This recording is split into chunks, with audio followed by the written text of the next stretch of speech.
Under the blood, me say me under the blood. Under the blood, me say me under the blood. Jesus cover me under the blood. Under the blood, me say me under the blood. Jesus, you be cover me under the blood. In the morning when me wake up, and the blood that Jesus me take up. And when me feel like me, I go break up. Put the blood on me face just like a makeup. In the morning when me wake up, and the blood that Jesus me take up. And when me feel like me heart break up, put the blood on me face just like a makeup. Under the blood, under the blood, Jesus cover me. Jesus, you be cover me. Say under the blood, under the blood, Jesus, you be cover me. Drum and bass. Listen, Christian a fight some things with them not see. Stronghold demons and principality. Remember they are the temple. Keep it holy, sanctify, justify, give God the glory. Fighting against three terrible enemy. The world, Satan and myself against me. What the anointing pour it on me and make me trample the devil on it. Say under the blood, me say me under the blood. Under the blood, me say me under the blood. Jesus cover me under the blood. Under the blood, me say me under the blood. Jesus, you be cover me under the blood. In the morning when me wake up, and the blood that Jesus me take up. And when me feel like me, I go break up. Put the blood on me face just like a makeup. In the morning when me wake up, and the blood that Jesus me take up. And when me feel like me heart break up, put the blood on me face just like a makeup. Under the blood, under the blood, Jesus cover me. Jesus, you be cover me. Say under the blood, under the blood, Jesus, you be cover me. Drum and bass. Listen, Christian a fight some things with them not see. Stronghold demons and principality. Remember they are the temple. Keep it holy, sanctify, justify, give God the glory. Fighting against three terrible enemy. The world, Satan and myself against me. What the anointing pour it on me and make me trample the devil on it. Say beautiful people, take your seats, take your seats. It's another one of them things, another one of them late night new moon things. Take your seats.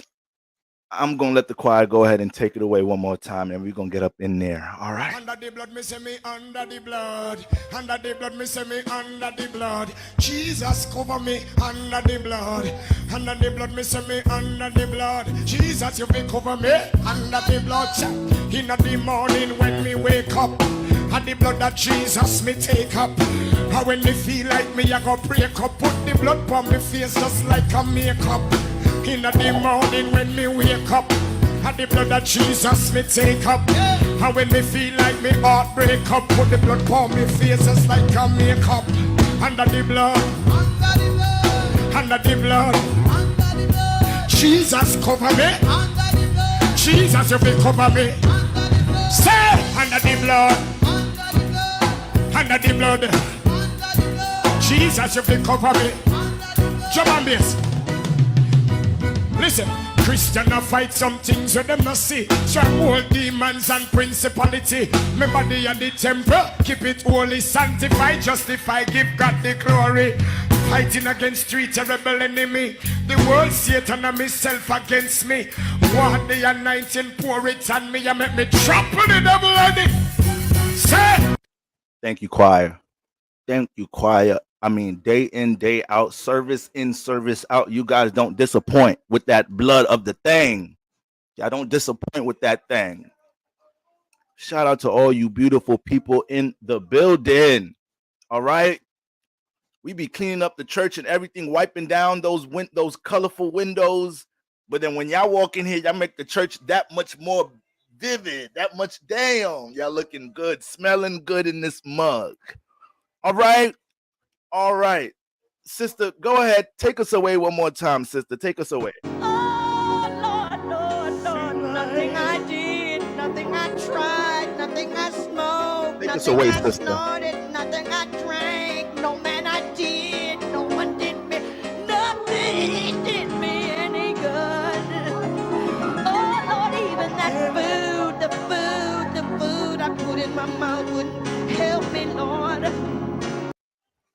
right now, sister. We done had Capricorn season, Aquarius season. It's a new moon conjunct Saturn. Come on now, sister. We've been rooting for you now. We've been doing extra prayer. You starting to make me feel like my God ain't as powerful as I think he is, sister. We're going to need you to get control of that thing. You hear me? All right now, sister. We got to run it back one more time. I'm sorry, family. We in the building tonight. Under the blood, me say Fill me up them under seats. the blood. Jesus cover me under the blood. Under the blood, me say me under the blood. Jesus, you may cover me under the blood. In the morning when me wake up, and the blood of Jesus me take up. And when me feel like me, I go break up. Put the blood on me face just like a makeup. In the morning when me wake up, and the blood of Jesus me take up. And when me feel like me heart break up, put the blood on me face just like a makeup. Under the blood, under the blood, Jesus cover me. Jesus, you will cover me.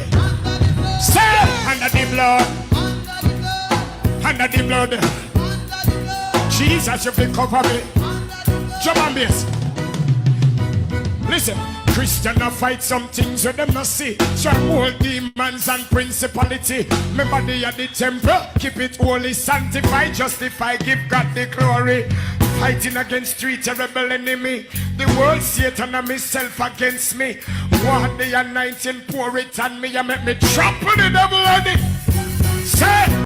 All right now. This one is for everybody that's been working with the restriction energy of Saturn. I mean, this next testimony is for all my church members. Family, take your seats, beautiful people. We just warming the thing up right now. Y'all know how we get down in here. We just warming up right now. All right. This testimony right here is for everybody that's been persevering with that Saturn energy. I mean, you don't look down on that Saturn energy. You use that thing to place boundaries and restrictions where need be, family. Go ahead, take us away with this testimony. It had no sex. Take us away, sister. Lord have mercy.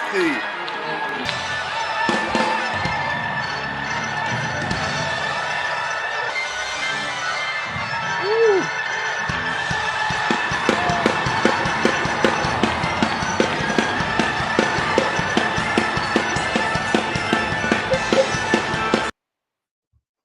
Beautiful people. Beautiful people. How's everybody doing? How we doing? How we doing? New moon about to peak in a couple of hours. How y'all feeling? Are we all right? Are we feeling positive? Are we flowing? Are we growing? All right. I hope we flowing and growing in the building. Okay. After the freaky ass live we had 2 days ago, I caught the sniffles.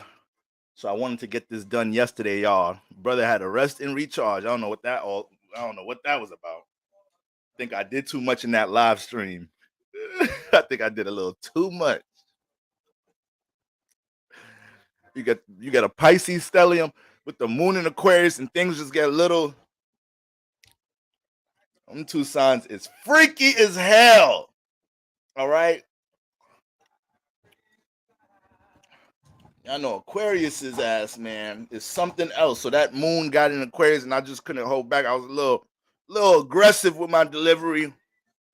You know, we dragged a couple of signs, we uplifted a couple of signs, we dove deep into the psychology of your freakiness.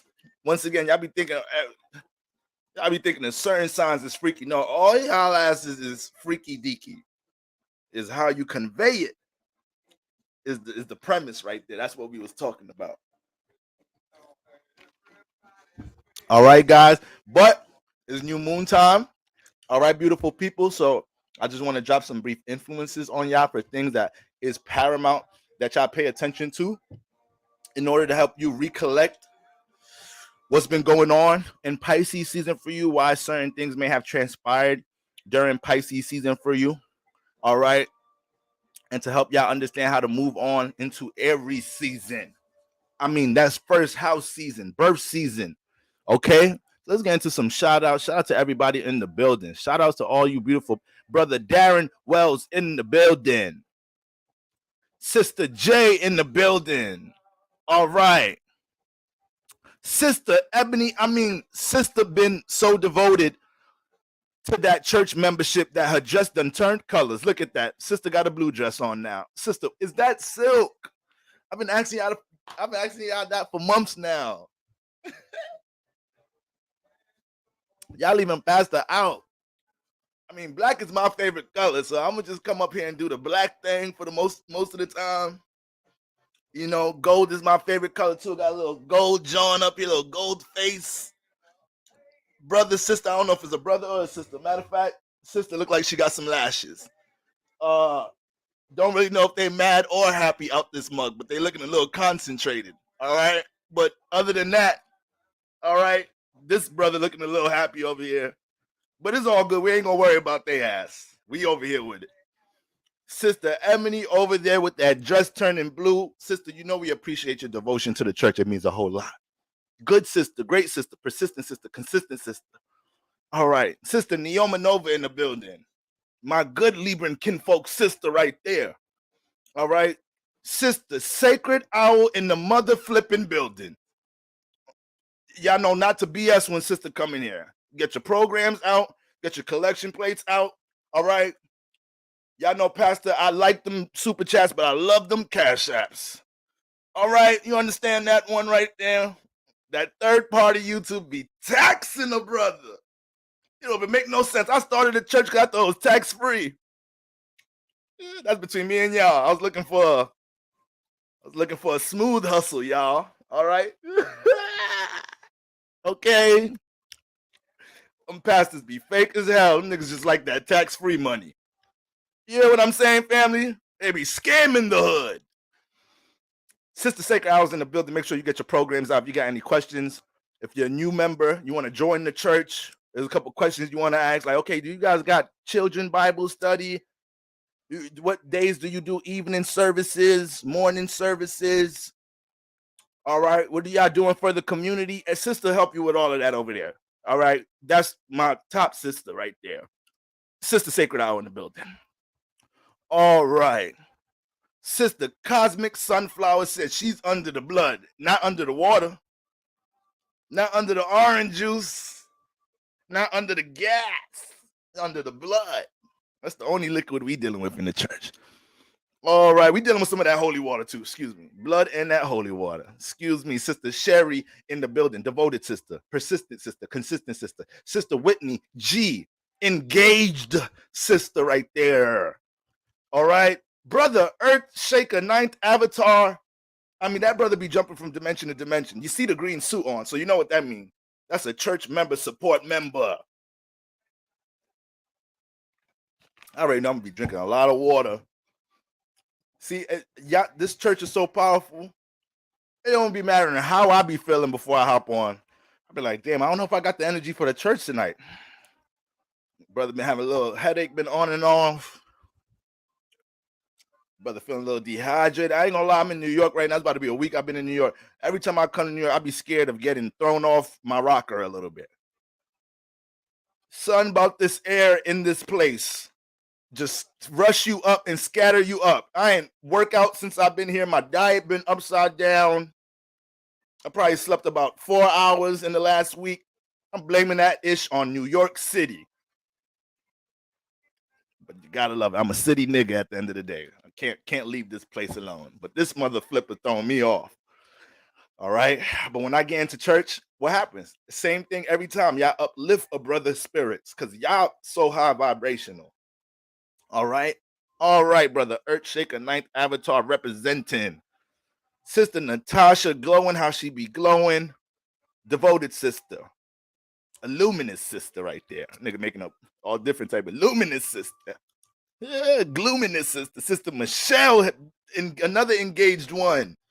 Family, what's going? Judy Chronicles. Y'all not playing about church service. Y'all not playing. Inspired by Grace Coaching. Another engaged, intuitive, enlightened sister. Family, what's going on? Beautiful people. All right. All right, Sister Q. I'm finna make a praise team at this point. Praise team, quiet team. We're gonna be the first church to have cheerleaders in this mug. They're gonna have Got pom-poms in one hand, a Bible in the other. The Bible gonna have the flurry pom-pom thing on it.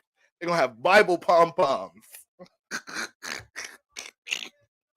We're just gonna combine the mugs. And I ain't had no sex. Hold on, we gotta run it. I'm sorry, you just. I haven't had no sex.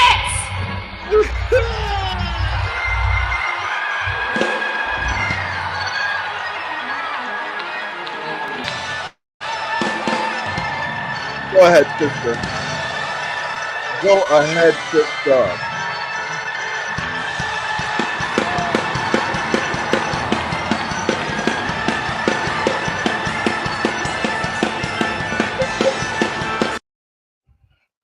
That sister giving me some track and cross vibes right there. Sister giving me them cross country vibes, family. You see how you see that stride? She got that type of stride in a long skirt. Goddamn, sister. In a long skirt with that stride? Sheesh. Lord have mercy. I'm going to try to, sister. I'm going to try to. I can't. Sometimes, you know.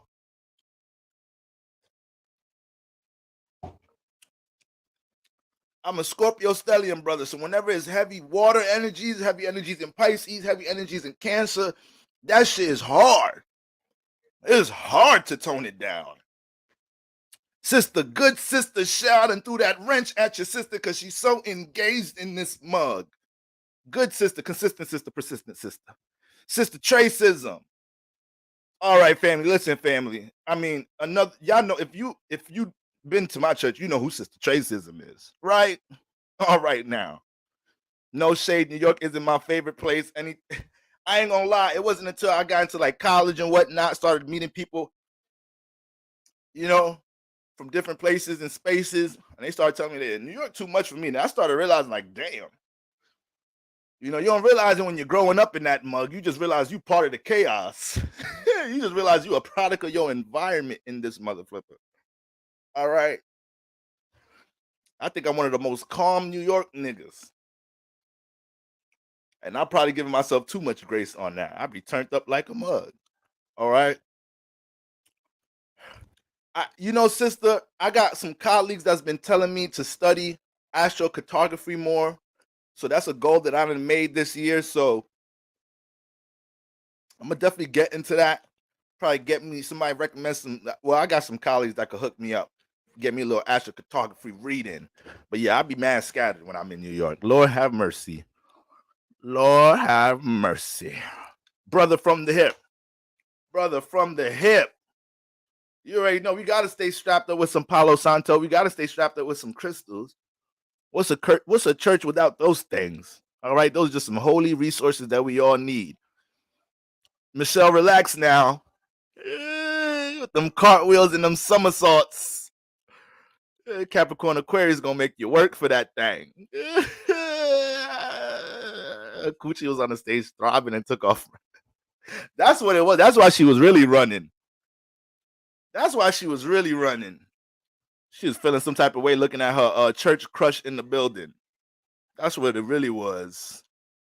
Throbbing, coochie throbbing on the stage is just something else. You really, I don't even want you coming up making testimonies. Go to the bathroom. That ain't for the whole church to see and feel. Go to the car or something. You got kids in the church. That's a good thing you wore a long skirt. If that coochie gonna be throbbing in church, don't come in here with no short skirt now. Oh man, we got the green dresses. Sister Inner Work with Lex. Devoted sister, good sister, engaged sister. All right. What's going on, sister? The green dress looks, I mean, splendid, beautiful, awesome, in his name. Pastors, church members be finding a way to bring Jesus into everything. Taking a shower. Ooh, God, I'm so thankful for this warm water. Get in bed. Ooh, God, I'm so thankful. Gratitude that this bed mattress, this Tempur-Pedic thing. Can't believe you made somebody that had the idea to make a Tempur-Pedic mattress, Lord. You know you a divine one. You know some of y'all grew up with a highly Christian parent. giving God the grace for everything. Can't even take no credit for themselves. Ain't never giving no credit to themselves for nothing. It's Thanksgiving. Everybody like, Ma, you really put it down with this turkey and the collard green. Oh, that wasn't me. You thank your Lord and Savior. You know that wasn't me. It's like, Ma, you spent all night. You was up since last night. You ain't even sleep. Ma, give yourself a little credit. And who gave me the power to be up all night doing this? Huh? Who gave me breath? Who put the breath in my body for this?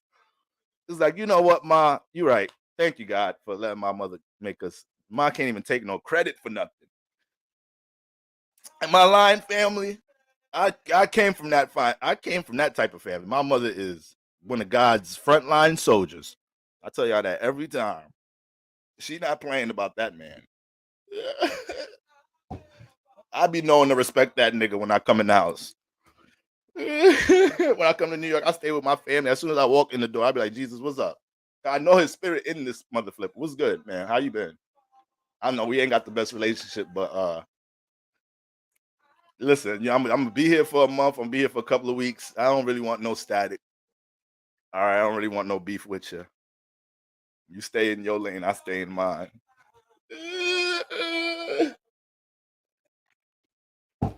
You be like, all right, nigga. I'm like, did you just say nigga? Yeah. You know I done created everything. I'm like, you know what? You got it. Jesus began a little gangster a little bit. There's some gangster stories of Jesus in the Bible. There's some gangster ass stories of that man in the Bible if you really go through the word. Sister Shaka, gitchy, ya, ta, mocha loca latte, All right, family. All right, we in the building. Brother Ganja Daddy in the building. We in here to let me know. Thank you, Jesus flipping tables. He was cussing niggas out right at that part. That was one of the most gangster moments right there. Who Jesus told? I know one of you niggas here is a snitch.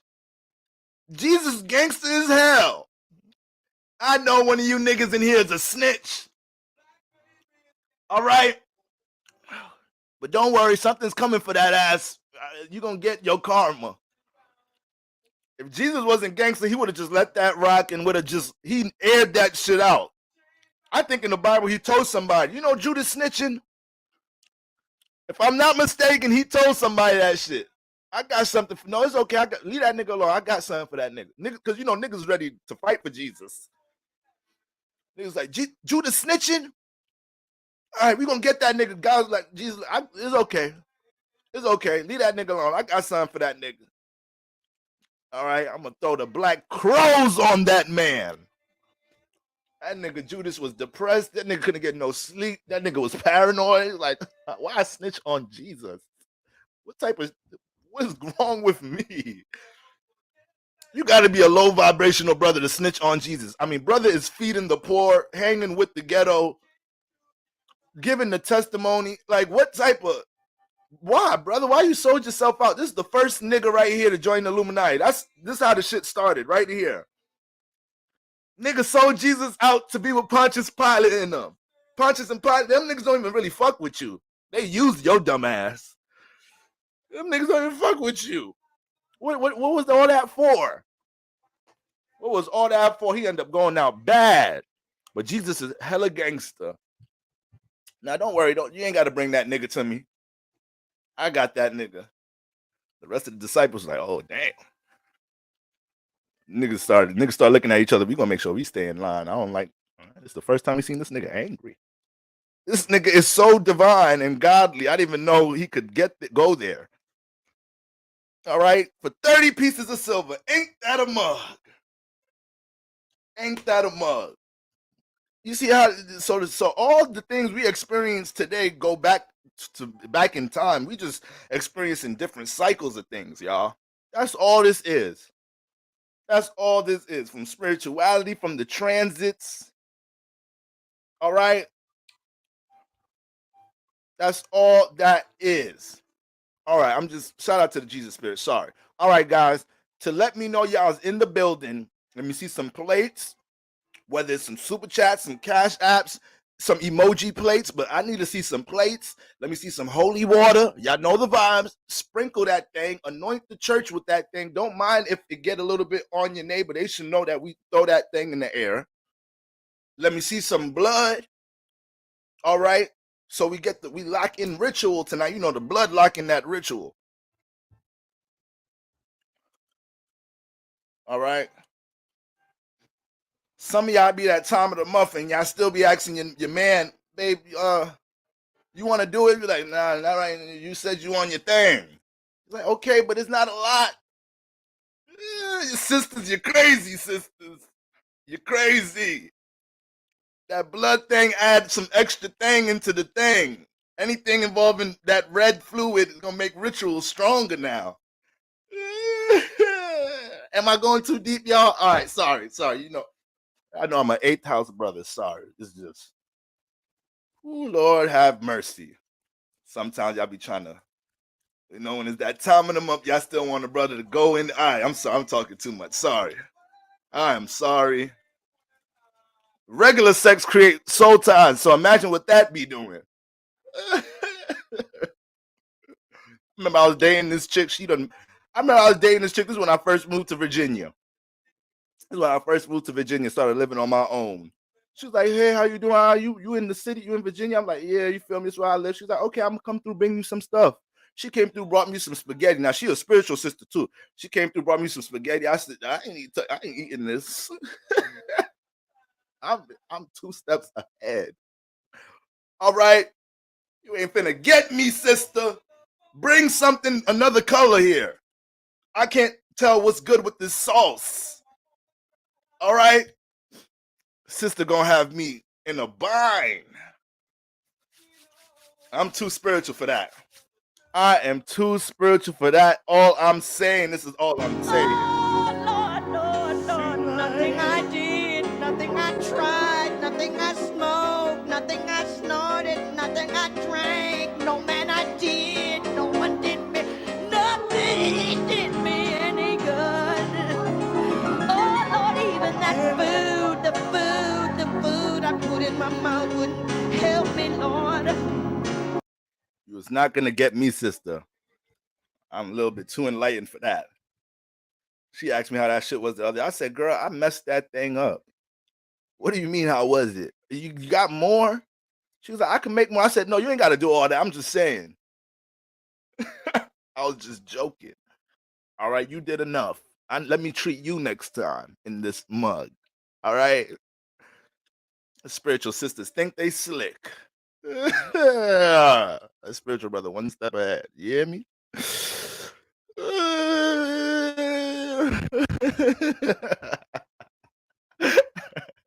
Yo, y'all crazy. I'm sorry, y'all. Maybe y'all went too far with the joke. I don't see no blood. Okay, Sister Sacred, I don't know what it is.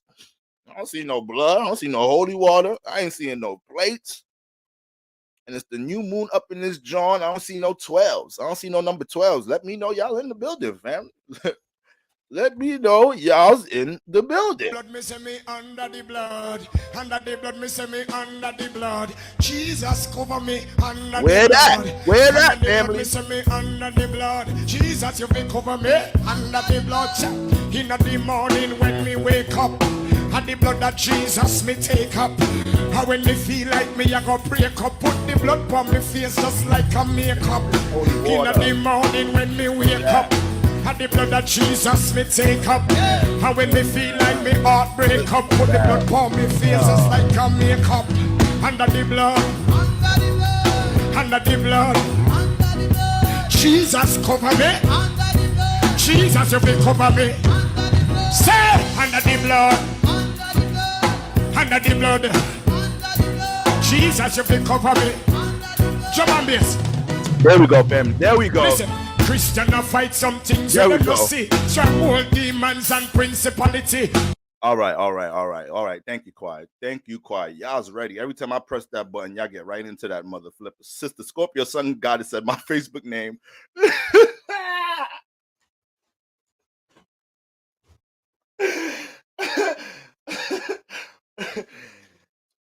Catherine covered in the blood is crazy, sister. Like you really was devoted to the word way before we started the church. You've been sanctified.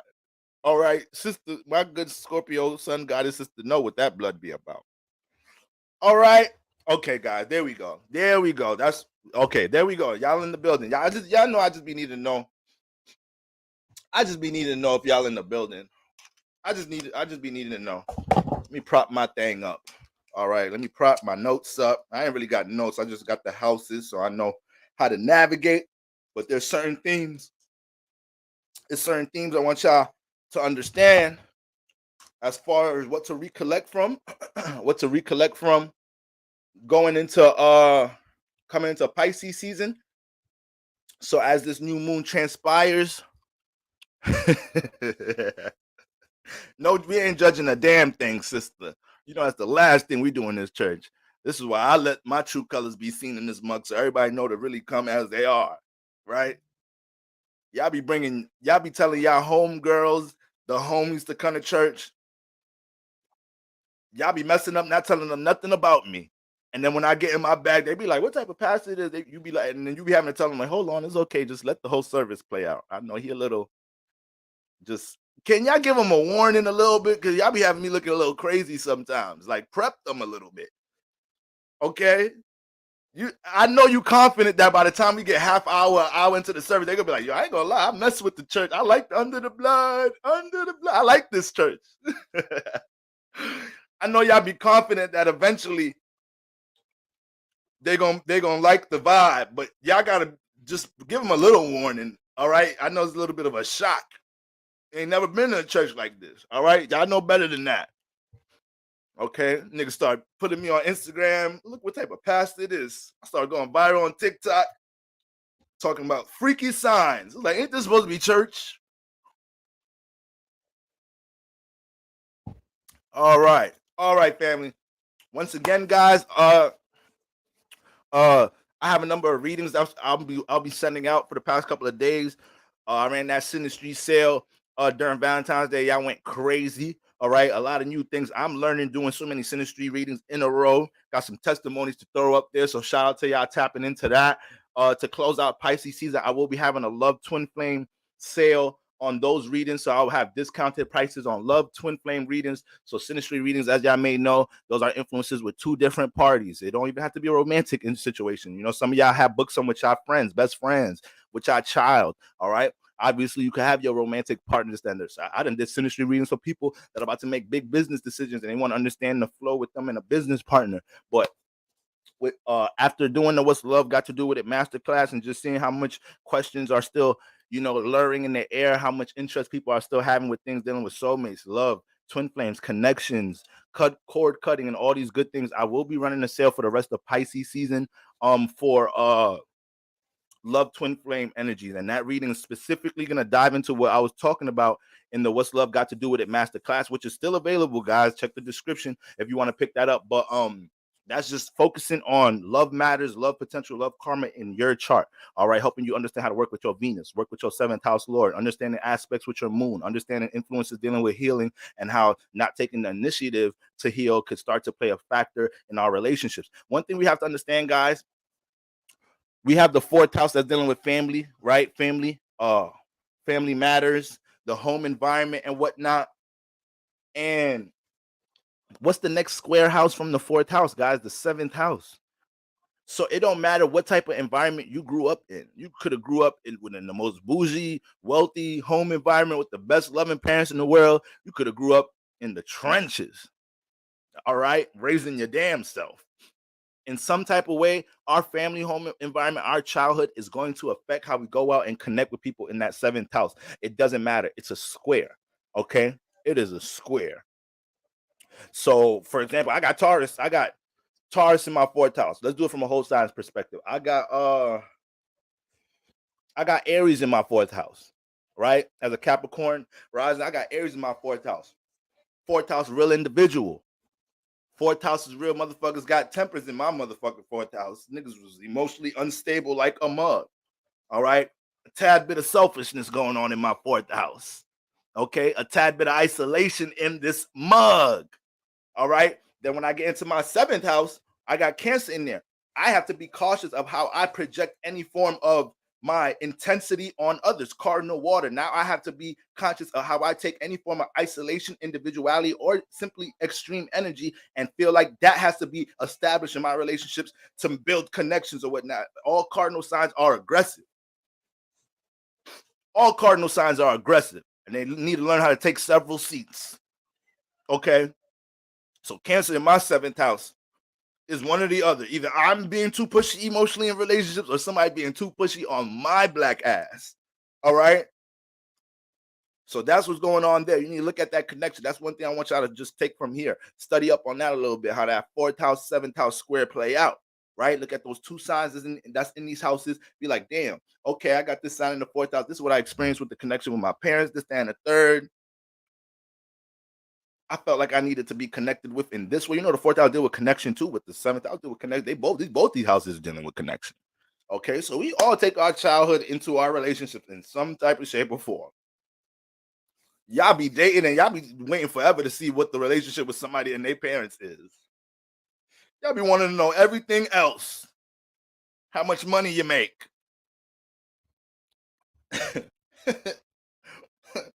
How much partners you had before. What number am I?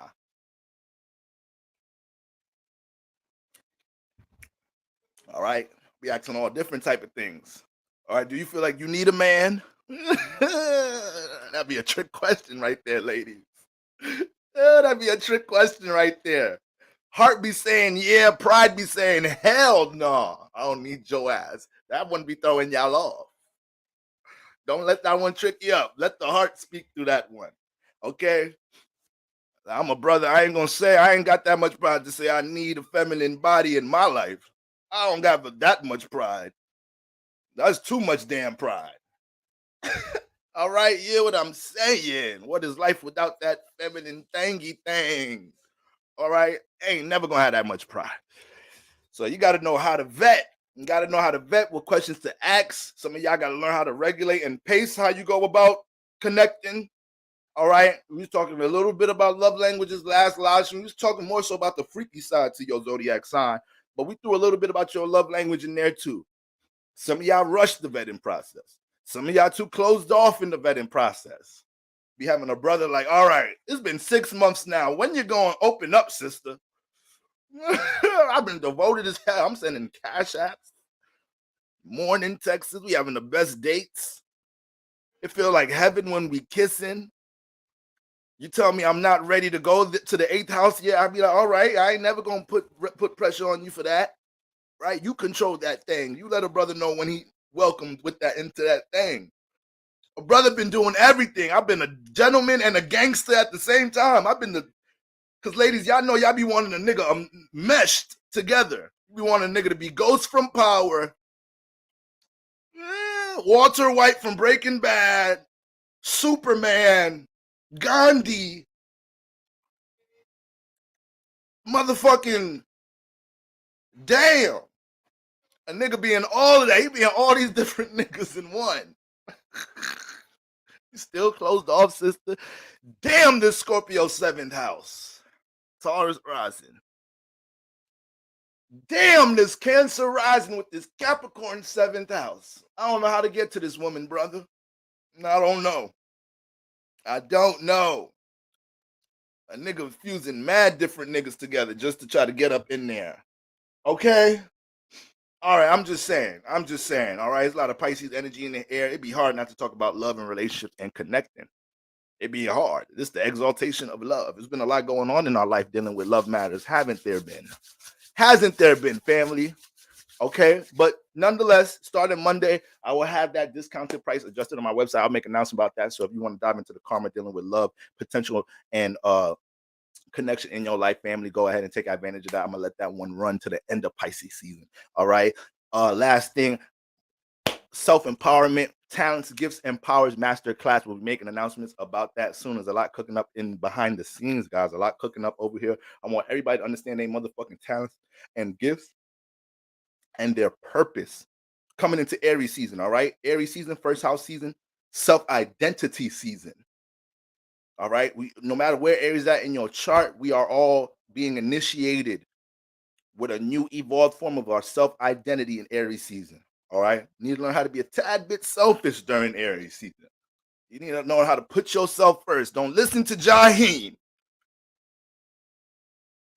Do not get caught up with Jaheim shit. Okay. Fellas, don't listen to that nigga. You see how that nigga end up looking now? And that's a talented brother. You know, Jaheim got too much bangers. You can have anything I got. Now I ain't got no diamond rings and fancy now. That's a talented brother. I got a lot of Jaheim in my playlist, but that brother, put that woman first, get you caught up. This is not Libra season. This is not, no. Ladies, stop. You need to tell your man, focus on yourself right now, brother. Like, damn, I thought you want me to do this, that, and the third. Yeah, I do, but it's Aries season. All right, I'm pouring to me right now, and you need to learn how to pour into you. Taurus season, we could get back connecting a little bit. It's a Venus season back. Then we could get back into slowly, gradually getting back up in each other's skin.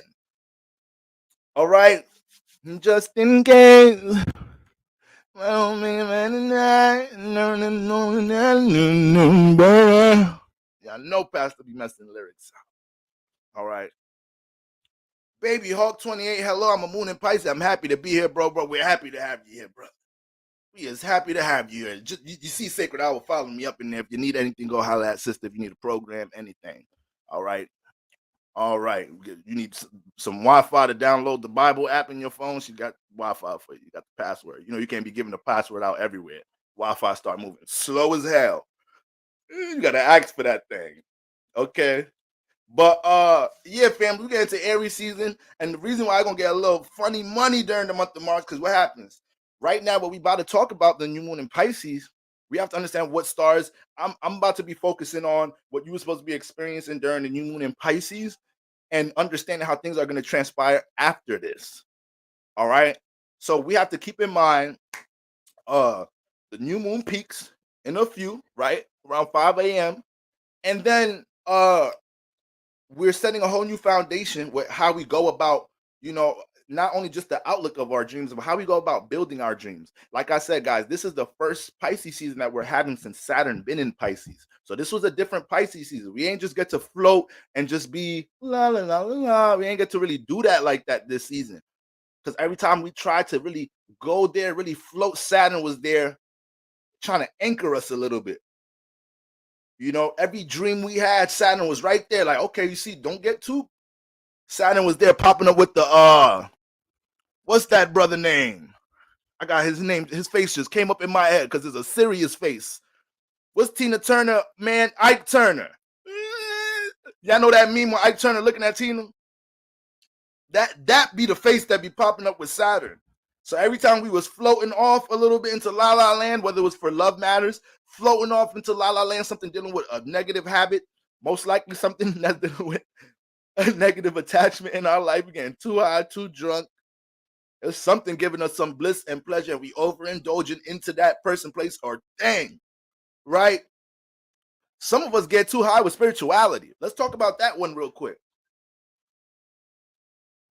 Let's talk about that one real quick. Some of us is all belief, no works. I mean, all prayer, no walking. Y'all know those people, family? We might, it's okay if some of y'all in the church right now, we correcting each other right now. Some of us be thinking God gonna do all the work for us. Some of us be thinking we finna work this ritual, put these candles together, burn this ancestral money. We got the money tree lit up, right? Right? We got all these different things, crystals surrounding the mug. I mean, amethyst, cyanide, tourmaline. But you think you ain't got to do no work to usher some things in after that. Family, I'm starting to go there now. Now I feel the word coming in. Now I feel the word coming in. Now I feel... Lord, nothing I did, nothing I tried, nothing I smoked, nothing I snorted, nothing I drank, no man I did. All right, that's enough, sister. I'm starting to feel that thing coming in. All right. Pisces season get you that high. Okay. So we all got a dream. We all got to make sure we stay connected to our imagination, because that's one of the most powerful things that we have. That's one of the most powerful things that we have being going through this human experience as spirits. Once we lose the ability to imagine, we shooting ourselves in the foot with manifestation in general. It's one of the key ingredients. All right. If you can't imagine it, if you can't envision it, right, then it comes into being able to sustain that vision, but taking whatever practical works we can, controlling what we can in real time in the 3D in order to bring remnants of that down. So during Pisces season, guys, it don't matter how high we was getting off of anything, right? Person, place, a thing, ideology, you too high in belief without the work, Saturn was anchoring us down. And that, depending on how extreme you might have dealt with things this season, it was probably because you were disregarding Saturn. So heavy breakups, things being expired with certain groups, social environments you deal with, you can't deal with them no more. Some close friends or whatnot, based off a vibration you in, a mentality you're developing in your life, or how you're evolving in some type of shape or form. You're starting to separate from close friends in some type of shape or form. You can't hang with your cousins like that. You can't go out to the club in the weekend like that anymore. You hear what I'm saying, family? You know, that 12th house energy deal with some isolation, gang. We just reflecting and recollecting. We got to do this before we get into what's going on. All right, we got to make some sense of what's been going on. Keyword Saturn, make some sense. All right, Uncle Saturn, aka Uncle Ike. We're gonna start. That's the new nigga name now, and that's my uncle. I'm definitely his favorite nephew because he love how I represent his gloriness. Everybody else in the third dimension don't be. People be forgetting the people that run this motherfucker, the people that control the matrix and whatnot. For the most part, these niggas worship Saturn like a bitch. They know. They be laughing at us. Look like they don't know no better. Look at them condemning Saturn. They don't know no better. That's why they so unstable down there. That's why they don't understand how discipline manifests the most glory in their life. You feel me? Let them get all that Venus energy. Let them have all that worship, all that sun energy down there. Everybody down there just caring about attention. Look at them. Y'all could be using social media and the internet to change the world, but y'all just care about the attention and the ego. Go ahead. Let them get lost in that sun energy. Make them think the sun control everything. And the sun ain't going to regulate a damn thing. The sun going to be like, yeah, praise me, worship me. The sun know he ain't God. But when niggas got the theories of thinking, I think the sun God, really think about it. How's the sun not God? It makes everything grow, gives life. Sun be like, yeah, I ain't gonna lie, yeah, that's me. Sun know damn well he ain't God, but that's his ego. And we inflate that bitch every day. The powers that be know about that Saturn energy. If you could place a restriction or boundary on something in this realm, knowing how much this realm is full of temptation, knowing how much this realm is full of it's so easy to jump into a relationship or an environment, a habit, a practice that brings pleasure. How easy is it to gain pleasure in this realm? How easy is it to gain pleasure? In comparison, how easy it is to gain stability. Let that simmer right there, family. We just breaking this down by talking about the planets. It is so easy. You pleasure your damn self right now. Shit, some of y'all can start touching yourselves and you start pleasuring yourself.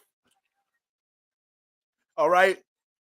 There's a reason our arms are long enough to touch ourselves. God gave us the option to see what we're going to do with that. Our shits could have been up here. It's like, damn, I can't even touch my... God made our shits lengthy like a mug. Right? Yeah, you hear where I'm going, family, with this one? Okay? So yeah, when we talk about running to Saturn energy, our ego start getting killed. You can't kill the ego, but you can humble that bitch. You could humble that motherfucker. You could do that. You could bring it down to reality. You could ground it. It's always going to be there. You could use ego to empower you in different type of ways, because sometimes people trying to play you, and then you got to jump into a certain bag with your ego when people trying to play you. So there's a time and place for everything, family. But I just need everybody to understand how Saturn energy has been influenced and enforced during Pisces season, because all of us were diving into the potential of something. And in order to really see that potential come into fruition, it wasn't just a regular Pisces season. Saturn was helping us understand we got to take these steps to really see that dream come into fruition. That don't have to stay a dream. This connection with somebody doesn't have to stay a dream. This aspiration with somebody this aspiration in your personal life does not have to stay a dream. This identity you picture of yourself, what you look like after this amount of time, being placed towards a healing journey. Whoever you see that person being, that don't have to be a dream, right? That person that's free to love, that person that's free to explore and experience certain things, that person that understands their trauma and past experiences and understand they don't have to stay attached to that to the point that it stops them from creating and experiencing things today. So Saturn be looking out, family. So I want to make sure we understand how that energy been playing out in our Pisces house. Now, what we're building right now, the intentions we're setting right now to help us dream properly, to help us, understand how to take the practical steps towards bringing our dreams and aspirations and stabilizing things in our reality, dealing with our healing. All of this gets super birthed in Aries season for real. So yes, it's a new moon. The new moon creates portals and platforms itself when it comes into new aspirations, throwing new goals and everything in the air. But when we get into that first house, this is really the life season. Every season is the birth life season. So this is when we get up out here and we start living and experiencing the things that we're birthing now with this new moon in Pisces. We've had up to the new moon peaks at 20 degrees. All right. So we had a 20-degree travel moving up into this space to understand what new aspirations, what new influences we finna throw up in the air from what we've gathered during Pisces season, right? And then we got a good 10, 11 days to close that energy out. And when we get into Aries season, it's eclipse season. We jumping into first house season, and it's going to be eclipse season. After this new moon, we jumping right into a full moon lunar eclipse in Libra, family. So we have to stay spiritually ahead of the curve, because if we don't utilize Saturn to, this new moon has full moon energy with it, because Saturn is such a heavy presence, family. Saturn's already dealing with detachment, and we know that's what we do during the full moon. We detach, we step back, we separate, we release. Saturn's making sure we do that shit because it wants us to have clarity, emotional, spiritual, mental clarity when it comes into what we're doing with potential energy in our lives. So this shit really got like a blend of like full moon energy. This shit like half a new moon, half a full moon in this bitch. All right. So we got that going on. Then we get into Aries season. We're learning how to birth things. We're learning to experience and live what we're birthing now. Okay? But the crazy thing is, this the kicker. This is the kicker right here. Sun, Mercury, they jump into Aries. Mercury gonna get into Aries first. Sun gonna follow it up. What happens? Venus and Mars gets into Pisces. So it's like, damn. God damn, if we thought we was losing ourselves, if we thought we were basking in any form of heavy emotion about things, if we thought our if we thought our pleasures and shit was getting the best of us during this season, we really haven't seen shit yet, to be honest with y'all. We really haven't seen nothing yet, because Venus got to get up in here. And she more intense than the Sun, Mercury. That ain't not Sun, Mercury, and Pisces. That ain't got nothing on Venus and Pisces, because Venus and Pisces will really neglect all things that make sense to indulge into that fantasy, to indulge into that sense of pleasure. She will be extreme to try to see what she could do to bring potential energy into her space immediately. And she really will leave the consequences for somebody else to deal with. All right. But, good question, Sister J. How do we stay grounded? We ain't got no choice, because Venus gonna have to pass Saturn. She could get as high as she want. She could get as high as she want once she get in this bitch. Eventually, she got to meet up with Saturn. Mars could be as impulsive as he wants, but he gonna have to pass Saturn. So I don't want us dealing with any extreme measures, extreme situations with love matters, or our ability to not disconnect, our ability to not detach and discipline certain things, right? Because that temptation gonna be even heavier when Venus gets into Pisces. And then it's gonna be Aries season. So you just gotta look at the combination of energies. We got a stellium developing Aries, but then we got two of the planets that deal with our feelings and emotions, our impulses, our pleasures, our love matters, our passion, our intention, all in Pisces. So this is going to be a highly impulsive time when it comes into things dealing with love matters. You connecting with people you shouldn't be connecting with. You not trying to be in the present and understand what the things that you're connecting to or participating with, how it's affecting your form of stability. And because it's first house season, because it's eclipse season, you're asking for it. You're asking for something extreme and chaotic by the time you get to the full moon lunar eclipse in Libra. We're asking for it. And full moon lunar eclipses are extreme about blacking things out of our lives. So we don't really get the choice. We don't really get the option to really like prep for the full moon. No, that bitch is going to take out whatever the fuck needs to be taken out, whether you got to go to jail to get the lesson done, whether you got to get kicked out your crib, whether you got to find out your partner that never really valued you like that, gave your ass something, having a baby on the side, something extreme gonna go on in the full moon in Libra to disconnect you from what you've been connecting to, what you've been trying to make yourself a part of, what's been holding you back from evolving in the first house, your self-identity. And this coming from a Libra brother himself. Sometimes as Libras, we cannot make nothing shake in our first house. We cannot grow at all personally because we either using a relationship to represent our self-identity, or we too invested building somebody else's dreams. We too invested building up somebody else's self-identity. We too invested helping somebody else's personal passions. And then we feel unfulfilled. And it's like, anybody tell you to lose yourself in my passions? Anybody tell you to lose yourself in my goals? Where's your first house? Where's your I am? Libra, Sun, Moon, Rising, Venus, and Libra. All right. Extreme is an understatement. Extreme is an understatement, right? Mars is the ruler of Aries season. It's going to be in Pisces. So this could be beautiful if we understand where we're at right now, and we could use that influence to make sure everything is being directed with our dreams into our self-identity. That's why that's so important we understand what we're intentional about right now with this new moon. Okay, guys? So when we get into Aries season, we're working properly, and we could, once again, see things dealing with our dreams and aspirations come into fruition with our personal evolution, the way we're personally blossoming.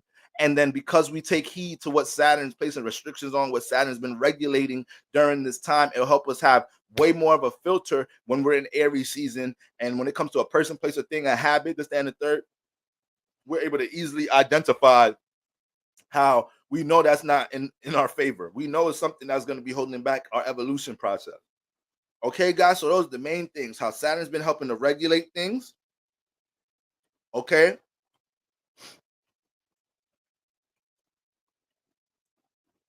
How Saturn's been helping to regulate things.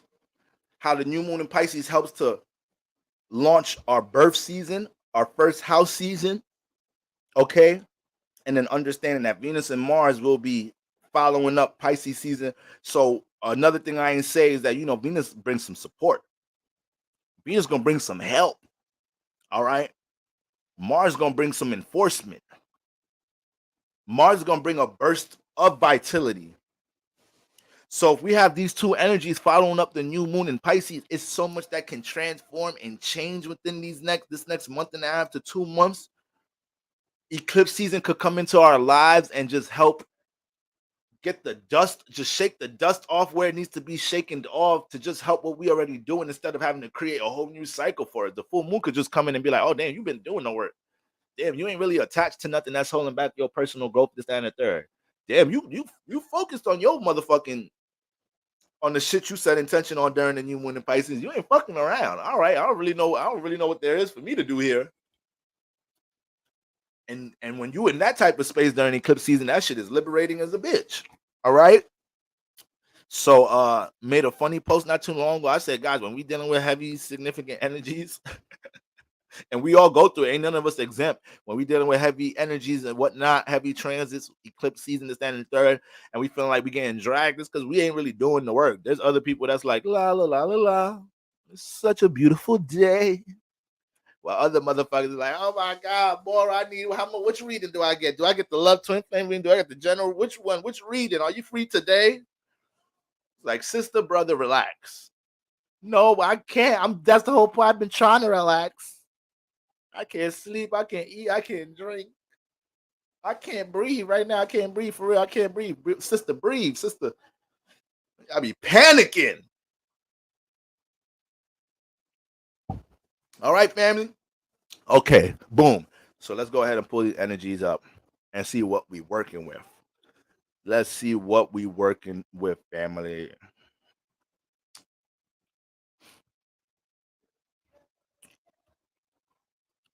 All right, guys. All righty, guys. Okay.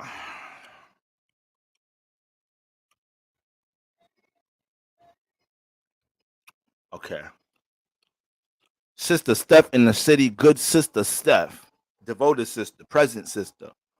Okay. I'm ready for Aries season, water season be doing me dirty. You must got a lot of fire, air in the chart, brother. You don't like reflecting. You don't like recollecting.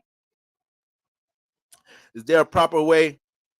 Is there a proper way to adapt to Pisces season? How you harness it, harness its energy correctly? Well, that's part of what we're gonna be talking about right now. You know, to answer that question, you just have to take heed as to what house you have Pisces in, because remember that's where the Sun and Mercury is at right now. So that house is already showing you what, bringing you awareness to what's going on in this area. Whenever the sun gets into a new sign, enters a new house, there's going to be things that you see in that house that you didn't see before. There's a whole new awareness. There's a flashlight there, so you're going to pick up on certain things, right? You may even pick up, some root influences of certain things in that area. So with all that being said, understanding how to let certain things flow, right? Pisces is about flow. Pisces is about being able to take a risk in the name of a belief, in the name of something that you have faith in. You kind of lose yourself in Pisces season being overly, I don't want to say overly practical, but when you're overly practical to a detriment, to the point like you can't find flow in your work, you can't find flow in this connection with somebody, then now that's being, you ain't letting Pisces season do its thing for real. And that's why Pisces season is wise. It's ruled by Jupiter and Neptune, one of the wisest signs in the zodiac, because it's able to allow itself to explore and experience, right? Just like Sagittarius is, okay, even like Cancer as, all right, because Jupiter is the exaltation, Cancer is the exaltation for Jupiter. So when you really flow in with Pisces energy, you're allowing yourself to experience new things. You're not in a state where you're in fear of allowing your emotions to go through certain phases that you're trying to prevent it from going through. This is why a lot of Pisces, they could get their motherfucking heart broke and they be back. Pisces that ain't fearing nothing with love. They gonna see hopeless romantics. I don't even really want to use that term because I feel like it's kind of negative. I think hopeless romantic is basically saying somebody that like can't find love, but they still trying to always find it. So I don't know. I think I got a little negative connotation on it. But anyways, yes, they not gonna lose no faith and belief in that motherfucker and their dreams and aspirations in general. Okay. They just need to tighten up a little bit. Just need to tighten up a little bit when it comes into stability and structure for the most part. All right. So that's what we got going on. All right, guys. So boom, new moon. All right. Peaks at March 10th in a few at 5 a.m. for the most part. Pretty early, guys. So a lot of us are gonna be just waking up to that vibe. I don't know. A lot of y'all might be night owls. Y'all might be still up around that time. Okay. Y'all probably getting the altar ready together, this, that, and the third.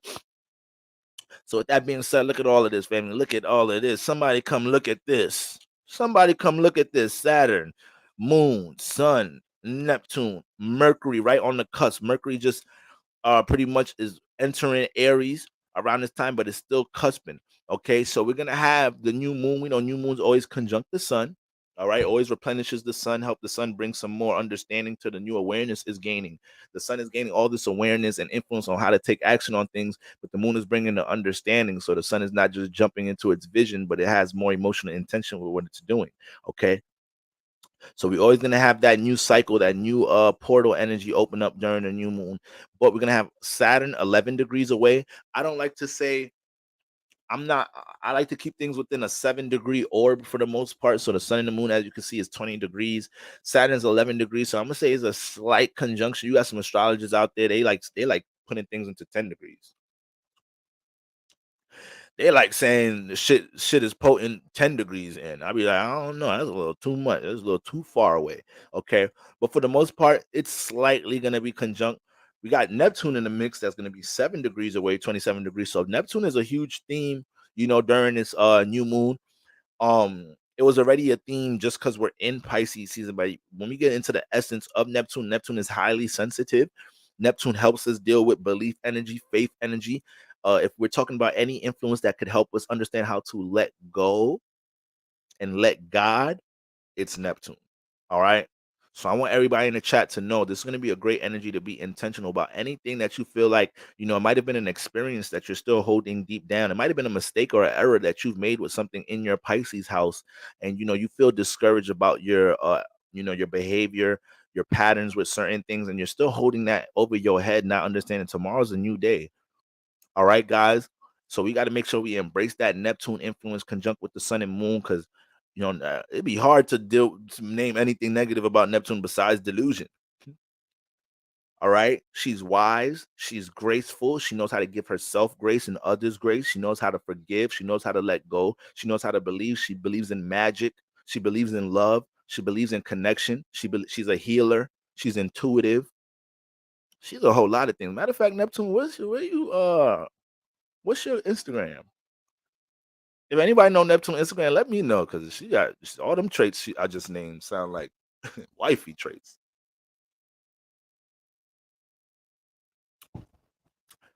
I'll take delusional for all of that. I'll take it. But anyways, but yes, we got to make sure we're allowing ourselves to, I don't want to say be delusional in a positive way. I don't want to say be delusional positive. Sometimes being delusional help. Like sometimes, I'm being biased. I'm a Neptunian my damn self. I got Neptune all over my shit. So, but sometimes, y'all, sometimes like just you can't do it for too long. Like you can't do it like for more than a day. All right, 24 hours is good being delusional. That's it. Tuesday, be delusional on Monday. Tuesday, you got to get back to reality. But that little 24 hours of being delusional get you a little bit closer to a goal. It gets you a little bit closer to an aspiration, like a mug. Okay, you just can't sustain it too long. You're gonna get lost. So just having Neptune by the new moon, anything that's influencing the new moon in a conjunction, that's already showing us that we're all in a state where we're birthing new things when it comes into our creative awareness, when it comes into anything that we see potential in healing or connecting with. There's going to be a lot of people around this time that, you know, two people that love each other and they may have certain dislikes or disagreements, and they're going to feel a random energy to want to put some of them things into the side, learn each other some more. Neptune is very studious herself, right? And they're going to want to put some of these things to the side and lean on more empathy, lean on more compassion. All right, guys. So I think that's a very important thing, but not just who y'all dealing with. Some of us really got to learn to give ourselves grace and compassion in different areas. Once again, Pisces deals with a lot of past energy. We hold a lot of past experiences in our Pisces house. All right, guys. Our Pisces house in the 12th house has to hold the influences for a lot of things dealing with insecurities that were gained from certain experiences, creative experiences that didn't go our way, negative things that we experience with connections in our life. So we cannot hold on to these things, y'all. We cannot hold on to these things. Once again, you might have Pisces in the Earth house. You might have Pisces in the Earth house. You may have feel discouraged how you dealt with your budget, your finances in some type of way in the past month. You might have Pisces in the fire house. You may feel discouraged about how you expressed your way in some type of way recently, or your lack of pouring into something from a creative perspective in some type of shape or form. You might have Pisces in the air house. You might feel discouraged about how open you allowed yourself to be with somebody you might have had to place boundaries on, or how you allowed yourself to be head over heels with a situation and didn't vet somebody correctly, or you allowed yourself to be in an enabling space in a social environment in some type of shape or form. You might have Pisces in which one I left out? In a water house. Your ass just in the past, like a mug. You don't even know how old you are. You think you're 25, you really 32. It's like Earth to Pisces in the water house. You too caught up in the past. Sister Aqua Queen 24 in the building. Devoted sister, good sister. Ain't see you in a little minute, sister. We missed you in the church. All right. So that's what we got going on with them Piscean influences. I want everybody to be able to let go and let God if you can, or if you've been able to identify what you need to let go of around this time. Like I said, for everybody just coming in the building, this new moon got a little full moon energy with it. It got a little full moon energy mixed in it. We got to be able to let go in order to create a new platform, right? It's hard to create and move on with some shit if we holding on from something from the past. Man, I just thought about a video that I want to I'm gonna make sure I bring up this clip next time. Was a video of Ty Tribbett. I don't know if the T is, I don't know if the T is silent or not, but Ty Tribbett or whatnot, the pastor, he was a musical pastor, I guess, or whatnot. He's a musician.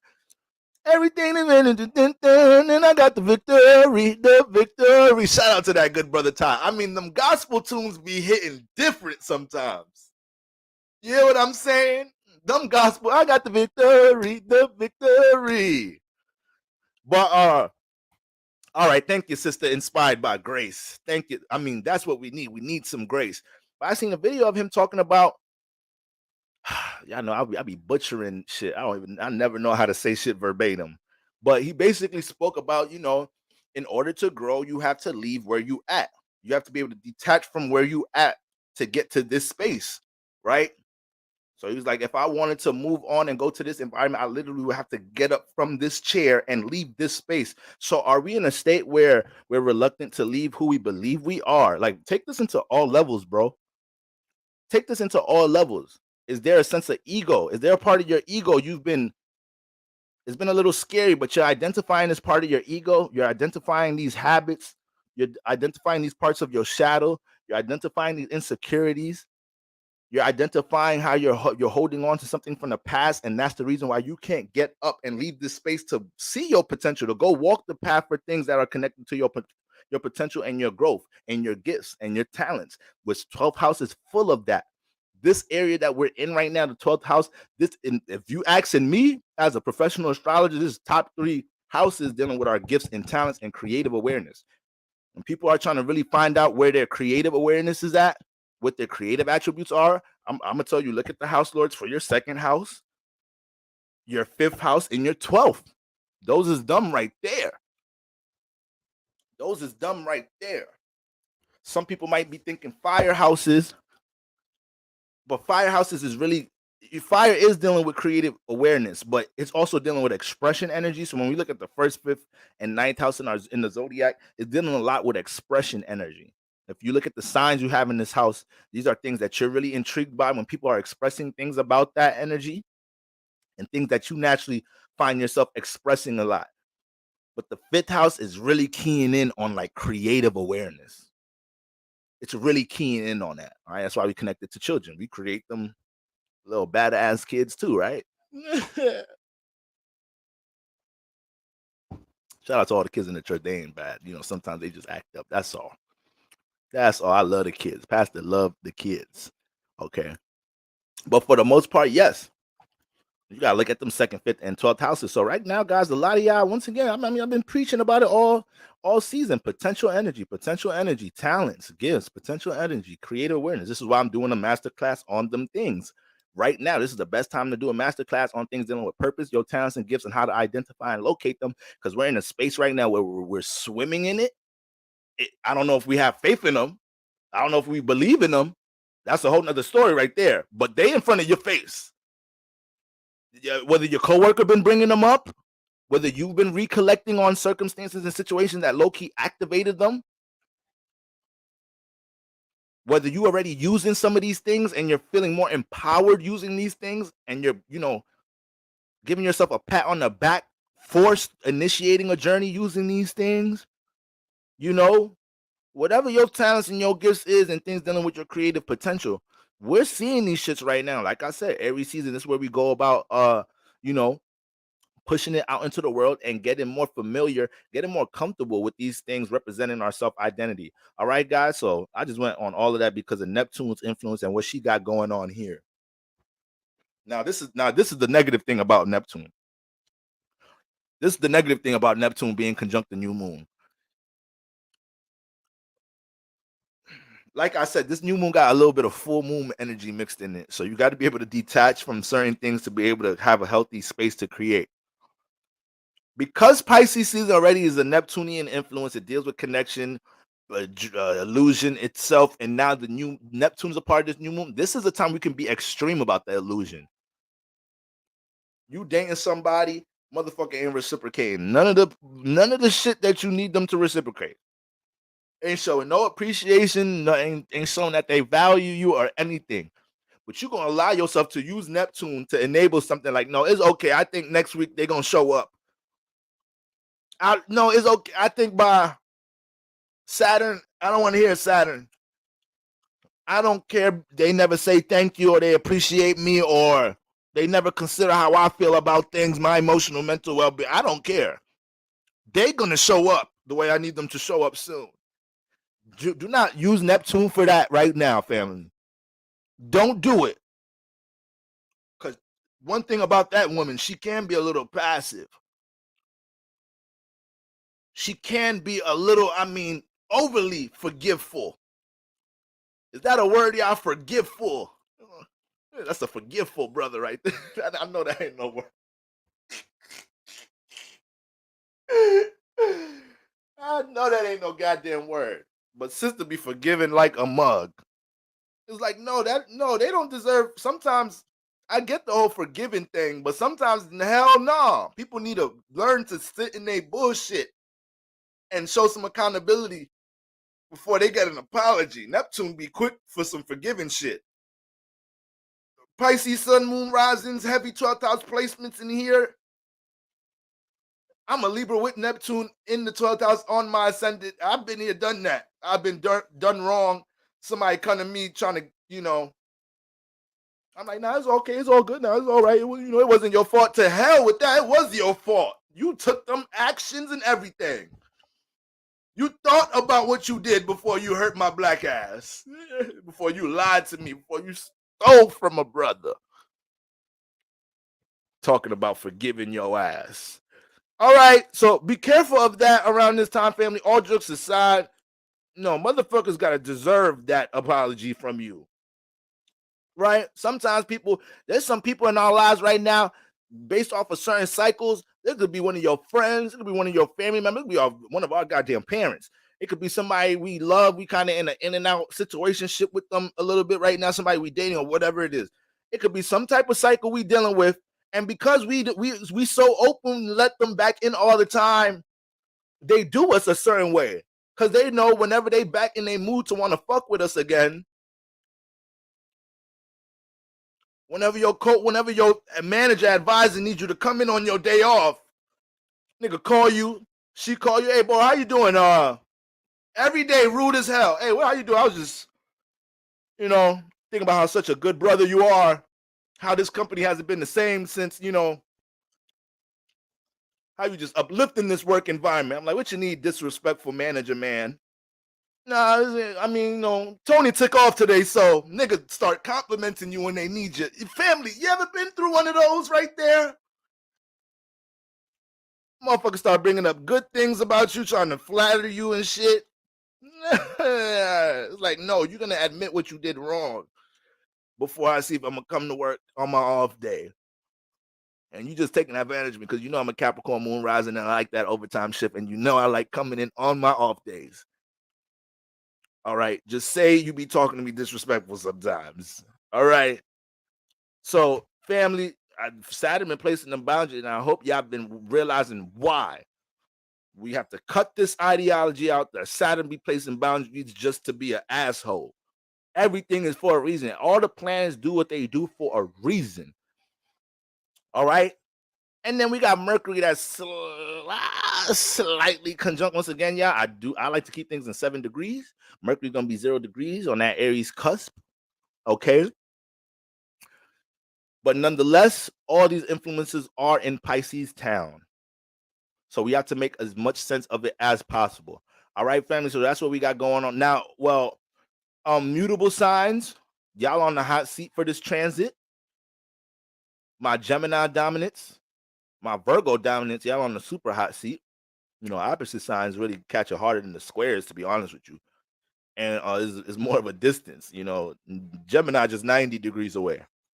Sag just 90 degrees away. All right. If you shoot their ass, the bullet don't get that much travel time to hit their ass. Virgo 180 degrees away.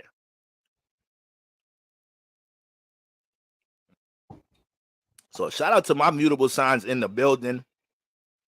Shout out to all my mutable signs in the building. Okay. Virgo, let me tell you something right now, Virgo. Virgo, you probably dealing with the most frustration, you know, not just because you're on the hot seat, because your ass you ain't letting yourself fly. You're not letting yourself fly. You're the smartest person in the goddamn world. Like I said, I think you're the smartest sign in the world, besides Sag sometimes. All right. And then sometimes I be thinking Cancer is. It's somewhere between you three niggas. All right. It's somewhere between you three niggas. I don't know. Some smart sisters and brothers. All right. I be needing y'all around me so I could use y'all to do my work for me sometimes. Niggas be treating Virgo like they Google. Niggas have a Virgo girlfriend, partner. It be shit you could ask Google, but you know you just want to you just want to use them. But that's the fucked up thing. The crazy thing about they like being used like this. You ask a Virgo, this thing, how you do that? Matter of fact, let me see. Well, if this and that happens, then maybe. All right, hold on. Let me just go and check these websites out real quick and see if they don't know the answer. They gonna go look for it. They treating the shit like they've got to find the shit out. You the one that asked them the shit. They taking up your whole responsibility for your ass. That's why I'm sorry, Virgos. That's why y'all got to put boundaries. That whole 6th, 12th house axis, Pisces and Virgos, you niggas don't know what boundaries is. And this is why niggas use you like Google. You was not getting no Bill Gates compensation for this. I mean, Lord have mercy, Virgos. But hey, y'all find fulfillment in it though. Y'all find fulfillment giving a brother or sister some motherfucking the right way how to do something. Virgos fuck around, tell you some shit like this. You ask Virgo for directions. Let's say I'm in a city, I'm driving around. This scenario just popped in my head, y'all. Let's say I'm in a new city, I'm on vacation, right? Me and my boo thing. We looking for this restaurant or something. GPS fucking us up all the way. I go ask this lady outside in this restaurant with her man. There's a restaurant, they sitting outside. I'm like, hey, man, do you know I'm trying to get to this restaurant, this, that, and the third. You know, I'm not from here. To say, oh, you're a tourist, right? I'm in Puerto Rico or some shit. You're a tourist, right? I could tell I like your hair. Anyways, you know, Virgo gonna compliment some shit too when they see good detail. It's nice parts. But anyways, yeah, what you're gonna do, you're gonna make a left, 2 green lights, go past those 2 green lights, make a right, boom, U-turn right there. Virgo fuck around, tell you some shit like this. This is how open y'all are. This is how much y'all find fulfillment and wanting to help. Y'all say some shit like this. Listen, if you get lost, just, you know, mark this land point, come right back here. When we done eating, we'll just take you there.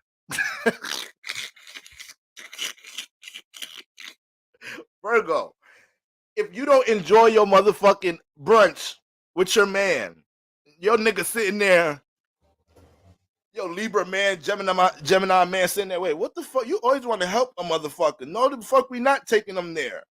Let these Taurus find that shit on their own. Damn, my Virgo woman always trying to help a mug.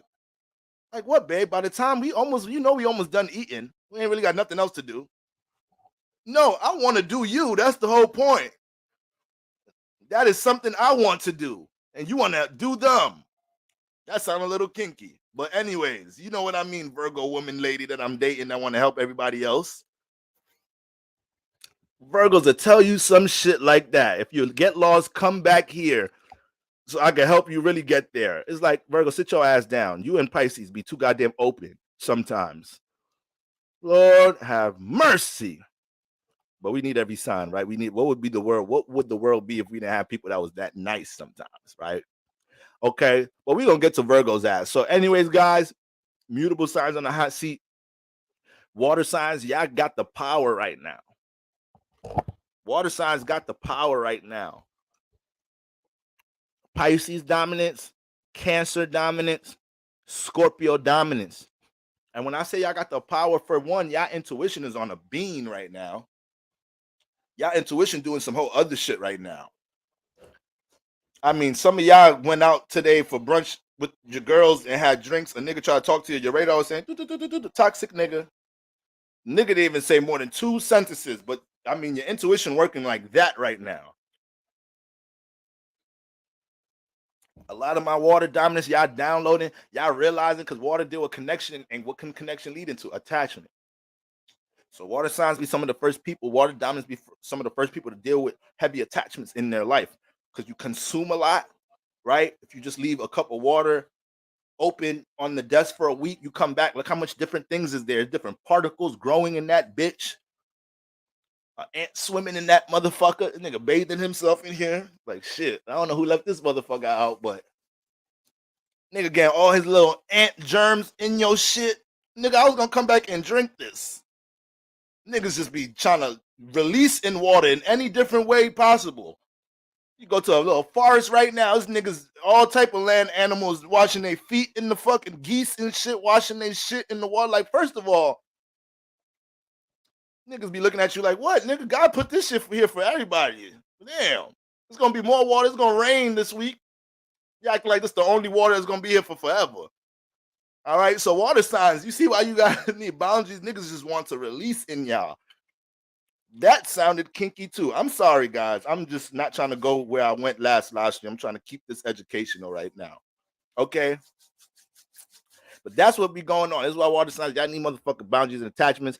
But this is why your intuition is on a beam. Right now, if you're clear with your emotional intention as a water dominant, it's people OD, especially after this new moon, is going to be people that super want to uplift your creativity. Water signs, y'all are the most underrated creative influences to me in the zodiac. I know we give a lot of props to fire signs right away being the most creative, okay? In which I ain't really saying that's wrong, but damn, sometimes water signs, they be looking like they number one a lot of the times. I don't be knowing. If I meet a sister and she tell me she a Cancer sun, Scorpio moon, Pisces rising, I know her poetry fire. I know her lyricism fire. I know she writing some shit. She either painting or drawing. She designing clothes and that shit is fire.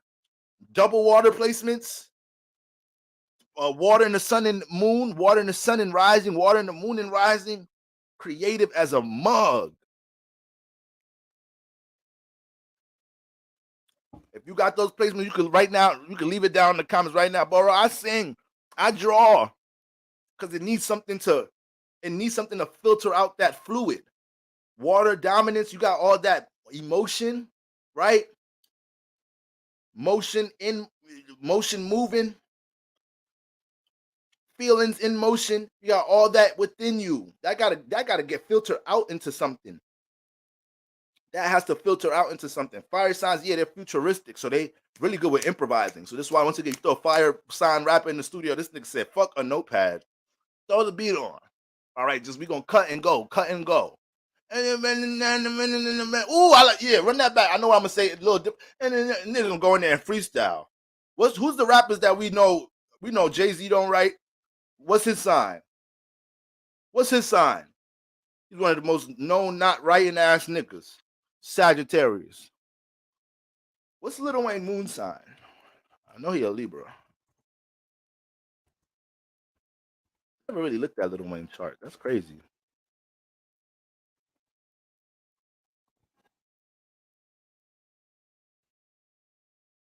He got a Mars and Sag. But look, all his Libra energies is 5 degrees. His sun is hitting his Mars in fire. Wait, can y'all even see? Oh shit, I'm bugging. So look at that. Yeah, sun, expression, action, right? We know it's 4 degrees Libra, but it's sextiling. It's harmonizing with a Mars. We already know sun and Mars relationship is like this. If you have your sun and Mars harmonizing with each other, that is somebody that's going to get busy with the things that they're passionate about. And it shows through their self-identity. They have a passionate expression of it. It starts to be known as their personality. So sun, he got sun hitting Mars in Sagittarius. So this nigga know how to jump into communication and let it flow, improvise easily. No wonder this nigga want to fuck every girl in the world. This nigga got 4 planets in Libra. Let's sit your ass down, Lil Wayne, and get your hair done. Cut them dreads off, because I don't really like what's going on over there anymore. It look like shit growing in the motherfuckers. You making Lock Nation look bad. All right. Shout out to my Libra brother, though. Okay. So yes, family. Shout out to you, water signs. So water signs, know your power right now. Be able to understand when somebody's coming into your life to help you uplift something from a creative space in some type of shape or form. Be able to listen to your intuition and your power when it comes into what you should be connecting to. Your power when it comes into connection, bringing connection together in some type of shape or form. You may be used right now to have to help some certain things connect in a certain space, and you're the one that can get exalted for being the person doing that. So step into your power in some type of shape or form, and don't be afraid to express yourself through your waters around this time, right? That might have been suppressed a bit. All right, so that's what we got going on. That's what we got going on. Let's get into these influences real quick. We're gonna start with Pisces sun rises. All right, just going through some brief influences, and I'm gonna let y'all go ahead and have y'all night. All right, I got some more work to do myself. Like I said, I'll be still sending out some readings to a lot of people tonight, tomorrow, throughout tomorrow. Love Twin Flame discounted reading starting on Monday and will continue for the rest of Pisces season. So we could bring we all up in the love energy right now, guys. We all up in the love energy right now. So before we get into selfish I am energy, I want y'all to understand what's going on with y'all love matters. All right. All right, guys. Pisces sun risings. Pisces sun risings. Saturn been in y'all first house. Oh, hold on, let me get my timestamp thingy thing on.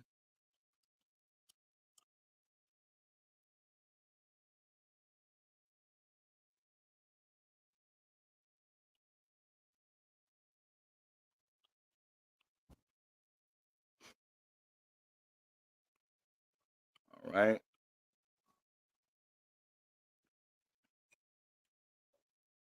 Damn.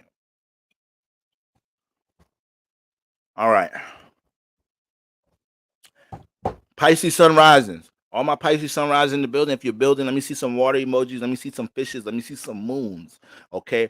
Now, this is your first Pisces season, right? This is your first birthday with Saturn in it. Well, not really. Not depending on what Saturn generation you're in. But as far as Saturn being in Pisces since last year, this is your first birthday within these next 3 years that it had Saturn in it. So when it comes into your potential, Sun, when it comes into your potential, your aspirations, a lot of these things highlighted the tools that you have in the first house. Saturn in Pisces is all about utilizing our spiritual, creative tools to help build stability in our life.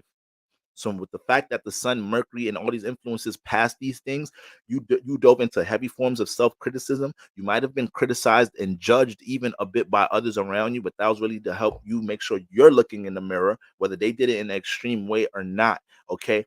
This is another reason why you might have manifested a lot of isolation around this time, because you had to kind of get more detached. The sun and Mercury was helping you pay attention to the power of detachment to help you understand your true power, right? When it comes into your creative and spiritual awareness. Pisces. Pisces is one of the most spiritual mystic signs in the zodiac, if not the most spiritual sign. All right. That's another debate right there. Okay. I always joke about how you niggas don't come down all the way fully here. Y'all be here 60%, 40% still up in that motherfucker. But that's what this season was helping you do, to understand how you can bring the 40% down the way you want to bring it down, so you don't have to feel like you have to jump into la la land in order to experience things in this lifetime. You can experience la la land down here. You can experience your creative potential down here. You can experience your potential when it comes into you, what type of person you are after embracing your healing journey or pouring into something, dealing with connection in your life down here. You don't have to stay in potential energy. So if you felt like anything was restricted in your personal life, it was to help you understand how to move with something practically. You most likely have the belief energy down pat. You have the faith energy down pat. Now, is what you're putting belief and faith in making sense for your reality though? Is this person you putting belief and faith in to let in your first house? Is that healthy for your reality? If you felt restrictions or blockages trying to build connections with somebody, this is exactly why Saturn's trying to tell you, no, do not let this motherfucker come in your first house, Pisces sun rising. You're dealing with the opposition of seventh house energy. So your ops is relationship activity right now. Your ops have been relationship activity. So when we talk about vetting processes right now, it is very important. Is very important. And you're about to jump into a heavy mating season right now. If you're a Pisces sun rising, because Venus is about to come in that first house. Venus is about to come into your sun sign. So not only are people going to try to throw things that you like or love around you that could keep you up in the air, you know, you could really lose yourself dealing with wanting to experience something that feels good around this time. Let's make sure that first house is regulated. Saturn been in that house trying to illuminate all the tools you have in general. These are not new things. You're not just these creative and spiritual traits of yourself are not things that just been developed over this time. No, Saturn came in this area close to being a year now to help you understand how you could utilize these things to build and structure and how you might neglect these things. And now the Sun and Mercury are highlighting the fact that you're probably still neglecting these things, or how the things that you're seeking stability, how you're seeking stability in your life can manifest through those things. So you not liking your job environment in some type of shape or form. You're not liking, your money a little funny, Pisces Sun rising. But Saturn's like, shit, if you just pay attention to this shit right here, if you learn how to sell some of these paintings online, if you take your funny ass, your great storytelling ass on TikTok or something, let your personality, first house personality be seen. Saturn been trying to help you understand how can we use our personality to build? How can we use our first house to build? So that's been a heavy influence during this season. And everything you've been trying to place time into, everything you've been trying to participate in, especially if it's relationship activity, that's why it was restricted. That's why. That's why it may feel like you're trying so hard to connect to this person, connect to this environment, or utilize some other shit, help heal or uplift things in your workspace. That's why you feel all these restrictions and blockages, because ain't none of that is leading into you looking at your personal talents and gifts and potential as what you need to be using to build and structure.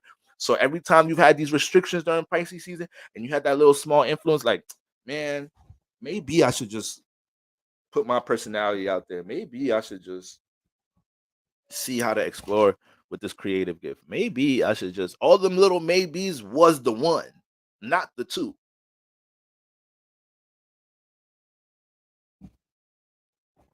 Okay? So that is very important to understand. This is what we need to set that emotional intention on, what that maybe was. That maybe I want to be dealing with this friction in the job environment in conjunction, 6th house, square, 10th house. Maybe I want to be dealing with this friction in relationship activity if I wasn't holding on to this potential of what it could be. What's the reality of this connection? This motherfucker don't really fuck with me like that. I fuck with them way more than they fuck with me. And it's, when I remember one time, the first time I was in a relationship, the first time I was ever dealing with love for real, it was a very long time ago, but the first time I was dealing with it, I panicked a little bit. I was tripping a little bit, right? This is baby Boro. This is 19 years old Boro. Always been a player Boro. Now he run into love for the first time. Don't know how to act. I remember telling my best friend, this is going to be pivotal for you right here, Pisces. I remember telling my best friend, I'm like, yo, bro, this is a problem. I feel like she loved me way more than I love her. Now, my bro's an Aquarius. He's like, fuck wrong with that? I'm like, what you mean? He's like, nigga, you saying that like it's a bad thing. What you mean she love you more than you love her? Nigga, she love your ass. I'm like, wait, damn. Ain't nothing really wrong with that. It's better than loving somebody that don't love your ass back. So this is why I bring that up to say Pisces Sun rising. You need to make sure, even if you head over heels over a motherfucker right now, Kiku, what's going on, Kiku? You've been an engaged sister. All right. You need to make sure Pisces Sun rises, regardless if you feel like you're head over heels for somebody right now, are they at least acknowledging that love? Are they at least, right? Are they being appreciative of how you're pouring into their life? Maybe you do love and like them more. But if they like you, and if they show an appreciation for what could be built for the potential with y'all, then it shouldn't be that's it. Don't make it a big thing. You affectionate as hell. All right. Venus be taking over. Venus and Jupiter come together, and Venus, Jupiter, and Neptune come together and be taking y'all to another world. But this is why all them things have been restricted. Okay. Now, these things are being restricted because you're about to birth yourself in the 2nd house. You're about to birth yourself with Aries in the 2nd house. Your self-identity, through you cultivating things with your personal aspirations, your personal talents, you taking time, keyword Saturn, you taking time right now to understand how you may be able to express your values, express your talents. Now, when we get into Aries season, your self-identity is going to be evolving with 2nd house traits. Now we're going to start seeing more of your value with your personal expression. Now your true value starts to get attached to your personality and how you show up in the world. but it takes from you being emotionally intentional about how you pour into your talents, gifts, and your potential energy in this first house. Then second house season, now we're probably going to see things dealing with security and stability change in your life. Now we're going to see different opportunities. Now you're going to start developing different relationships, more clients or whatnot, because this is going to be something we can see now. We can see the second house value. Sun is in your second house. We can see these things, and we can see how it makes you who you are, an individual. Now, at the same time, Mars and Venus gets into the first house.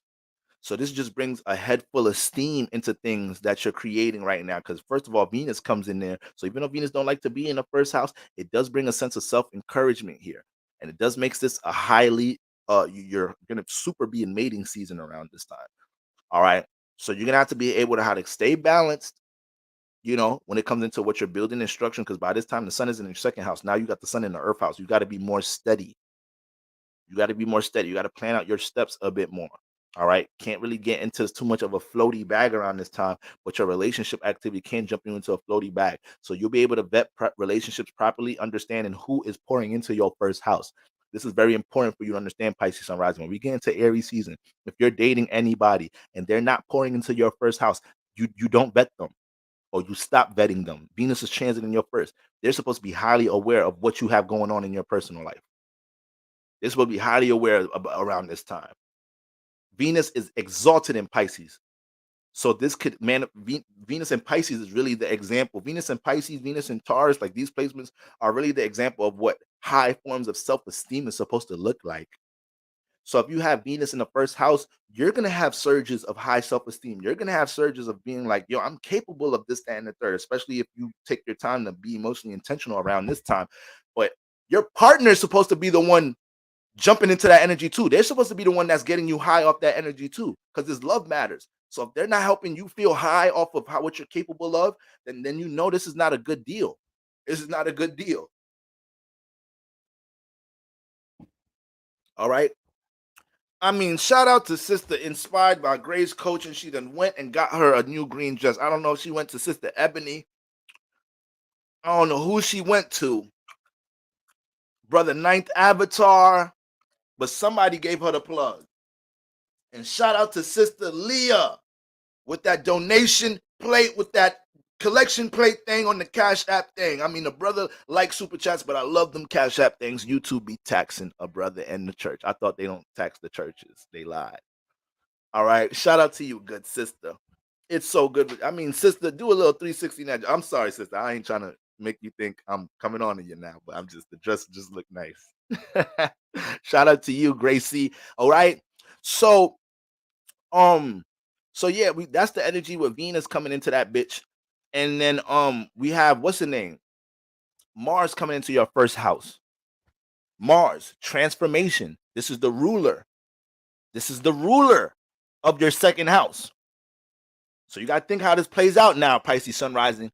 If you're aligning yourself with self-identity energy, pouring into yourself and your personal values, moving by the time we get into Aries season, with Mars coming into your first house, all these things we're talking about now, your personal creativity, your personal awareness, your personal, all the traits you have dealing with creativity and spiritual awareness, these things can be used to transform your second house, aka your forms of security and stability.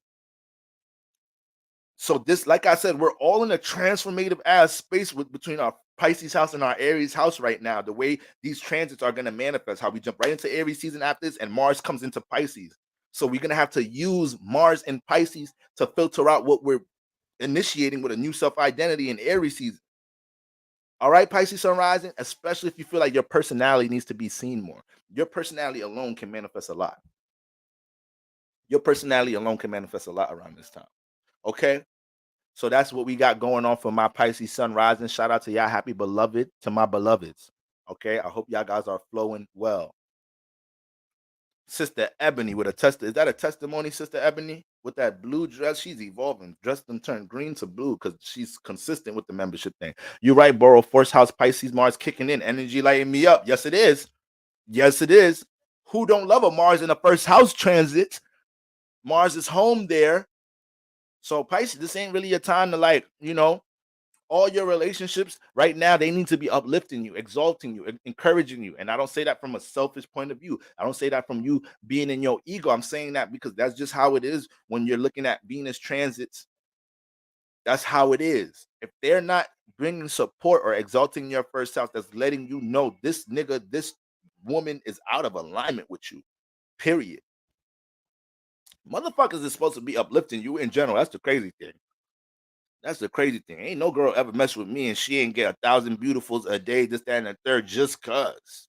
Baby, you know you pretty, right? You know God took his time on a sister like you, right? Oh my God, boy, you so stupid. Yes, you tell me all the time. That's when it's real, when you gotta say that to your man. I know, baby. You tell me all the time. I know I'm pretty. Oh my God. Even on my bad days, even when I think I'm not that pretty, you make me feel pretty. That's real nigga timing. So if they not, so that's supposed to be regular shit. If that shit ain't happening right now, or at least when Venus get into Pisces, then that's, I don't know. There's something going on with that bitch. There's something going on, and I don't like it. I don't like the smell of it. Okay? So that's what we got going on, Pisces sun risings. That's what we got going on. Now, Aries sun rising. Okay? Second house. Excuse me, I'm bugging out. 12th house. We got the 12th house moving into the first. So Aries sun rising, for the most part, man, right now, y'all most likely may have been in an extremely isolated space. Aries sun rising, this might have been a real isolated space for you because you're already an individual. You're already an individual. So shit, you be liking your personal space, but now you know all these influences in your 12th. So you felt the need to have to recollect on things dealing with, past creative endeavors, things that you know want to birth that you haven't yet. You are the birth person. Kem, I see you in the building. All right. There may be a lot of things, that you want to, once again, you're the birth sign. Yeah, I know I call the 12th house what? The womb house, right? The pregnancy house. So that's what we all in right now until we get into Aries season, into your season. And now we giving birth to that baby. All right. I don't know what y'all got some names for y'all baby yet? I think I'm gonna have me a water birth. I like that water birth natural thing. But anyways, Ashe. I ain't gonna have the Matrix deliver mine. I'm sorry. All right, I'm finna deliver mine if I ever get to deliver one. But let's get back focused. Dr. Umar voice. Aries, you the birth sign. So you already got mad individuality. The 12th house already dealing with getting lost. So to be honest with you, Aries sun rising, a lot of y'all had to kind of get lost to find yourself in different ways this season. A lot of y'all might have had to get lost to find yourself. Might have been in a space where you was a little undecided about what's going on with career, a little undecided with how you're about to use a personal talent or gift, a little undecided about something dealing with connection with somebody else. So you might have had a little part of this transit where these things were blurry from you.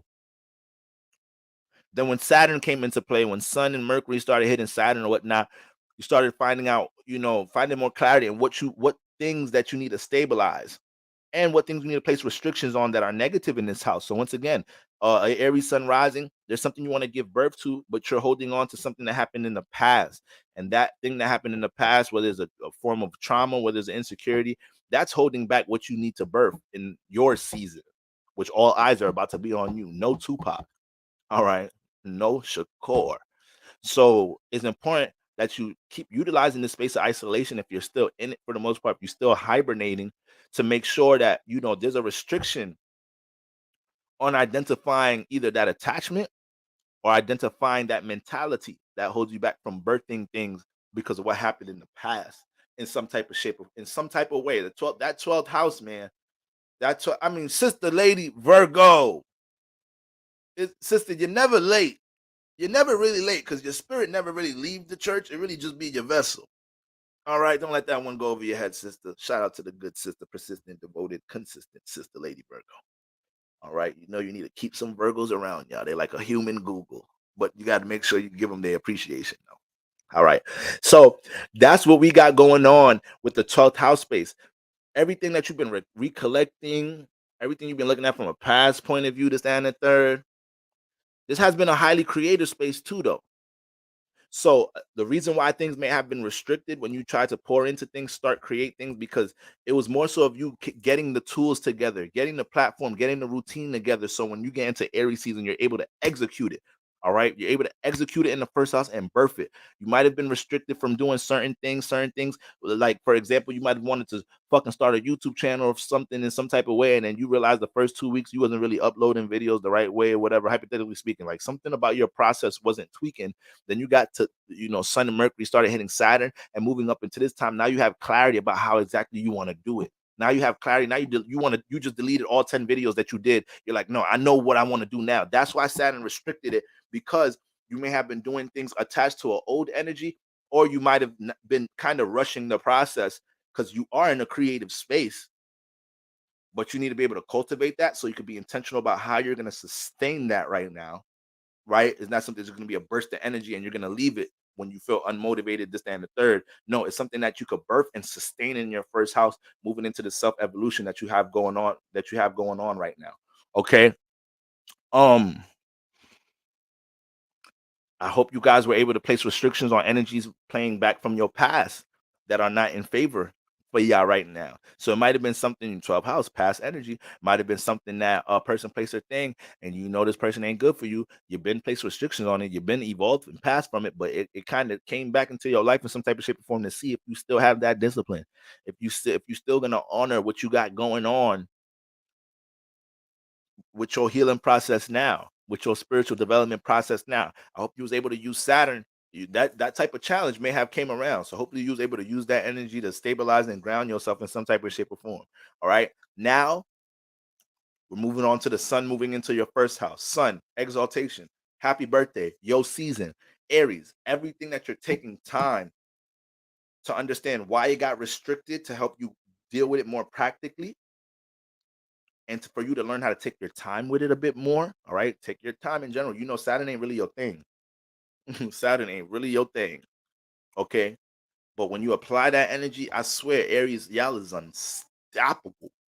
When you have an Aries that's able to be like, all right, what's the blueprint? Like when the Aries asks himself that question, oh, it's over. It's over. It's over. They too durable. Y'all are too durable. Y'all got too much vitality.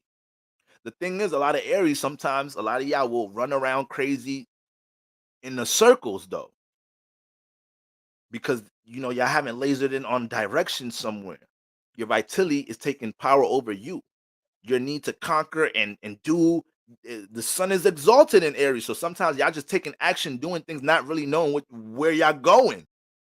So once y'all got some direction with it, and y'all are able to tell yourself, I don't care how week 1, week 2 go, we sustaining where we going. We gonna keep walking the path this way. It's game over for the Aries sun rising. It's over. It's over for the Aries sun moon rising. All right.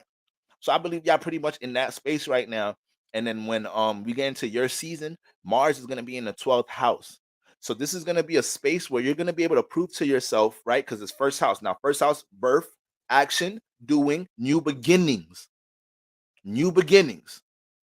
So what happens here is anything that you feel like is holding you back in the 12th house, as you're living and doing everything that you're placing emotional intention to right now during this new moon, that's going to be a testament as to why you don't stay hung up on them 12th house negative ideologies, negative traumas, insecurities. Your acts during Aries season is going to be supporting that. Mars is going to be in the 12th house conquering all of that while you just allowing yourself to experiment through action and expression.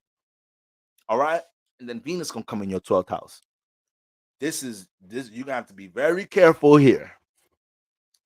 Gonna have to be very careful here, Aries sun rising. All right, because you're gonna be dealing with a whole full of head of steam when it comes into personal development, personal growth, and new personal journeys in your life, new beginnings. Sun in the first house, exalted here. Sun in Aries, exalted here. You being an Aries rising, part of your gift is. I want to say gift and detriment is that you get the double whammy effect of everything, right? So sun coming in the first house, it's exalted in the first house and in Aries. Sun going to the Libra, It's fucked up, sun fucked up in Libra and fucked up in the 7th house. Now Venus is coming into Pisces, exalted in Pisces and in the 12th house. So knowing that this is a time for your first house, I know a lot of Aries just heard that. When is it a time for my first house? The fuck? When the fuck am I not supposed to be pouring into me? It's like, damn, Aries, relax. You know what I really meant. No, for real, I really don't. What does that mean? Even though the sun be here, there, I'm always gonna do me, Boro. You hear me? I hear you, Aries. My bad. Nigga, Aries be making me feel like I ain't got no backbone. You hear what I said? You got it, brother. You got it, brother. Let me share a little story with y'all. I'm staying at my mom's crib right now, right? It's Bronx, New York. Niggas be mad disrespectful. It's New York City. So I be asking my mom, because when I used to live here, niggas used to be disrespectful sometimes, thinking they could park in our driveway and shit. So sometimes my mom be coming home late from work and shit. There's no reason my mom coming home late for work, having to look at what the fuck, like, damn, niggas parked in my shit, this and that, third. So I be asking, I'm like, yo, dude, when I came back home, I'm like, yo, how's it been with the parking and everything? You been all right? Niggas been, respecting and shit. She's like, yeah. I had to run some errands, this, that, and third. I come back to the crib, a nigga got their car parked there.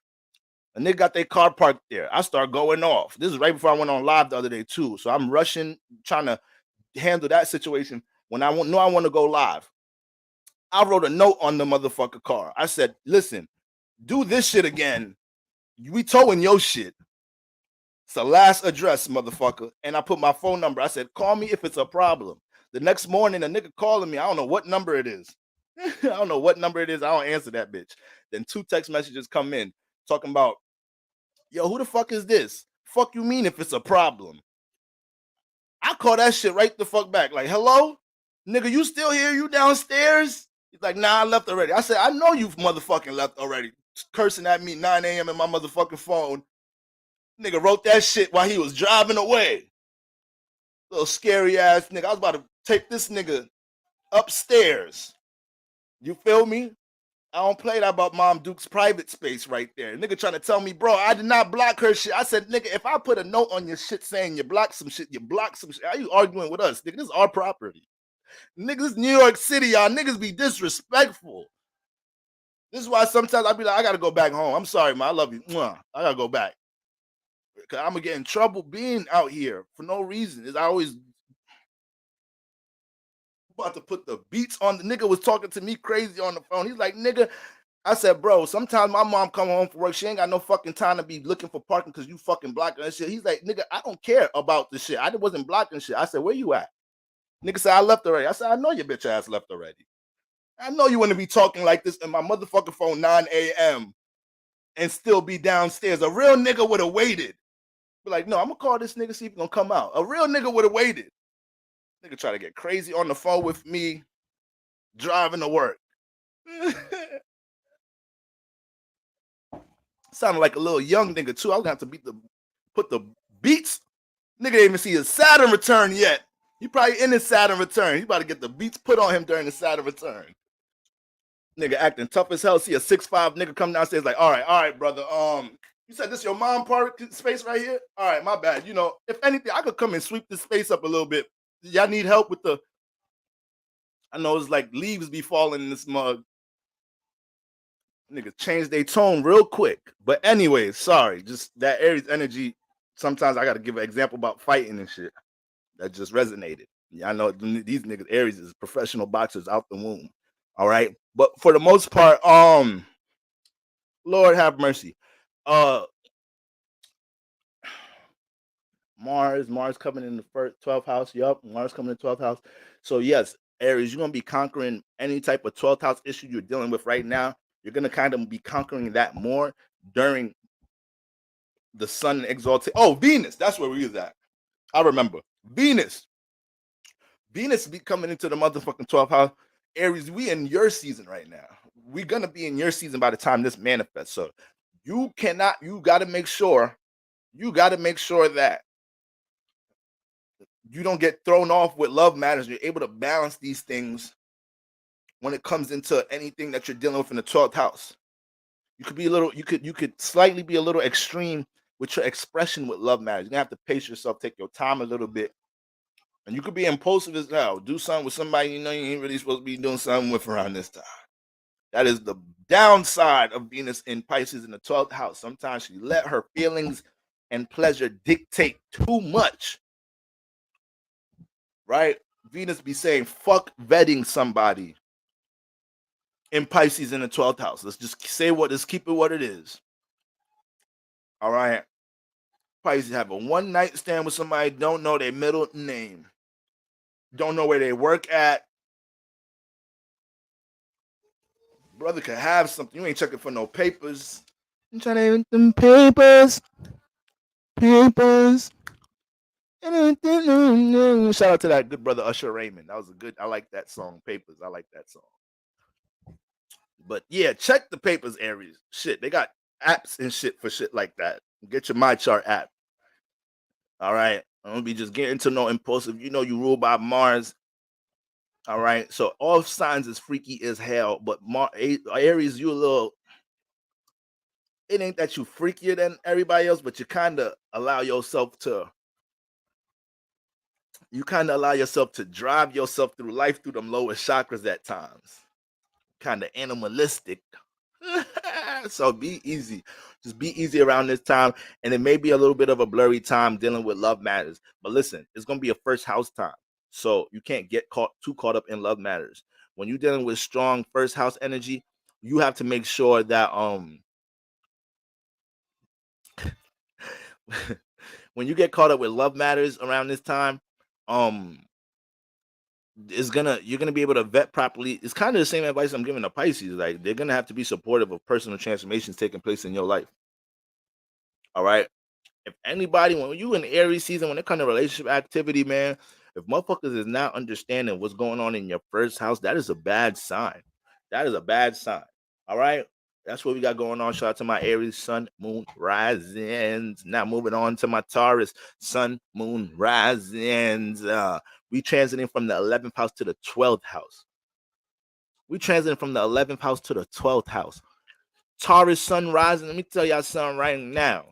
The reason why you ain't fucking with them friends no more right now. Is a reason why you was feeling uncomfortable being able to relate things dealing with spirituality, your creative development, or simple aspirations and goals you have with people that you've been surrounding yourself with, associating yourself with for how long. But you noticing like, yo, I be around these people all the time. But when it comes to my true aspirations or beliefs about things, that should still be feeling funny. Like, it still be feeling funny to me to relate my dreams or things that dealing with my potential energy that I want to create this, that, and the third. Why you thought you feel like that around this time, Taurus sun rising? Why? Because you might have allowed yourself to start associating yourself with people because it look good, because maybe they make you feel good. Pisces in 11th house, I ain't gonna lie, it's giving crack pack energy. I'm not gonna lie. You know, this house is spiritually inclined like a mug, and you throw Pisces in there, you're gonna manifest mad teachers, all of your friends in some type of shape on your associates. They be wise, they be knowing different things, they be putting you on things with spirituality and whatnot too. But if you find yourself in a space that you really wasn't, you started seeing, feeling like you need to separate from certain people that you associate yourself with, you part of any groups and communities or whatnot, and you feeling like they didn't reflect things dealing with your belief system or whatnot, Pisces sun rising, that was the reason why you had to get restricted from them. That's the reason why. Because this is a space where it's trying to usher in some tribe members. See, you're moving from the 11th to the 12th house right now, Taurus. So this little 2-month span of Pisces and Aries season of like February moving into March and early April is important to understand what's going on with your relationship life, because the 11th and the 12th house are dealing with connecting to the collective consciousness. So if you're manifesting all these different things with spiritual awareness, right? You're seeing the sun transit in 11th house. You're seeing how, your creative spiritual awareness could be connected out into the world.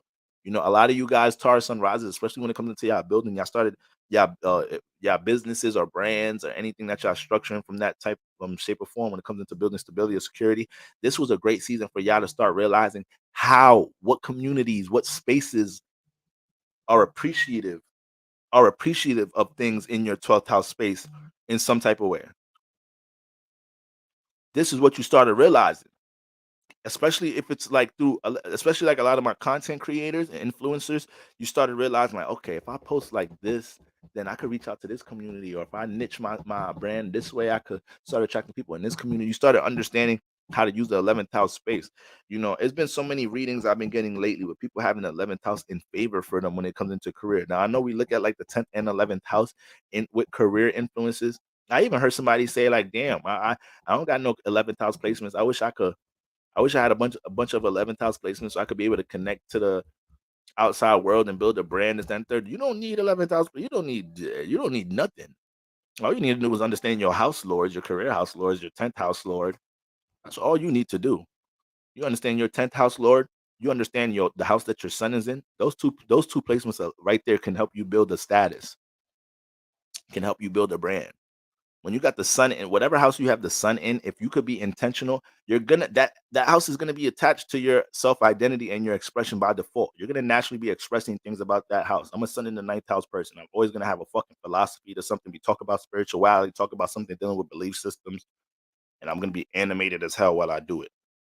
So whatever house you have the sun in, just being intentional about pushing that energy out, that alone creates status. That alone creates status. People are already looking for you to intuitively, we're already looking for you to do that. So if I start dating a chick right now, she got the sun in the sixth house. It don't matter what sign it's in. She could be sun in the sixth house in Taurus. My spirit is naturally gonna pick this up. It's gonna pick up that she should have things balanced, or there should be some awareness dealing with regiment, dealing with stability, dealing with wellness. She should be able to be aware about moderating her diet in some type of way, even if she's not really, disciplining herself the way she should be. She should be saying things like, yeah, I've been trying to stick to this diet. It's been a little hard, but I realize these type of foods make me feel this way. She need to be able to be aware of some of these things, but because my spirit gonna kind of get thrown off. I may not have looked at her chart or nothing, but this is your sun. This is how our sun represent each other. So back to me, I'm a sun in the ninth house person. If I was a stupid nigga, it's mad easy to be seen. Cause you looking at me as somebody that's supposed to be knowledgeable about something, supposed to be able to educate something, be wise about some shit. If I'm the sun in the ninth house person. So if I'm not exuding that, then I'm gonna come off dumb as hell. I'm gonna come off unwise. All right. You got the sun in the seventh house and you don't know how to pick partners. You don't know how to mate. You go into bad business. You make business deals off of impulse. You're making bad business deals. That's gonna be so easy to see that you do a bad job relating in the world. You're supposed to be the example of how it looks like to balance things with relationships. Allow yourself to have people around you that make your reputation look better, because we know you surround yourself with these people. You connect with these people, so that makes your expression look better. All right. So getting back to Pisces in the 11th house, Taurus sun rising, is very important to understand who you've been associating yourself with, make your reputation look in some type of shape or form, and how open they are towards receiving things dealing with your values. Now, you're ruled by Venus. There's a lot of Venus energy in this house, even though the ruler is Jupiter, right? Jupiter and Neptune. It's also important to understand any forms of enabling in this area. That's where Saturn started really putting the hammer down. Like I said, it's giving Pisces 11th house, it's giving crack pack. It's giving crack pack. All right, that's like more so the negative side of the 11th house, right? You meet somebody, they're like, yo, Boro, pull up to this party. Don't really know these niggas, just met these niggas at my new job. I'm like, all right, whatever, man. I'm a little free. I knocked out my readings for the week. I'm gonna see what's up. I don't be getting out the house. Capricorn moon rising. I be in the office all day. I'll go out there. I go out to this party. There's all type of freaky shit going on in the party. Niggas taking ecstasy over here. There's two girls kissing each other over there. I mean, I ain't mad at that one right there. Niggas trying to pass me the blunt. I'm like, yeah, I'm good. I don't smoke no more. But then I'm getting secondhand smoke because everybody's smoking in this bitch. They're like, yeah, bro, you see, man, cool. We had to invite you to the party. This, that, and there's everything out here. You ain't got to pay for shit. Drinks, liquor, weed, even the hoes. You ain't even got to pay for them. Just this the rooms upstairs. Take one of these hoes upstairs. That one says she like you anyways. You want to go talk to. I'm like, brother, there's a world of demons in this house. So Taurus sun rising, you might have been invited to houses like this, or you might have been in those houses, and now Saturn started laying the law down when the sun and Mercury started passing through this house. So your awareness and your thoughts started realizing like, yo, this house is not beneficial. Okay, this social environment, these relationships is not beneficial for me right now. Sister Sacred Owl just asked, Boro, are you still doing in-person readings? I will be, but I realized I won't be able to do as many as I thought I would for people that was interested in those in New York. And also, I just have to postpone it for a while. I think I'm just gonna do that discounted sale for my twin flame readings for people that are interested in those. I'm gonna kind of focus on those. We probably get into some of them in-person readings like towards the end of March, early April in some type of shape. I'm kind of gonna be in New York for a while. All right. So we got that going on. So yeah, Taurus Sunrise, this is why these areas was restricted. This is why. These are enabling areas. That's why you might have got to extreme situations with certain social environments in some type of way, or you might have found the value in people that you're working and structuring things with. Right? You got something that you really value in some type of shape or form, something that's connected to your talents. Taurus Sun rising, second house native. Okay, and you're starting to realize that these people that you attach yourself with, or these people that you're connecting with in general, they're able to exalt and uplift some things that you want to structure and build. So is your social environment taken away from your sense of security and stability and your ability to pour into your dreams and aspirations in some type of shape or form, or is it taken away from it? Which one? Taurus Sun rising. And now you about to have a new birth take place in the 12th house. So Taurus Sun rising, you about to have new dreams. You about to have a whole new sense of dreams, imagination, about to be doing numbers, and you're going to feel the need to be assertive with these things when it comes into Aries season. Sister Ayla, I mean, girl, woman, you know what I'm finna say, right? The dress, sister, I mean, ravishing. All right, finna pull out a red carpet for my green suits and dresses out there. Okay, Taurus Sunrise, so that's big right there. That's big. We get into the 12th house. You got Aries in the 12th house. So a lot of times, Taurus Sun rising, they hella motherfucking passionate for the things that they believe in themselves from a creative perspective, but they slow and steady though. So they're able to actually hold in the passion inside while working on things, in a steady manner. Now, it does depend on things dealing with your aspects and your planets, but from just a raw house format, having Aries in the 12th house, they're going to want to give birth into things dealing with their talents in some type of shape or form. The only thing is they may, depending on either certain traumas or maybe things dealing with the upbringing. What's in the 4th house for Taurus risings? Scorpio. No, I'm bugging 7th house. Taurus. Leo's in this house. So this is what happens here. Because I know there was a placement throwing this off. What happens here is, Aries is in that 12th house and everything. So they be passionate and impulsive to birth things out from their creative space. But you got Leo in the 4th house. You kind of get conditioned to being private with your creativity. A lot of my Taurus sun risings. And you may not even realize it at times. That's why even when a lot of Taurus sun risings start expressing things with their talents or creative influences, people look at this. If you have like a Taurus child, a Taurus family member, partner, and they're talented with something, this, that, and the third, they're gonna be private as hell about how they even work on it. Like if they're a rapper or something, they're not gonna like a lot of people in the studio. They is not gonna fuck with that right there. It's gonna be you, whether you the girlfriend or boyfriend, the engineer, and that's the fuck. Your black ass might not even be able to come in there. You might have to ask them how was the studio session when they get home. All right, like, yeah, it was good, it was cool. Nigga don't want to talk about the shit like that. So even when Tauruses start manifesting attention or being seen for things with their creativity, which is not like this is new to them. They just been creative in their private spaces. They just been more hidden about it. It's fire. This is what a lot of earth risings go through with fire in the water houses in general. But now when they start being seen for that shit, when their identity start being attached to something they're dealing with creatively, that alone can start feeling vulnerable. So Taurus sun rising, you're gonna have to kind of start embracing the attention that comes with things dealing with your creative aspirations. You cannot neglect your creativity and creative endeavors because attention is attached to it. That's something that you deal with generally, but that's going to be a theme within these next coming months. All right, with all this new birth energy manifesting in your 12th house, and then your ruler moves into the 11th. So as you're birthing these things in the 12th house, you can get new community, new support systems in your 11th house, new love out in the external realm, people that you don't know loving what you do, right?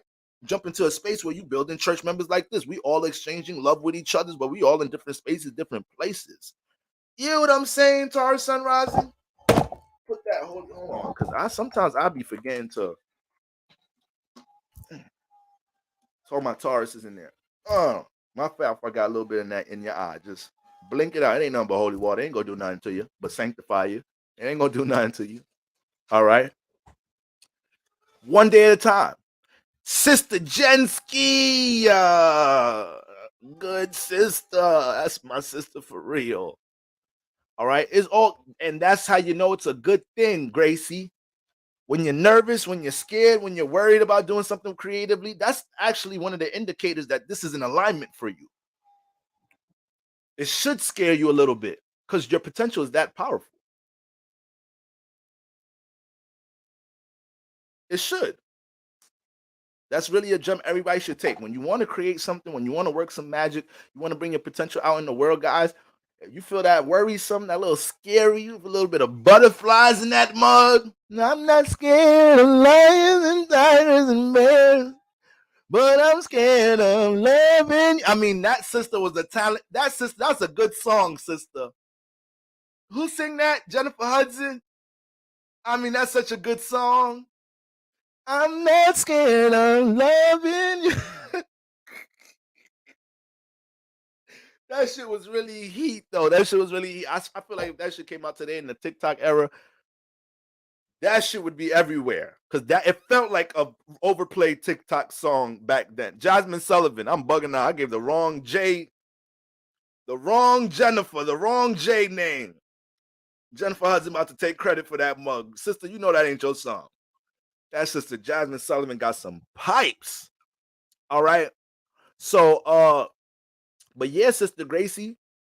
All right, that's what you got going on. That's good. That's how you know you in alignment. That's how you know you in alignment. All right. Shit, we all should feel a little nervous, a little worrisome before we start some creative shit. That's actually a sign of your spirit being excited. Butterflies be a sign of your spirit being excited. Our spirit is always pushing us to do some of the most scariest things in our life. And some of the scariest things in our life are things we don't have experience with, things that we cannot really see the outcome with. Eventually, we build confidence through experience. But how do we can't become confident out of nowhere. So that's why I hate when I hear dating coaches or anybody just trying to tell somebody just to be confident. How the fuck I'm supposed to just be confident with something? I don't know how to do this. I don't have no experience, but that's what builds confidence, experience. If I was a dating coach, I'm not gonna just tell this guy that's not experienced with women, like, yeah, you just gotta walk up to her, just be confident, brother. He could have told, you think he couldn't tell himself that shit if it was so easy?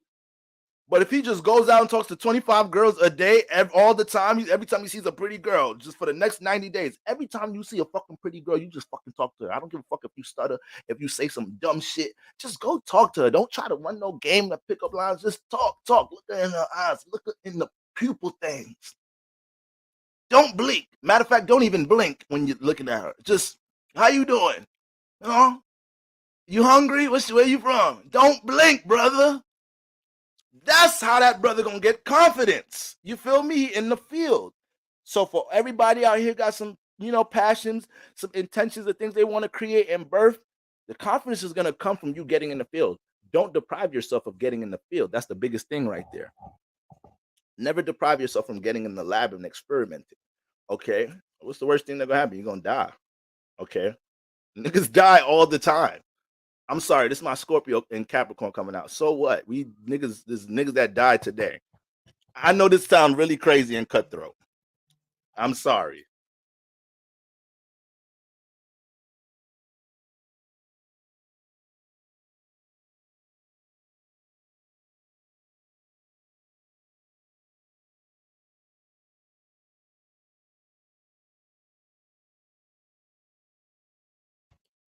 Can't get confidence if you're not in the field. That's a gem for everybody. All right, family. All right, beautiful people. Now, but yeah, Tar, just understand that. Yes, that 11th house could be doing some things when Venus and Mars get in there while we birthing new dreams, new aspirations. You're literally gonna be developing new dreams in motherfucking Aries season, and Venus comes in 11th house and it's gonna manifest new communities, new groups, new mates, new associates, colleagues that could support these things, even a mentor or two. All right. So that's what we got going on. Gemini sun risings.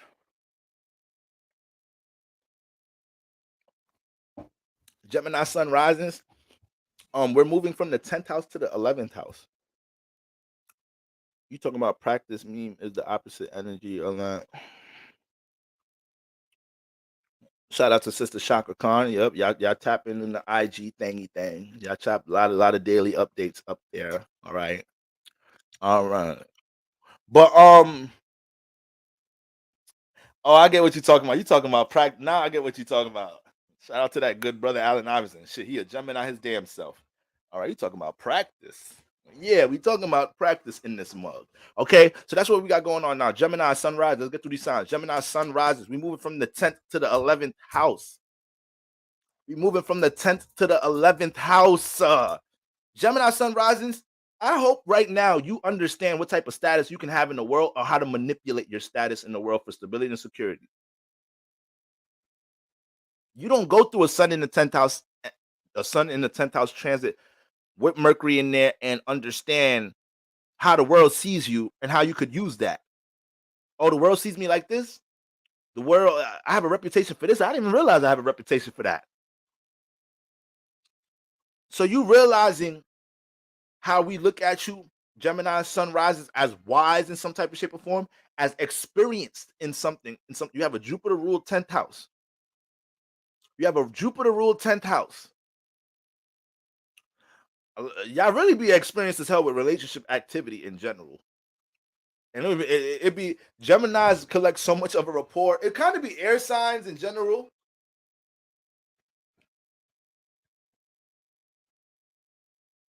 But it's really Gemini a lot too, because they got, and it'll be air signs in general too. Air signs gonna know a lot about relationships through their personal experiences. But shit, you got Pisces in the 10th. So in some type of shape or form, things dealing with connection, people's potential, manifesting potential, Gemini has the lens to observe certain things to help people come into that. So a lot of times, Gemini sunrise, you be helping other motherfuckers come into their potential through career. Whatever you do, and it don't have to be conscious or intentional. A lot of Gemini, good brother E. Arsky in the building. Devoted brother. I don't know where this church would be without that brother. All right? Can't build a church by myself. We all play a part in this. Shout out to my good brother right there. Okay. Oh man, y'all was in the building. Sister Watkins, cat house, not a dog house, not a giraffe house. Not an orangutan house, right? Not a gerbil house. Them Aquarius be getting freaky with them gerbils. We spoke about that last live stream. Walk into Aquarius house, you be having gerbils. What the fuck we gonna do with those tonight? We gonna do those to you tonight. No, you fuck you not, Aquarius women, but you know how they do. They get us always influence us to do something we don't want to do in the 8th house. But we spoke about that already. Shout out to my good sister, Gemini X Jupiter Libra in the 5th house. Just sent him a message telling him his child says she knows he don't care about it. It's been 9 months. Listen, that brother need to get on with himself, sister. That brother, listen, karma is a thing in this realm. All right? Karma is a thing. And sometimes what I learned in life is we can't play God. And I'm a sun conjunct Jupiter in the 9th house. I be thinking I could play God sometimes. I be having to ground my motherfucking self. Sit your black ass down. So we cannot play God, and we cannot be thinking that we got to take control for other people's karma. Motherfuckers do us wrong. See, I'm sorry, I know we're going on different tangents, but it's always all connected, y'all. When people do us wrong, family, especially me, I'm a scorpionic brother, so I be vengeful like a mug. I hold a grudge like a motherfucker. But the thing is, y'all, God always gonna make sure you're front row when they get their karma. It never fails. It never fails. When you a good person, good-hearted person, right?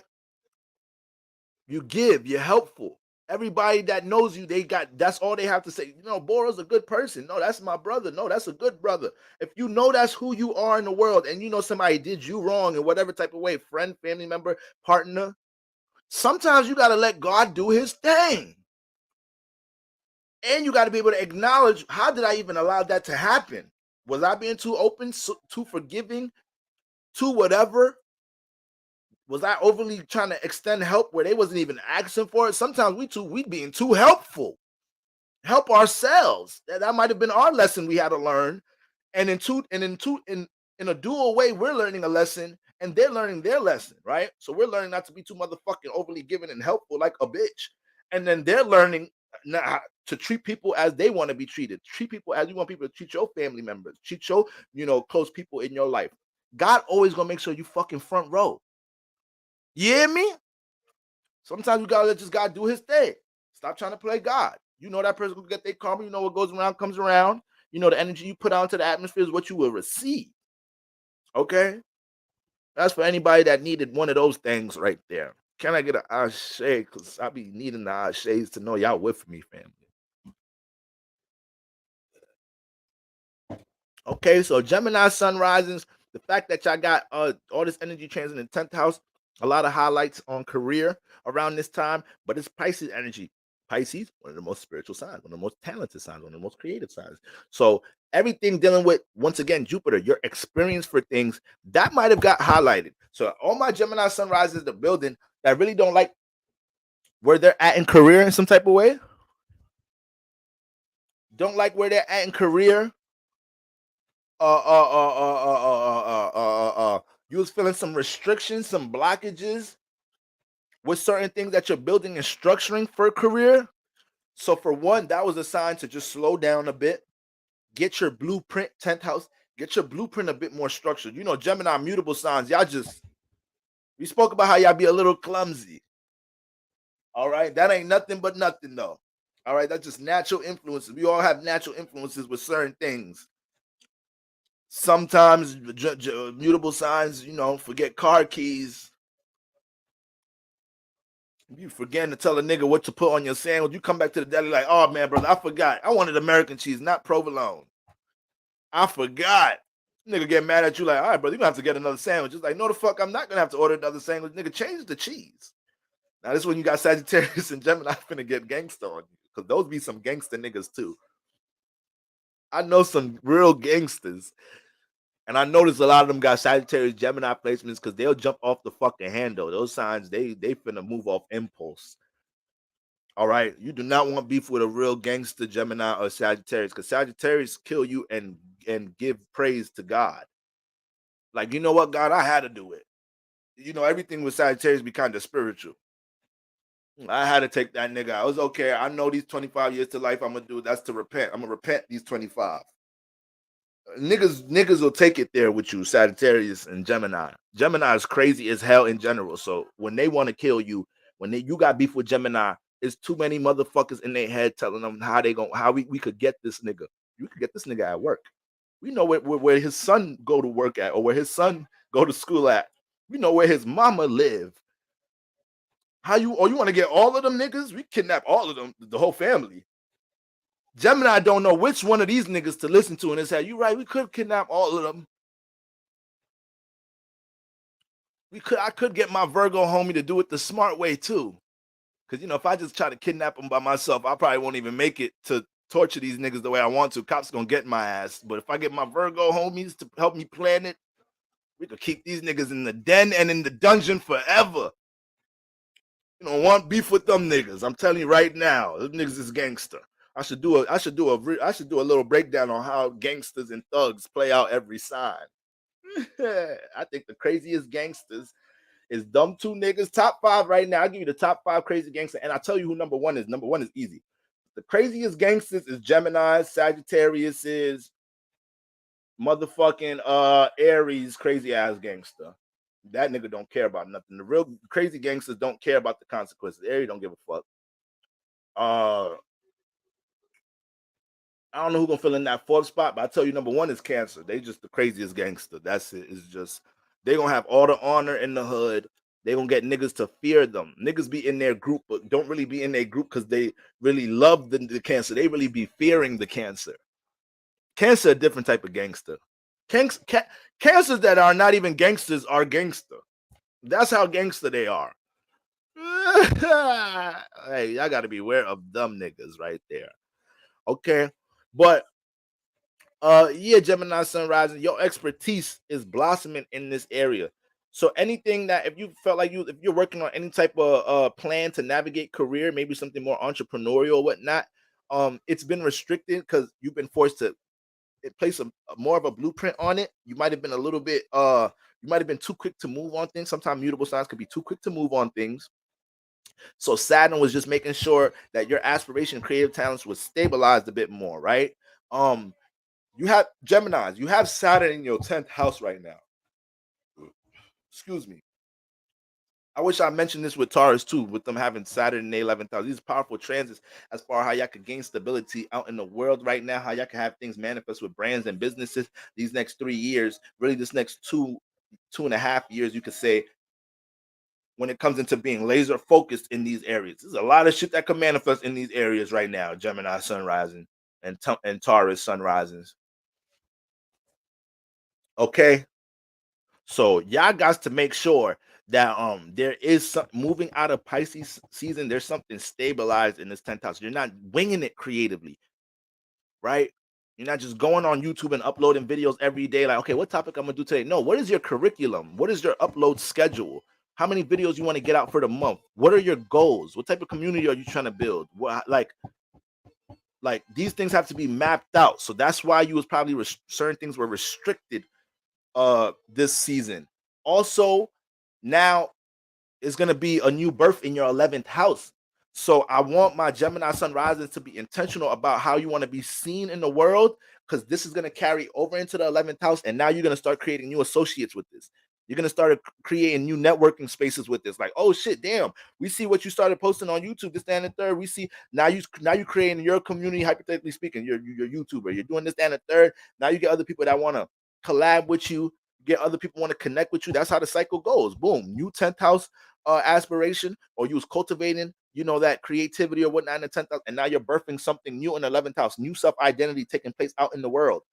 And the thing is, this new identity is taking place in the 11th house, not in your 3rd house, not in your 7th house. So you have to be careful how 3rd and 7th house people try to keep you in a box in some type of way. Niggas is seeing this, who you is in the 11th house. So everybody know you in the 3rd and 7th house for some other shit, but not the shit that you building and creating in your 10th house.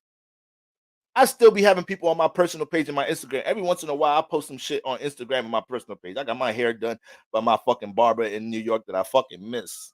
I will marry her just so I can have her around me all the time. She don't even like niggas. I be telling her, I'm like, I'm planning to move back to New York just because of you. She started laughing. I'm like, I'm dead serious. I'm dead fucking serious. Like, you ever thought about Virginia or anything? You ever thought about relocating like a mug? Okay, I'm telling you, your best hairstylist, your best barber, they is dear to the heart. You hear what I'm saying, ladies? I know y'all know what that feel like. I know y'all know what that feel like, ladies, the way y'all be getting done up. All right? I'm just happen to be a Libra brother, so I'm a little superficial like y'all ass. All right? That Venus name, aka, Venus alias is vanity, like a mug. But let's get back focused. Dr. Umar voice. You get into this 11th house. Gemini sun rises. There's a whole new sense of community, a whole new sense of people that want to pour into what you got going on based off what you created in your 10th house in some type of shape or form. All right. Now, what happens is when we get into Aries season, Venus and Mars move into the 10th. So this new sense of status that you're honing in on, this new sense of status and whatever intentions you have about navigating your career space and how you want to show up in the world, Venus is manifesting support through 11th house space, manifesting support, uplifting the 10th house space, maybe somebody adding resources into this space, because you're going to have Venus past Saturn in the 10th. That is very powerful. You get the right repost, you get the right business sponsor, you get the right promotion. Venus, this is going to be a pivotal time right now. That's why I need Geminis, especially you on the hot seat. So you ain't go through all this shit for nothing this season. Sister Jada Watts. All right, I like that name, Sister Jada Watson. Y'all give it up for brother Randy Watson. All right. What movie is that, y'all? Y'all give it up for brother Randy Watson. That boy good. All right. I wanted to add that clip to my church clips, but I can't find the clip on YouTube that won't let me monetize it. Brother Randy Watson. All right. Brother from the hip got it. Brother from the hip got it. Sister Ayla got it. All right. Sexual chocolate. But anyways, that's what's going on with thank you, Sister Jada Watts. Thank you, sister. All right. You know our brother love them Cash App things. All right. And appreciate you, Sister J. Appreciate you. So yeah, Gemini, y'all been on the hot seat. I need y'all to have something to show for that mug. It may have been heavy. You might have went everything I'm saying right now. You might be going through the projection energy right now. That's the dark side. You might be going through the projection energy of it right now. So you got these aspirations to want to do something in your 10th house. You've been going through the course of these things during the season. Somebody in your 4th house or your 7th house may be projecting on you. Like for real, you want to just put all that shit away that you was working on in this job or with this career aspiration to do that? Or you really want to take all your experiences, all your knowledge and wisdom doing this thing to build a business off of it? You don't think you should be doing something else? Like, motherfucker, my heart is calling me to do this in the 10th house, and I got energies in the 10th house. This is not all by this is not by mistake, woman, man. All right. Brother Nick Marone, did I shout you out, brother, with that green suit? That boy was good, right? That boy good. I swear that boy is good. Every time I hear myself say that boy good, I start thinking about Montel because he wasn't good, y'all. All right, guys, we're navigating these waters in Pisces season, and I think that's why there's been some sense of an illusion between Gregory and his dad. I think the connection was missing, so we're gonna see if we could repair that while they're in their adult stages. You guys don't go nowhere. We're gonna take a commercial break really quick. Don't go nowhere. It's the Montel Williams Show. We'll be right back. I mean, that brother was good, y'all. It was such a good one, right? It don't make him like that no more. Shout out to that good brother Montel. We're gonna get him, we're gonna bring him to church one day. Don't you go nowhere. I ain't going nowhere, Montel. I want to see how you're gonna heal them. I can't wait till the commercial break is over. I can't wait. You a healing brother with that bald, luminous head.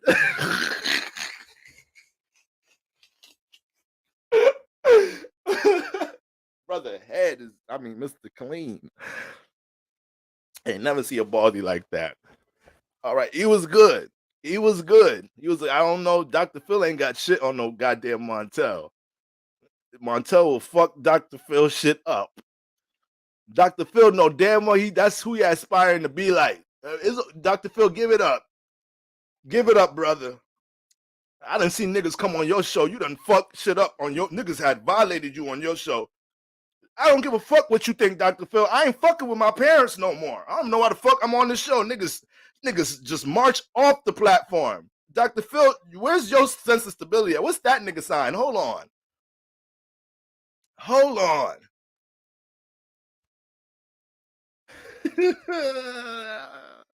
See? You see, family? That's why they be playing with your ass, Dr. Phil. That's why they be playing with your ass. You a whole fucking Virgo. Virgo trying to be too practical, ain't putting enough moon energy in the bitch. So it just feel like you're critiquing them motherfuckers.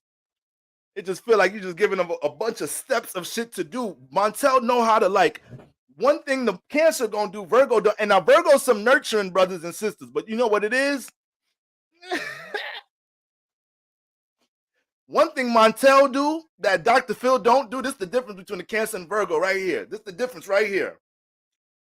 Dr. Phil coming in this bitch, Virgo, trying to give him all different type of advice. All right, you guys need to do counseling. You guys need to do this, that, and the third.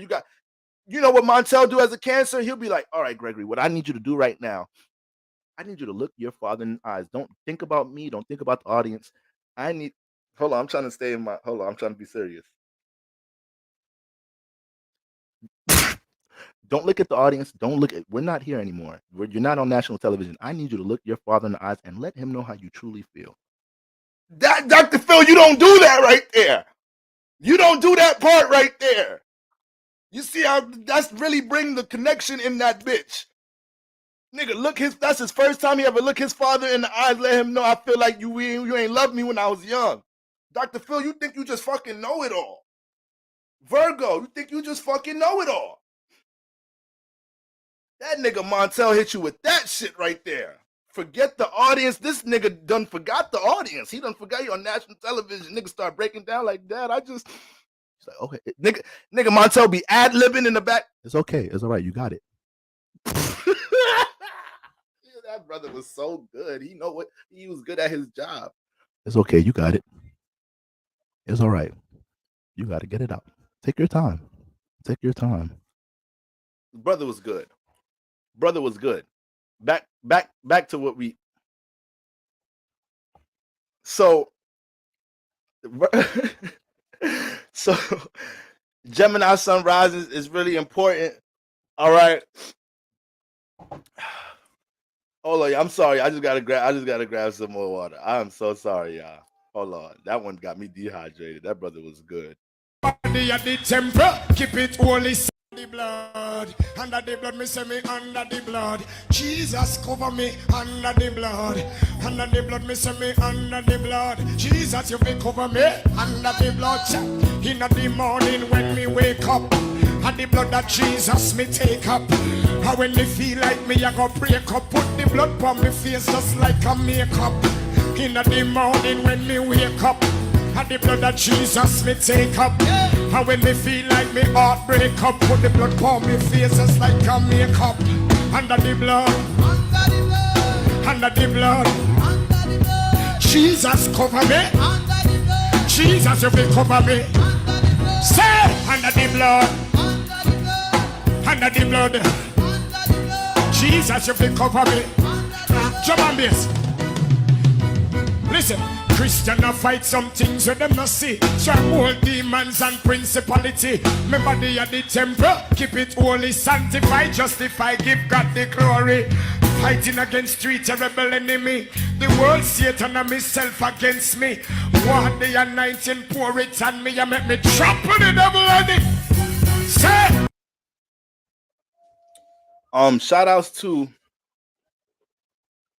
Shout outs to Saffron Magic. I know you got some Caribbean background. Yes, Father Lord. Yes, Father. There's always I know there's a nigga in that church. I know there's a nigga. Might be more than one nigga. When that under the blood comes, Father, yes. Yes, Father Lord. Praise him. Under the blood clot. Me sorry, me not mean the curse. Blood fire. Yes, Father Lord. Not Father Lord. Father Lord. LAWD. Like a mug. Good Father Lord. Before y'all about to eat Thanksgiving dinner, all right, bow your head and pray. We come to you, Father Lord.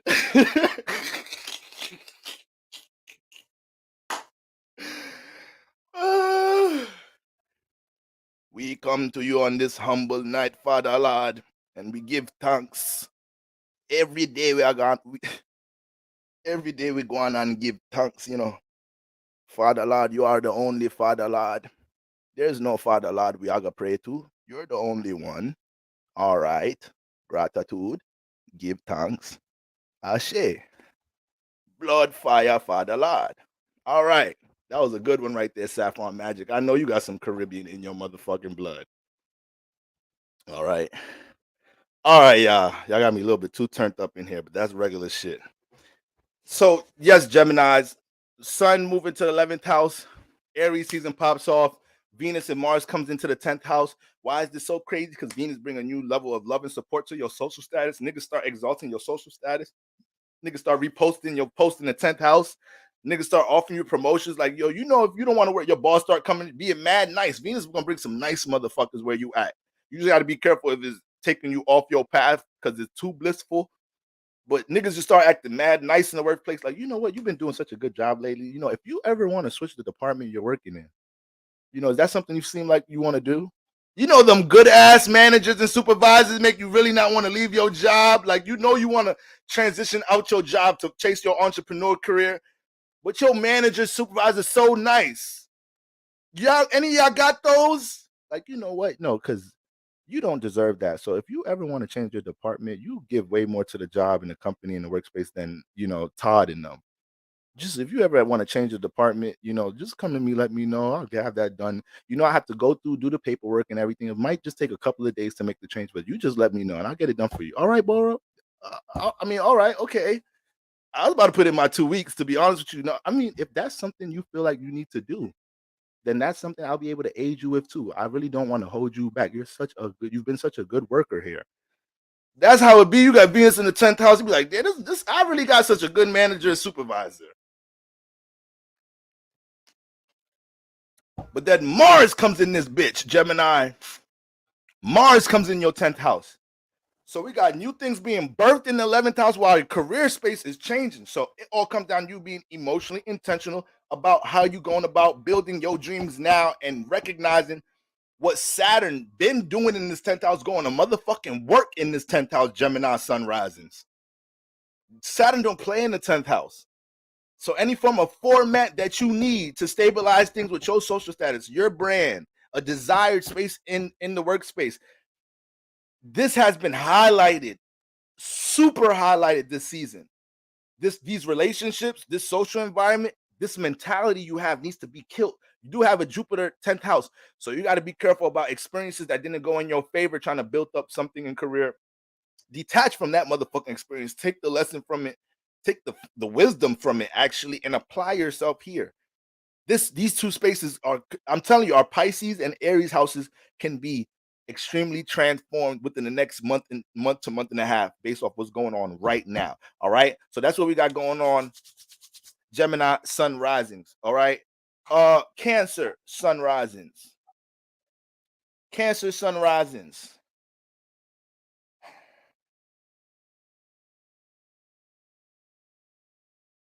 Now, we're moving from the 9th to the 10th, Cancers. Any Cancers in the building? Let me see some waters. Let me see some water signs. I'm going to start. That's going to be a new thing we do now. When we move to a new sign, I need to know y'all in the building. Let me see some water signs. Let me see some crabs. Water sun risings. Cancer sun risings. Cancer sun risings. Check 1, 2, 3. Let me see some water. Let me see some crabs. Let me see some guns. The gun emoji. Why the fuck you asking the gun emoji? Look at how many niggas get locked up for gun possession, and then you'll see. These domestic people, they trying to protect their home. They're gonna take their gun rights to the next level, like a mug. These the gangsters of the zodiac. I'm telling y'all, I know some real gangster niggas in New York City. These niggas be having Cancer placements. Don't let them be a Cancer that didn't really get love at home. These the niggas that they own clique be really scared of, though. Brother is emotionally unstable and impulsive. Take loyalty to another level. You can't even disagree with this brother. Like, you know what? I actually don't think we should rob the bank on Tuesday, because that's when they, brother, before the nigga can't even say anything, they be like, all right, my bad. What time on Tuesday? What time you meeting up before we do this? I was just, don't mind anything I was about to say, brother. Cancer be like, all right, that's what I thought. This Cancer is y'all some scary niggas sometimes. I'm not even gonna lie. I'm y'all moon opposite, so y'all know I don't fuck around with y'all. If I start dating a chick, she got Cancer placement, I'll be like, oh, here we fucking go. Here we fucking go. I already like her too. It's over. I'm scared to not fuck with her no more. Like, I'll be scared as hell. You know, Libras, we be scared as hell to break up with somebody. We be in a marriage relationship for 10 extra years. If she got Cancer placement, I'm like, all right, we finna go there. I know this finna be one of them ones. I already know. She finna move me emotionally. Make me feel parts of my heart chakra I didn't even know existed in this mug. Cancer sun rises. We're moving from the 9th house to the 10th house. All right, y'all's in the building. Let's get it. Y'all moving from the 9th house to the 10th house. So Cancer sun rises. This season has been highlighting how you need to recollect on a lot of things that you've been experiencing, right? 9th house is the house of experiences and exploration, but you got Pisces there. So this energy here is a square. So you really be learning how to channel Pisces to recollect and soak in your experiences, right? To empower your first house with new morals, new ethics, right? So you can understand how to become more, you keep utilizing your power your power to personally expand, your power to become more emotionally intentional in the first house. Sister Maya, the Martian Empress in the building. Ain't see you in a little minute in here, sister, good sister. Okay, so when you got the Sun, Mercury transit in the 9th house, yes, the things you have knowledge and wisdom starts getting highlighted here, but also the things that you want to expand on, also the things that you want to explore. Now, you know, Pisces dealing with fantasy, 9th house dealing with exploration. So Sun and Mercury coming here, anything that you feel like you haven't got to really tackle on your bucket list, you could get in a little impulsive energy, and that's going to turn up a little bit more, especially with Mars and Venus getting here. You may get impulsive, you know, trying to book that trip that you may know is not the time for right now, you know, trying to jump into any certain adventure experience or something that's actually clashing with how you're building stability in your life, or maybe a stage in life that you're in right now where you need to pour more into your mental emotional well-being. Okay, this is a water season, this was a trying season for you, so what it did for you is made sure, you know, you dove into a deep cleansing process around this time.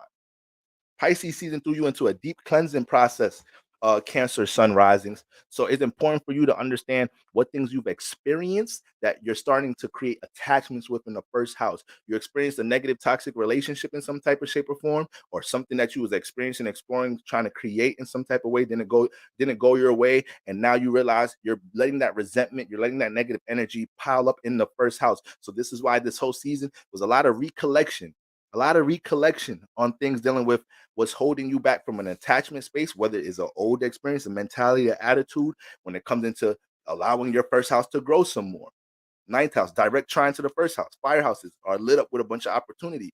This may have been a season where something that you do on a creative level, something you're experienced with, may have manifested this opportunity to be seen. This opportunity may very well still be on the table right now too.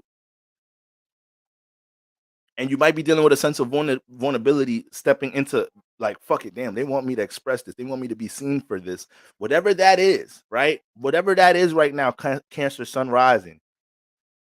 Anything that people are urging you to express, right? And you know you have experience with it, that is something you're supposed to be tackling this season. And it might just feel a little bit extra vulnerable than you know, most times dealing with expression, simply because you might be holding on to something in the past. You already have water energy. Pisces energy is already dealing with the motherfucking past. It's already dealing with the motherfucking past. So I feel like that's the real that's the detriment. That's the detriment towards being having the power of being a trine sign, is just that you could overindulge in that element at the time. So being too stuck in the past, um being too extreme about connection as well too, Cancer sun risings, being too extreme about connection and kind of disregarding reality in a way may have made things extreme, especially when the Sun and Mercury started to pass Saturn. So it might be something that you're connecting to, an environment you're trying to connect to, something you're trying to pour into, a person you're trying to pour into in some type of shape or form, even something dealing with, once again, personal expression, a creative endeavor you're trying to pour into, and Saturn was trying to restrict it to make sure you're applying your wisdom and experience appropriately, accordingly, and you're not just moving off of emotional impulse.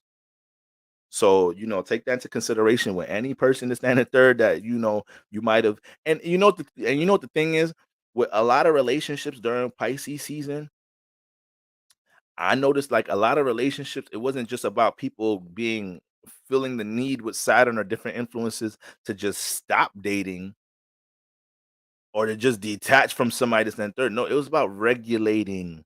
It's about regulating the connection. It was about regulating the connection, especially if a lot of y'all started dealing with somebody that you really like, started dealing with somebody that you've seen a lot of potential in around this time in some type of shape or form. It was so high to jump into so easy to jump into La La Land around this time. It was so easy to just move off of like the potential of love and connection and the emotional feel of things. And eventually, when we got deeper into Pisces season, we started understanding like, if I want to really protect this potential, if I really want to see this, you know, not just burn out on just being a high ass honeymoon phase, and it being something that could really create stability, a long lasting potential connection in some type of way, we have to ground this now. The foundation of relationships be so important. It'd be so important. So, you know, like I said, we're in a big dreamy space, but that's why we're really highlighting what Saturn has been doing in this dreamy space. And for my Cancer sun risings, anything dealing with, once again, your education. There may be certain things that you've experienced that you now realize you have wisdom about, but the Saturn and Mercury passing Saturn help you to realize, like, yo, I can get paid off this wisdom.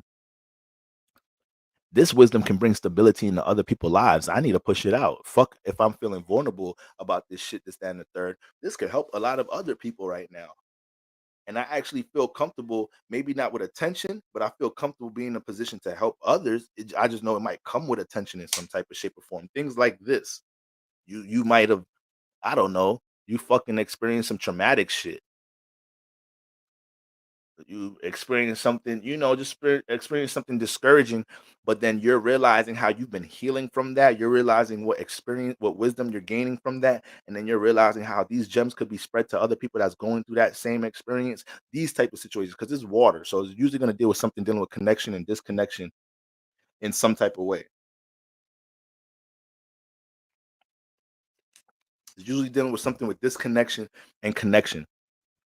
It's dealing with something with the subconscious. Cancer Sun rising, you start realizing certain things that you have experience with when it comes into healing the subconscious, helping women that deal with negative things after, miscarriages, helping divorcees, helping all different type of fucking shit that you probably went through, and you learned you didn't think you could heal from this shit before. When it happened, you was like, how the fuck I'm gonna heal from this shit? And you start realizing around this time, like, oh shit, damn. Life ain't too shabby. I'm loving again. I'm feeling free to do this, that, and the third again. I'm building this, that, and the third again. Maybe I should be somewhat of an example for other people with this knowledge and wisdom from my experiences to help people navigate their subconscious in some type of shape or form. This is already what the fuck you doing in the first place, being a Cancer Sun rising, though. This is already, I hope you know this, though, Cancer. Like, this is already what you naturally here to help us do. And this is coming from a Capricorn moon rising like a motherfucker. I don't be knowing shit about my motherfucking emotions. I be dating a girl. She start telling me, Boro, do you know that you frustrated about that? I'm like, frustrated about what? I'm like, look how you talk about this. And I was like, damn, you're right. I do be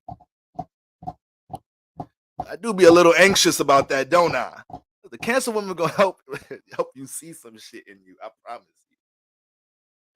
So Cancers need to know this is already what the fuck you doing. This is why we call y'all the most powerful sign, in which I do believe y'all are the most powerful sign, but you cannot know that you're the most powerful sign and not know it come with a certain sense of responsibility.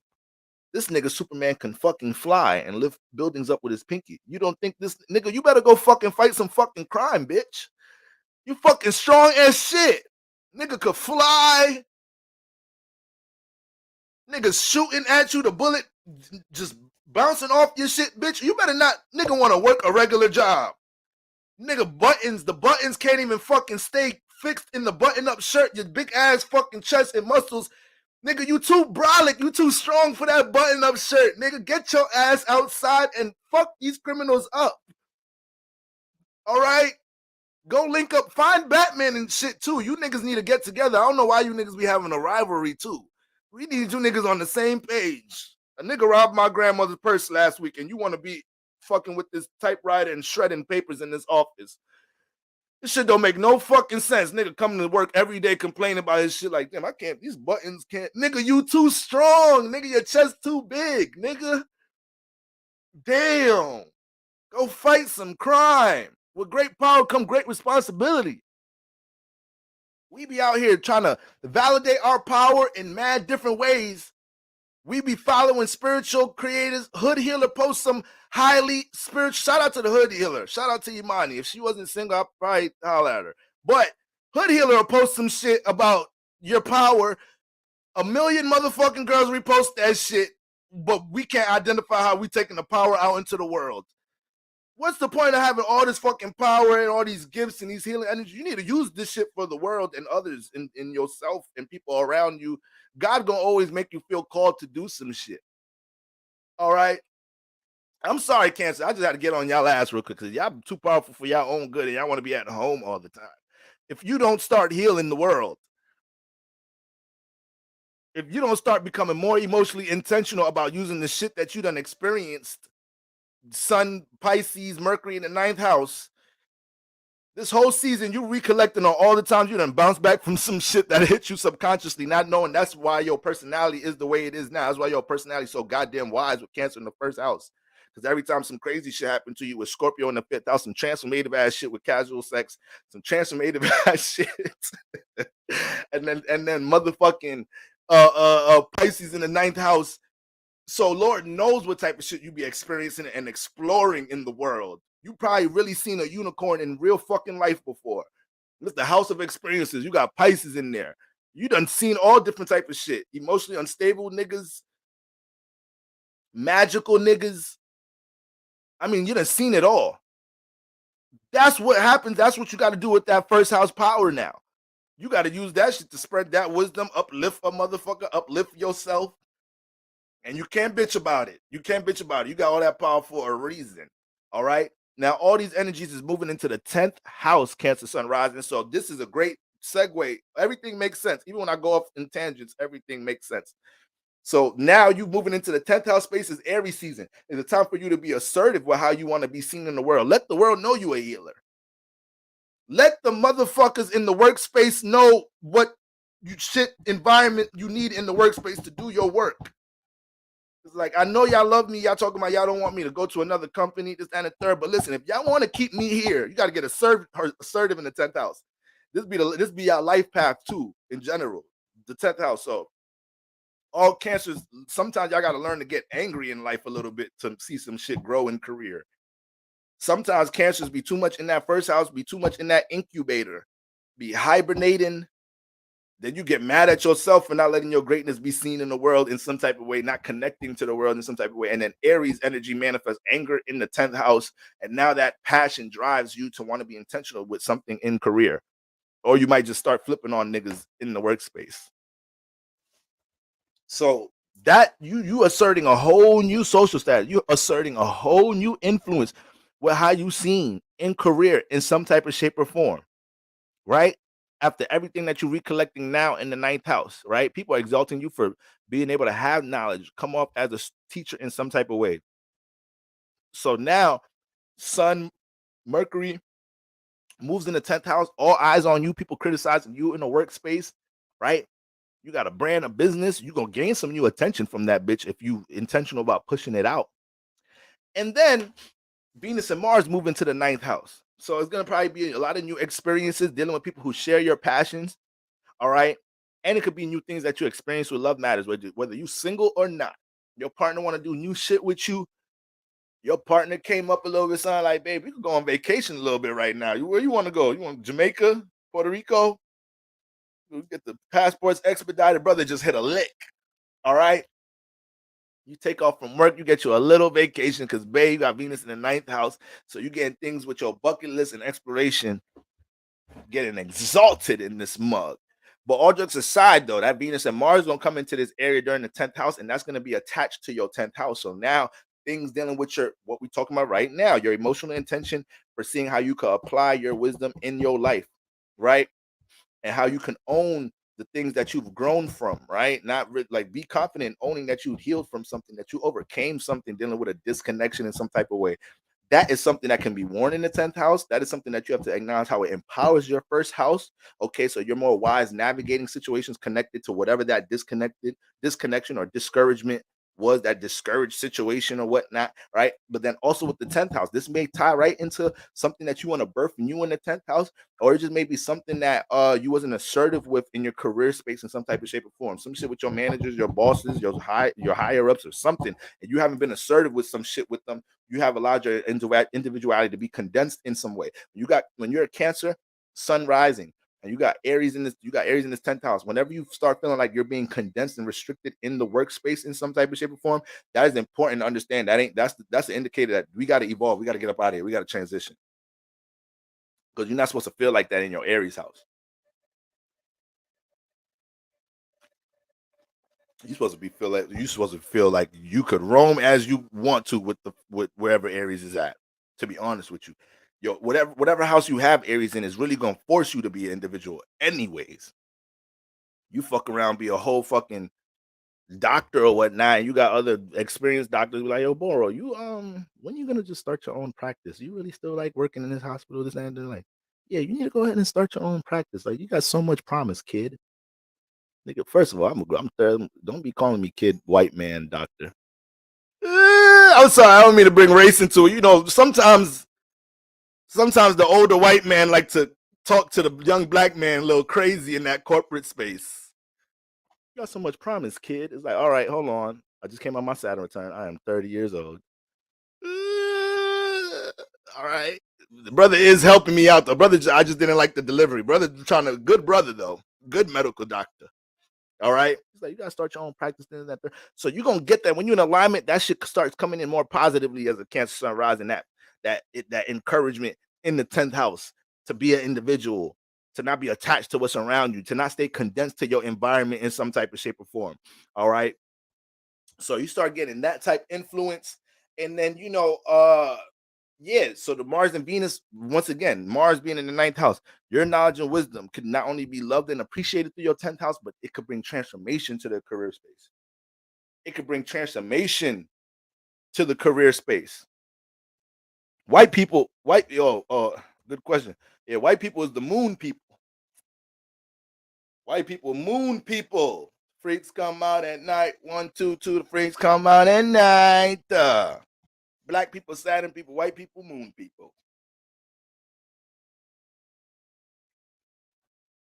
All right. So we got that going on.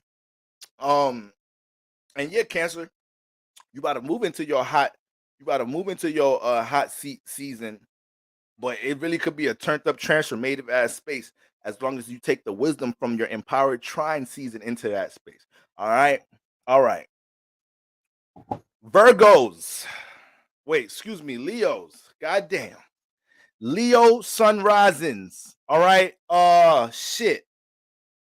We moving from the 8th to the 9th house, Leo sun rising. So we about to become enlightened in this mug. You had to face the mirror when it comes into your deepest fucking desires. And Leo, you got Pisces in the 8th. Let that shit simmer right there. That shit sound like a place to be. I'm gonna lie. That was a party theme. All right, y'all. Doors open at 7th house. This is the Pisces in the 8th house party. I want to go to that party. I ain't gonna lie. Because the 8th house is heavy, but Pisces is light. So when we just bring them motherfuckers together, that shit sound like, okay.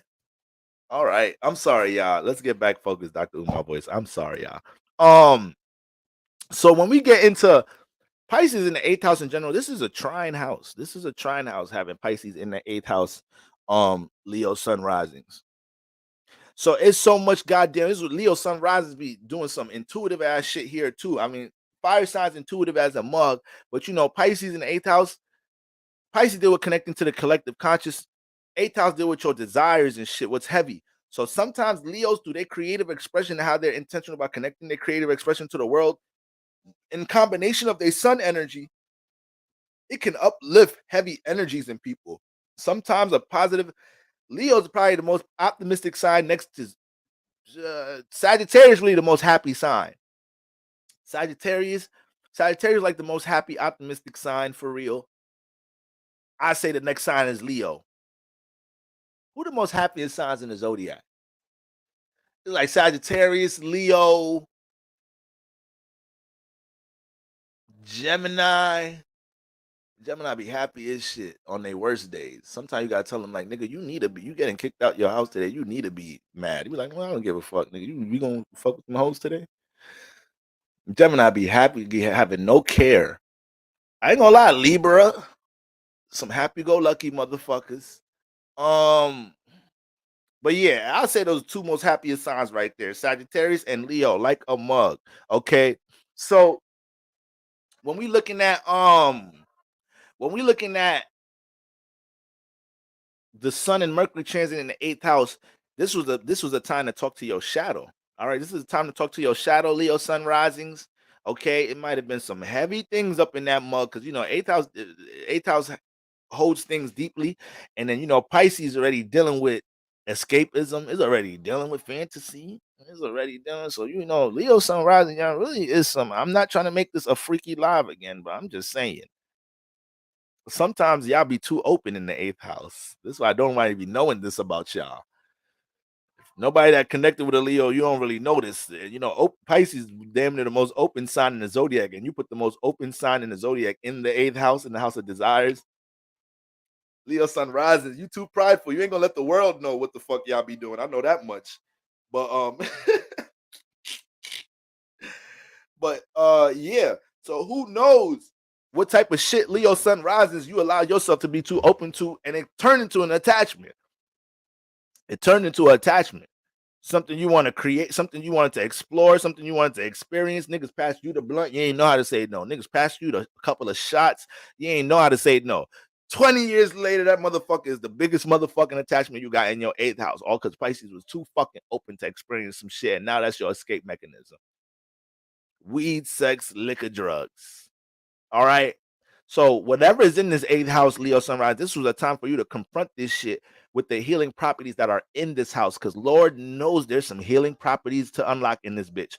Pisces in its trine house in the 8th house. So I just said Pisces makes things light. I just said Pisces rise things to the surface level. So that's the power Leo sun's risings have. This is why you guys can invoke positivity in others, optimism in others. You learn a lot of this from this house, being able to take heavy things and create Pisces philosophies, new ethics and morals from things that were heavy in life, from transformative situations in life. So this was really a space to empower yourself around this time, Leo sun rises.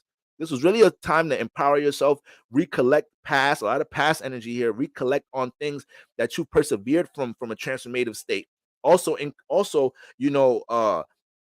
being an example on how to persevere on things dealing with your deepest desires or whatnot. A lot of my Leo sunrises, you might have not got over that attachment, but a lot of motherfucking Leo sunrises was able to identify that bitch, to acknowledge that attachment around this time. And now hopefully moving into this 9th house space, right? We go from the deep desires into enlightened space. So hopefully you come into this space feeling passionate, Aries, feeling passionate and assertive. This is you moving into a trine space. So Leo sunrise, I ain't gonna fucking sugarcoat it. If you can't get over these attachments right now and find a way to detach and discipline yourself from whatever attachments or whatever desires have control over you, you won't be able to reap all the benefits that comes with your trine season. You won't really be able to reap all of them because you're going to be in a space where you're asserting a new self-identity with your new knowledge and wisdom. You're the one starting to be an example to your peers on how it looks like to stop smoking weed. You're the one that's the example to your peers on how it looks like to stop fucking with people in relationships that don't know how to appreciate you, this, that, and the third. Anything dealing with negative attachments and general attachments is so many things we can be attached to. But this is a time where you can start being that example for that. You start getting exalted for that in some type of shape or form. And that's going to be a part of your new evolution, identity, development around Aries season. Okay. And then you got Aries in the 9th house. So a lot of the times when we talk about birthing, new beginnings, there's most likely going to be some new things that you experience that's connected towards your creative self-expression. It could be a new level of expansion, dealing with your personal passions and your goals. That's all going to be halted in some type of way. That's all going to be stunted in some type of way if we can't deal with these fucking attachments and desires in this 8th house. Or we're not taking the initiative to heal some shit that we hurting from, heal some shit that's heavy in our subconscious. It starts with identifying things. It starts with acknowledging them. It starts there. All right.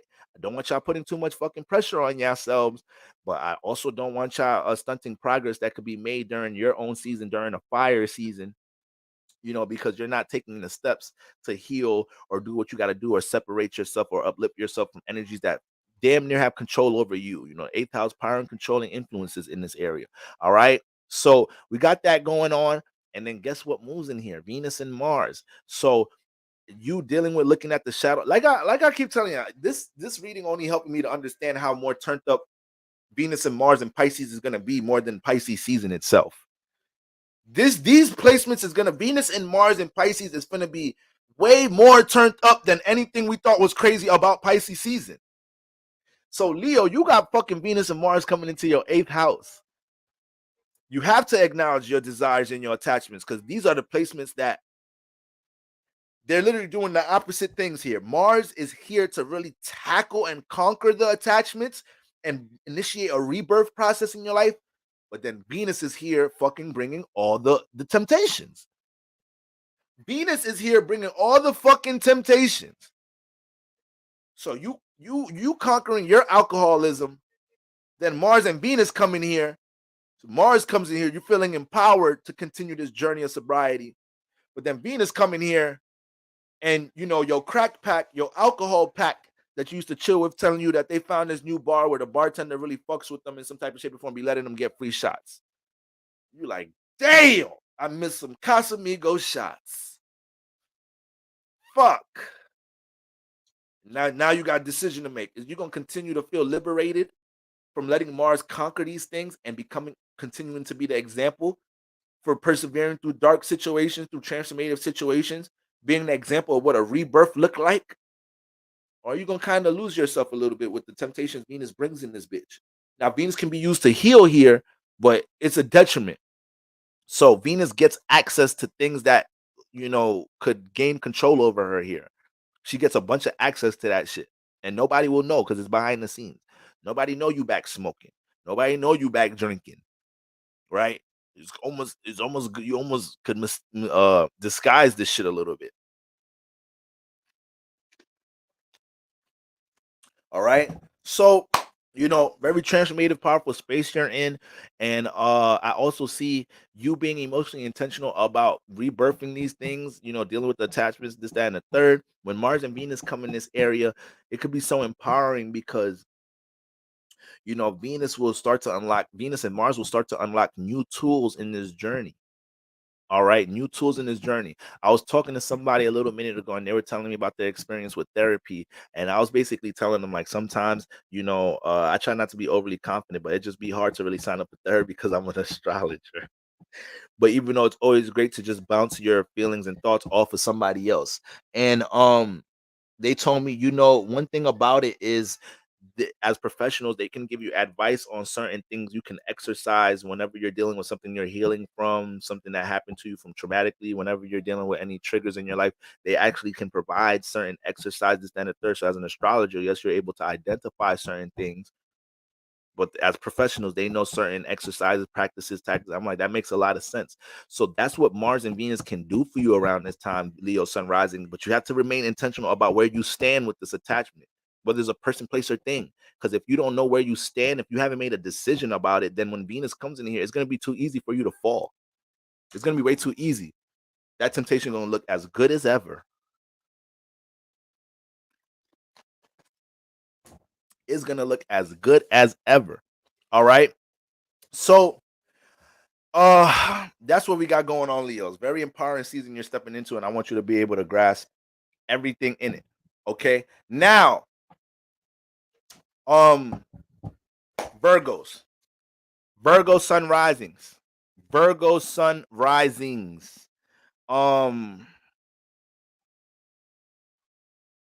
Appreciate the donation, Saffron Magic. Appreciate you. Damn, appreciate you, Kem. All right, devoted sister. I don't expect nothing less from such a divine sister. Don't know if you're still in the building. Okay, so right, ain't nothing wrong with some therapy. Sometimes we can't be too proud to accept and receive help in our lives, right, guys? But that's what we got going on. So Virgo sun risings. Virgo sun rising, the op sign.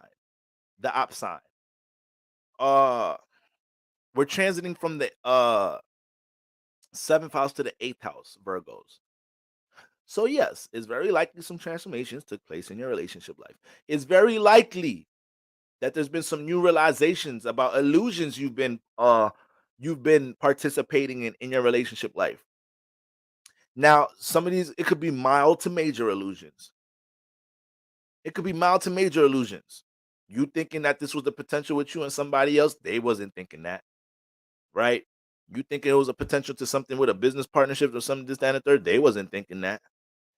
Why? Because there may have not been a sense of, got Pisces here. So you have to find a balance of using your Virgo influences to structure things while keeping the faith and belief. And that's hard to do because, faith and belief don't really be your thing. Not saying you don't be having faith and belief, Virgo, but you just rather lean on what makes sense, security, stability, getting that paycheck every Friday instead of that entrepreneur thing. All right. I don't got time to be freelancing, bro. I got bills to pay. I like knowing when my check gonna come. I like knowing putting in my hours gonna come with this. Pisces ass be a long lost artist, broke for 20 years before that first painting pop. Pisces be ready to be homeless over their fucking aspirations and dreams. Virgo be like, to hell with that motherfuck a dream. What's up with that 401k? What's up with that pension? All right. What's up? What's up with that? Okay. So when we looking at that Pisces in the 7th house, we know we have the dynamic of illusions in relationship life. In our relationship life, we know we have that dynamic of being lost, just jumping into a huge influence of hold on, Saffron Magic coming through with it with another donation, with another collection plate. A physician without a knowledge of astrology has no right to call himself a physician. Hippocrates said that shit. Oh shit. Damn. Them niggas was on it back then. Them philosophers knew what the fuck was up back then. They knew what the fuck was going on. All right. Them niggas was studying the stars and shit. It was not fucking around. All right.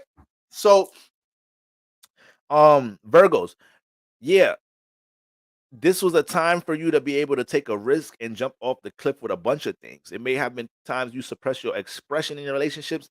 Oh yeah, this season was pushing you to make sure you lay the law down and where you stand in a relationship. Keyword Saturn. You have Saturn in the 7th house. This is your first time experiencing Pisces season with Saturn in your 7th house. Saturn is exalted here. So a lot of Virgo sun risings, they moving with a different pep in their step when it comes into what they feel like what should be established in their relationship life. This is why you moving like this recently, Virgo. This is why you probably being extreme with certain restrictions. This is why you taking the vetting process more fucking serious in your life. I already know how it get with Pisces in the fucking 7th house. I already know. You meet a motherfucker, it'd be hard to lay the law down. They be having you in La La Land right away. They have you in La La Land right away. Extra charming, extra motherfucking angelic and shit. Smell good, feel good. They doing great things in their life. Everybody like them. And they like you. It'd be hard not to pick up a call. As soon as they text you, I'm free. Hello? Damn, I done hung up. It'd be hard. I get it. But that Saturn's helping you out a whole lot in the 7th house right now, Virgo sun rises. You taking the initiative to lay the law down, have some standards, have some foundations with your relationship life, whether it's a business partnership, a romantic partnership, some friends, some co-workers. Niggas need some boundaries in this bitch. So now that the sun and Mercury, well, the moon, yeah, but sun and Mercury was passing this area, that's what was having to be identified. It did not, I'm sure it did not go over your head. You knew what partnerships you had to take a fall back from and what partnerships you like, oh, this partnership, this potential has a lot of gold towards it, has a lot of, I got to make sure I participate with it. I got to make sure I let this person know what I really want to build with them, right? 7th house partnerships of all sorts. So this is why you manifested some extreme restrictions and blockages, because this was either you manifested restrictions and blockages with people in this area for 2 reasons during Pisces season. Either the shit just wasn't, these niggas was not for you, right? They wasn't supportive, but they didn't really understand what you got going on, and maybe they were trying to use you for their bliss, and y'all was kind of using each other, in some type of shape or form to feel happy with each other, not really truly building, and that got cut short for whatever reason. Like, okay, y'all got y'all rocks off, this, that, and the third. Y'all took some tension off of each other, but this ain't divine. Boom. Or y'all rushing, y'all wilding out. This shit has mad potential. Y'all could uplift and help each other grow and evolve in so many ways, but y'all not mapping nothing out. Y'all not taking the vetting process serious. Y'all not laying down no foundation. Y'all not really getting to understand, how y'all could help each other in the next couple of years with y'all own aspirations. Y'all not really understanding what y'all like and dislike about each other. Saturn don't play in no goddamn 7th house. It is this the exaltation here. So everything with relationship activity and the people that you give time towards, it's large signals that Saturn's sending out like, okay, good job. Yeah, we're going to connect with this person. Take your time though. Oh, this person, we is not fucking with this person. I'm gonna send some loud ass signals to make sure you understand to restrict this. And you have to know how to read this shit, Virgo sun risings. You have to know how to read this. All right. You have to know how to read if your partner is even mentally stable or not. and you connected them trying to take the motherfucking initiative to heal a motherfucker all the time. When is that gonna stop being draining? When somebody gonna come and help heal your ass? Virgo sun, Virgo rising, right? When somebody gonna come into your life and you not playing the healer role? Because I ain't gonna lie, Pisces rising, Virgo rising, y'all's just some relationship healing motherfuckers.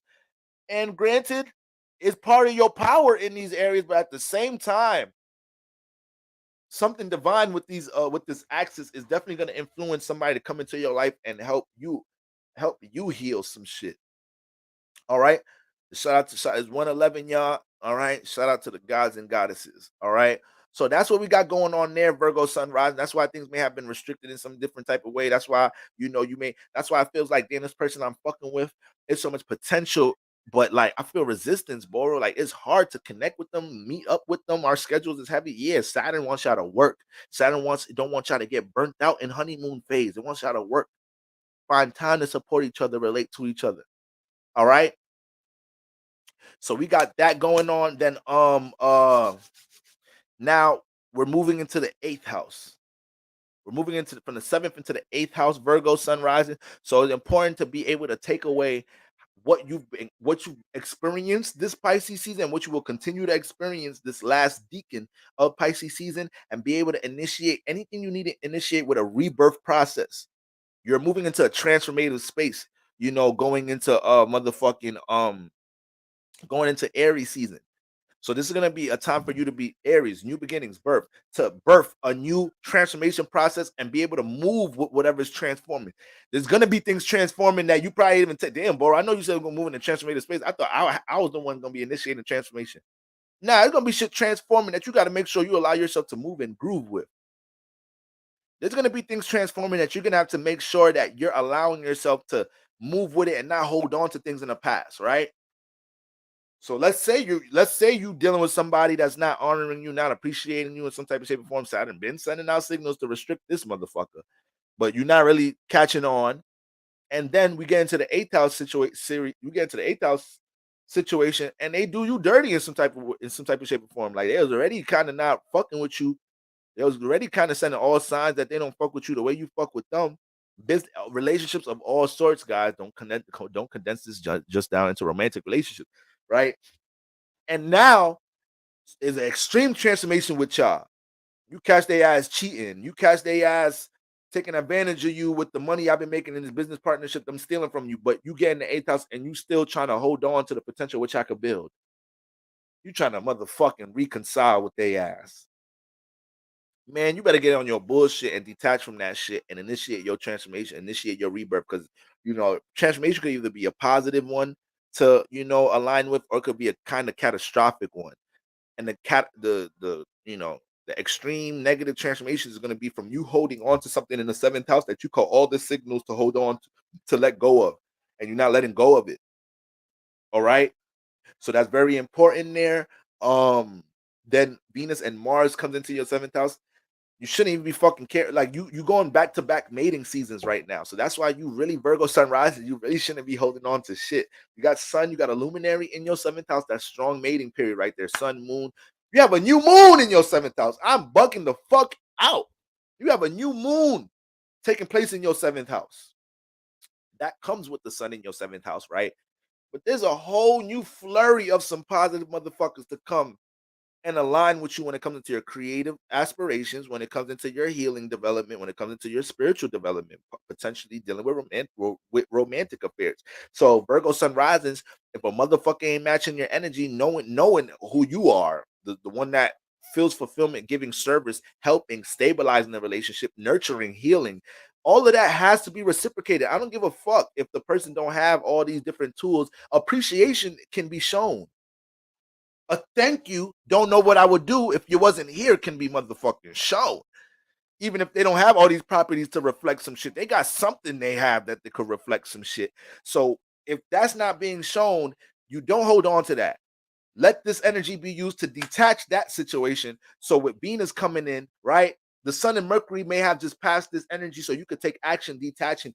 Venus is the one that's going to usher in somebody new. It's going to usher in somebody to help the healing process while you're going through your rebirth process in the 8th house. So this is a space right now. There's going to be a lot of Virgo sunrises right now, probably dealing with a breakup. A lot of Virgo sunrises right now, probably dealing with some type of separation from some friends, this, that, and the third.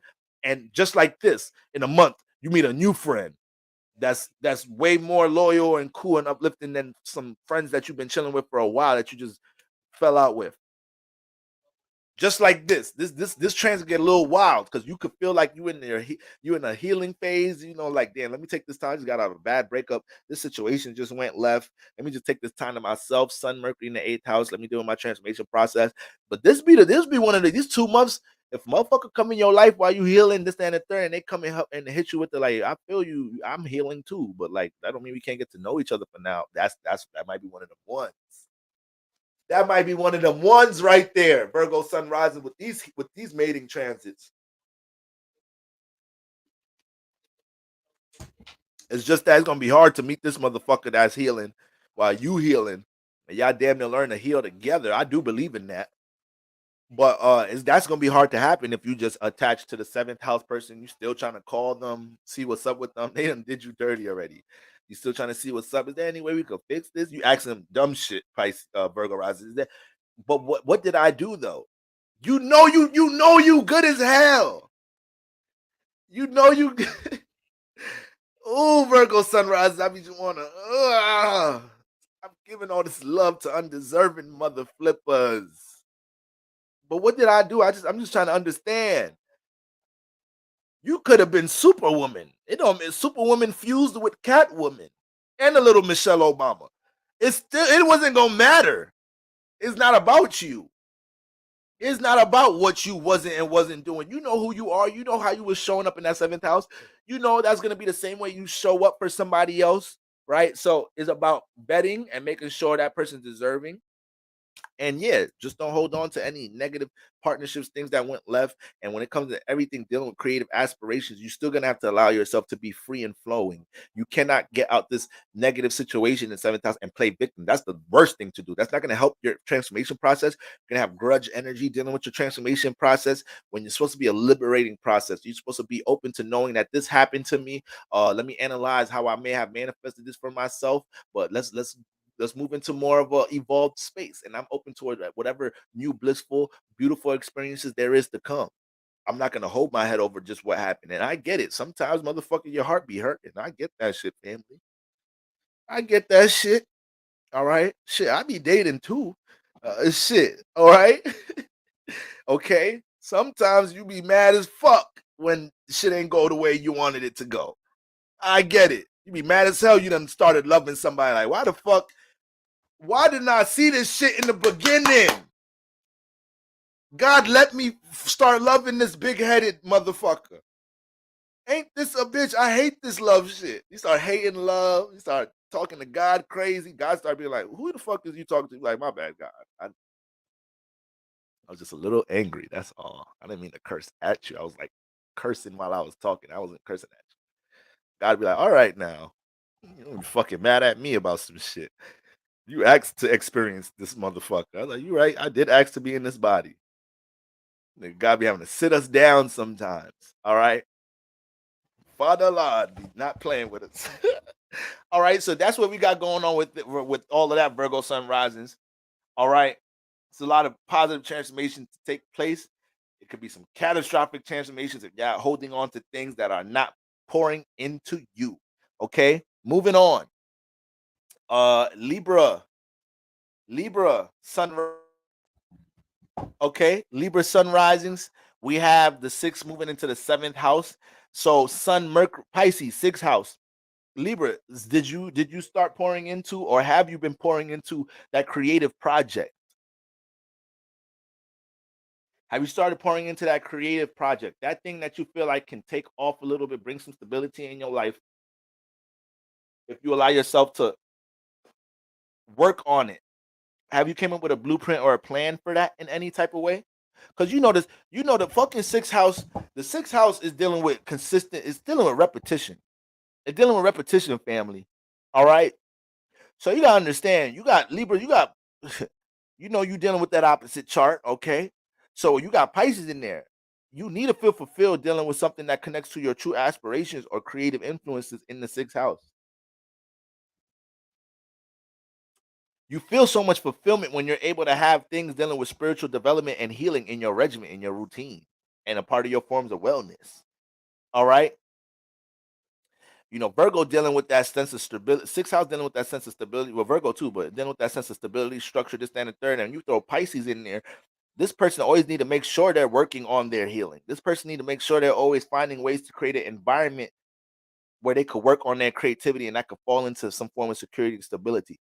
So there's a number of things that happen here during Pisces season. You know, Sun, Mercury started passing Saturn. It started helping you to understand what people, places, and things to restrict that wasn't adding on to your form of wellness, that wasn't aiding you in any type of healing journey and was holding you back from putting things into your regimen and schedule dealing with healing.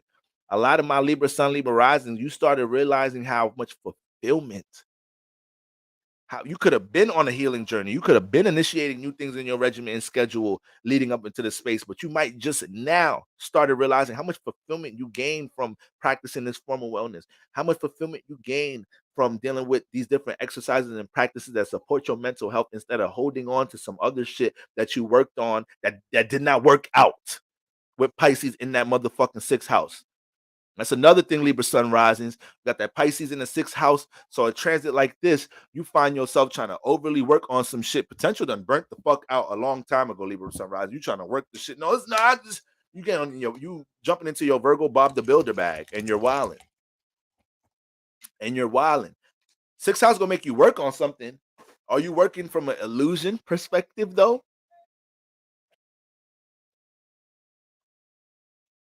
Are you working from an illusion perspective though?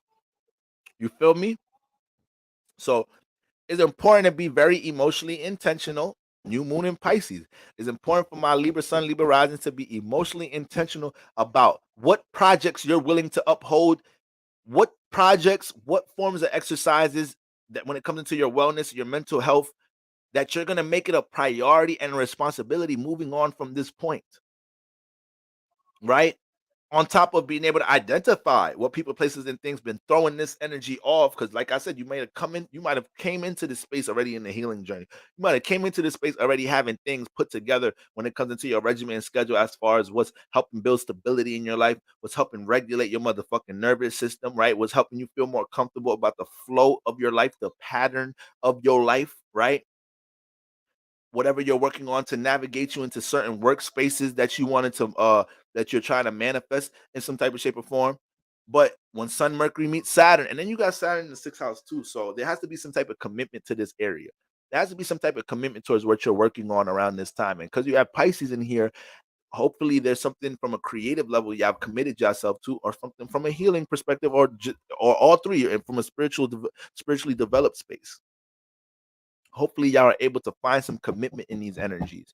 And I really think this was the season when y'all started to realize, like, damn, regardless of how much I love my friends, I gotta detach from them because they just don't fit into my schedule and regiment like that from what I'm currently working on. They just don't. When the full moon was in Virgo, it was lighting up your 12th house.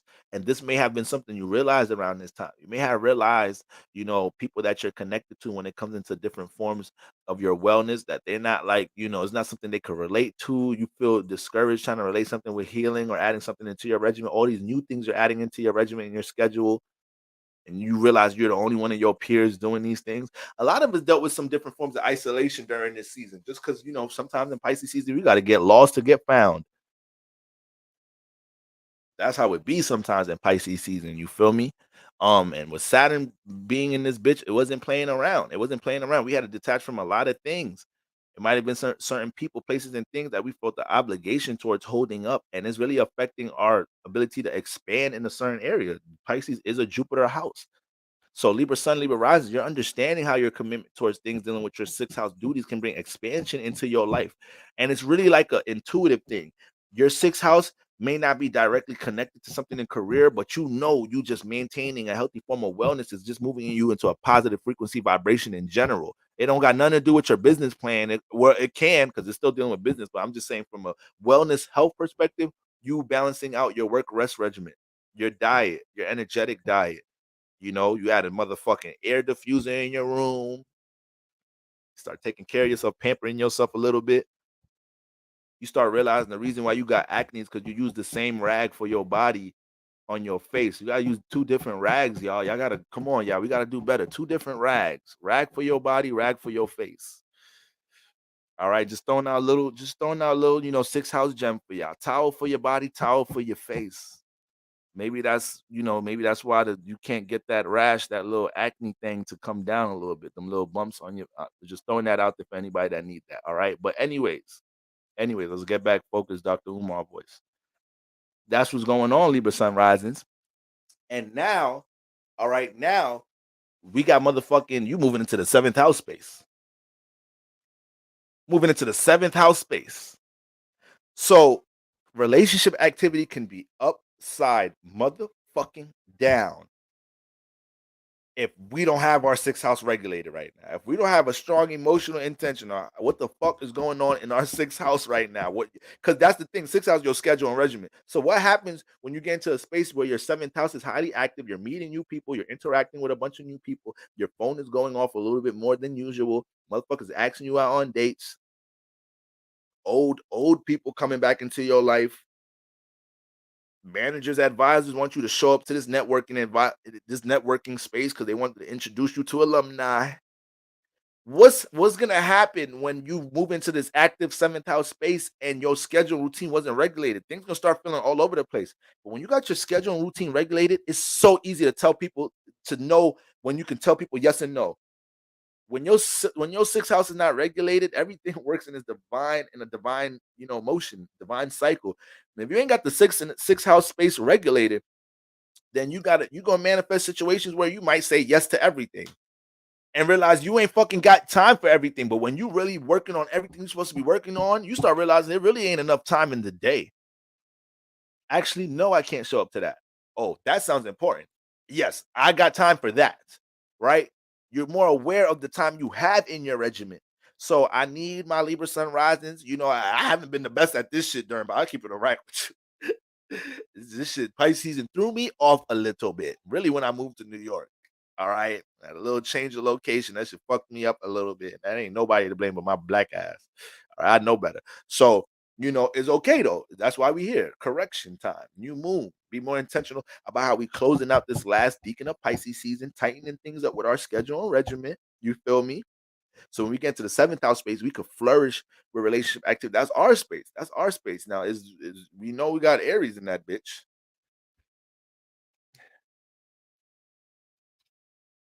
We do got Aries in that motherfucker. So it could be some relationship transformations we're walking into now.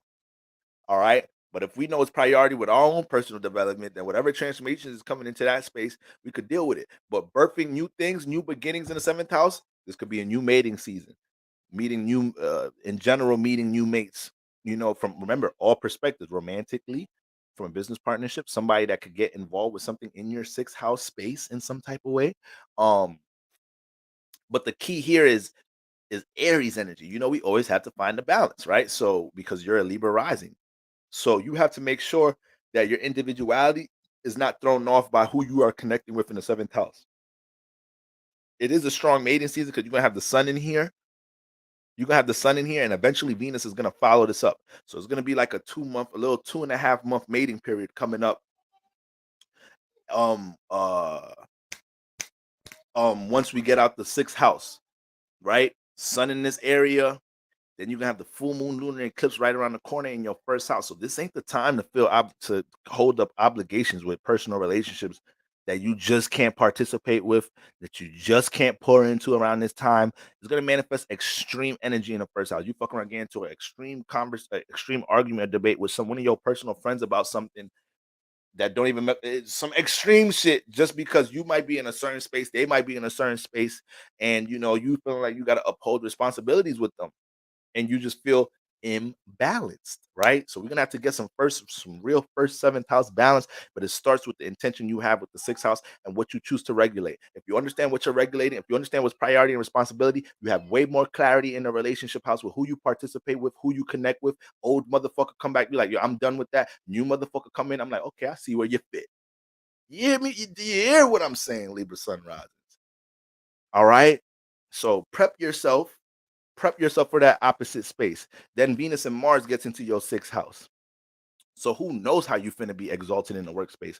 Who knows how you finna be exalted in some type of way when it comes into what you're working on, what type of new support you're gonna get for what you're working on, right? So you're dealing with this, that, and third with wellness, and you actually meet somebody that can support that. You meet somebody at the gym that gives you some new tips on this, that, and the third. Mars comes into the sixth house. You start seeing transformation take place with forms of stability and security because of a new sense of intention and durability you got towards the project. Now, this is going to be a time to make sure that you're not being too extreme with how you're looking at potential mates, because Mars is gonna be in your sixth house, but you're gonna be in Aries season in your seventh. So let's say you meet somebody with a lot of potential, you could be kind of a little bit extreme, trying to like, no, we got to work on the relationship like this because you still got Mars in your sixth house. So be careful not trying to control how to work on this potential around this time, Libra sun rising. All right, that's gonna be very important. All right. But other than that, I see a lot of beautiful transformation taking place for y'all as long as we're intentional in these spaces. All right. It's going to be an opposite season, but still going to be a lot to go on. Full moon lunar eclipse taking place in your first house. So, yes, a lot of things are going to be blacked out your first house. So, let's identify what don't make sense, where the spiritual baggage is at in the first house, and also situations that you may be holding on to because you got Libra in the first house. So you might have, we all Libras, we all manifest a little bit of insecurity and trauma from situations that we've allowed ourselves to personally get lost into a relationship situation where our identity started getting associated with relationship identities. I mean, yeah, our personal identity started getting, represented through a relationship in some type of shape or form, or we just lost ourselves being too supportive of somebody else's motherfucking personal aspirations and goals to the point it's like, who the fuck am I? So these things, if you're still dealing with a situation where these things are holding you back from birthing new things and establishing your individuality, it's going to be a little turbulent time. The full moon is really going to help you out, getting rid of these things. But you have to be intentional about identifying these things and transforming these things. That's why it could be a real empowering thing when you get into the Aries season, and you're laying the law down as far as who you are with your relationships. Is important around this time. Like I said, strong mating period. Libra sun rising, sun in the seventh house. Venus is going to follow it up. So it's very important that if you're dealing with anybody, you see potential in anybody around this time, you let them know where you at personally and what you could do and what you can't do. Period. Period. All right. Like, hey, shorty, I feel you. I'm on a healing journey right now. Don't really know about no long-term commitment. We could kick it. We get to know each other, see where that go. I can't really promise anything. Yeah, what I'm saying, Libra sunrises, is just hold that down. All right. Uh Scorpio sunrises, we moving from the fifth to the sixth house.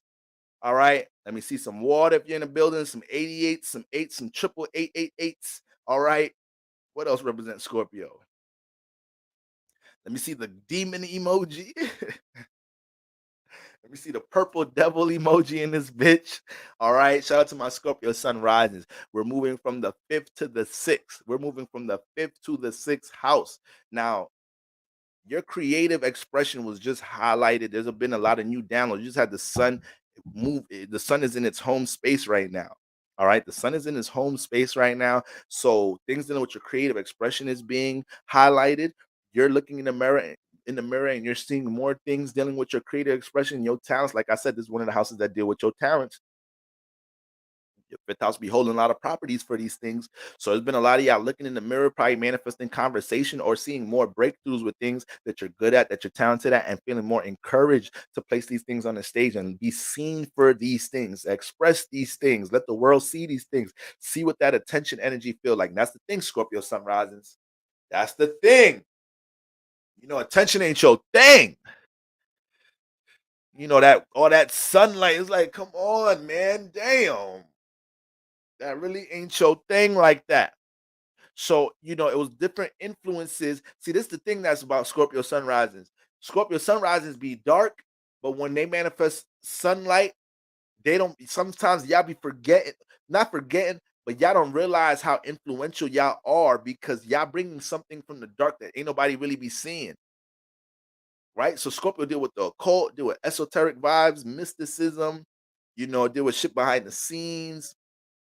So you have a Scorpio sun rising, be an artist, and the shit they say in the music be like, damn, don't nobody be talking about this. The imagery in the music video be having certain symbology in it, this, that, and the third.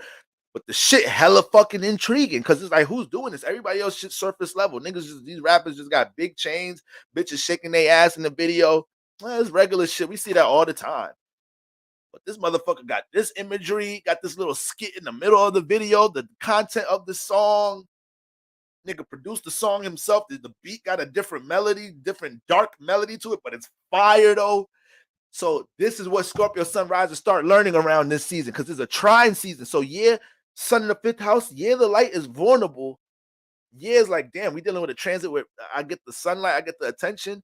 Damn, we dealing with a transit that's encouraging me to push my creativity, my creative expression out in the world, or my awareness in general. Maybe something that I can teach very well and push that out into the world. Jupiter, Pisces, 5th house. But it's a trine to the 1st. So we exalt your personality for it. It's like, damn, you a dark motherfucker, but that shit unique as fuck. It's like a nigga like Young Thug or some shit.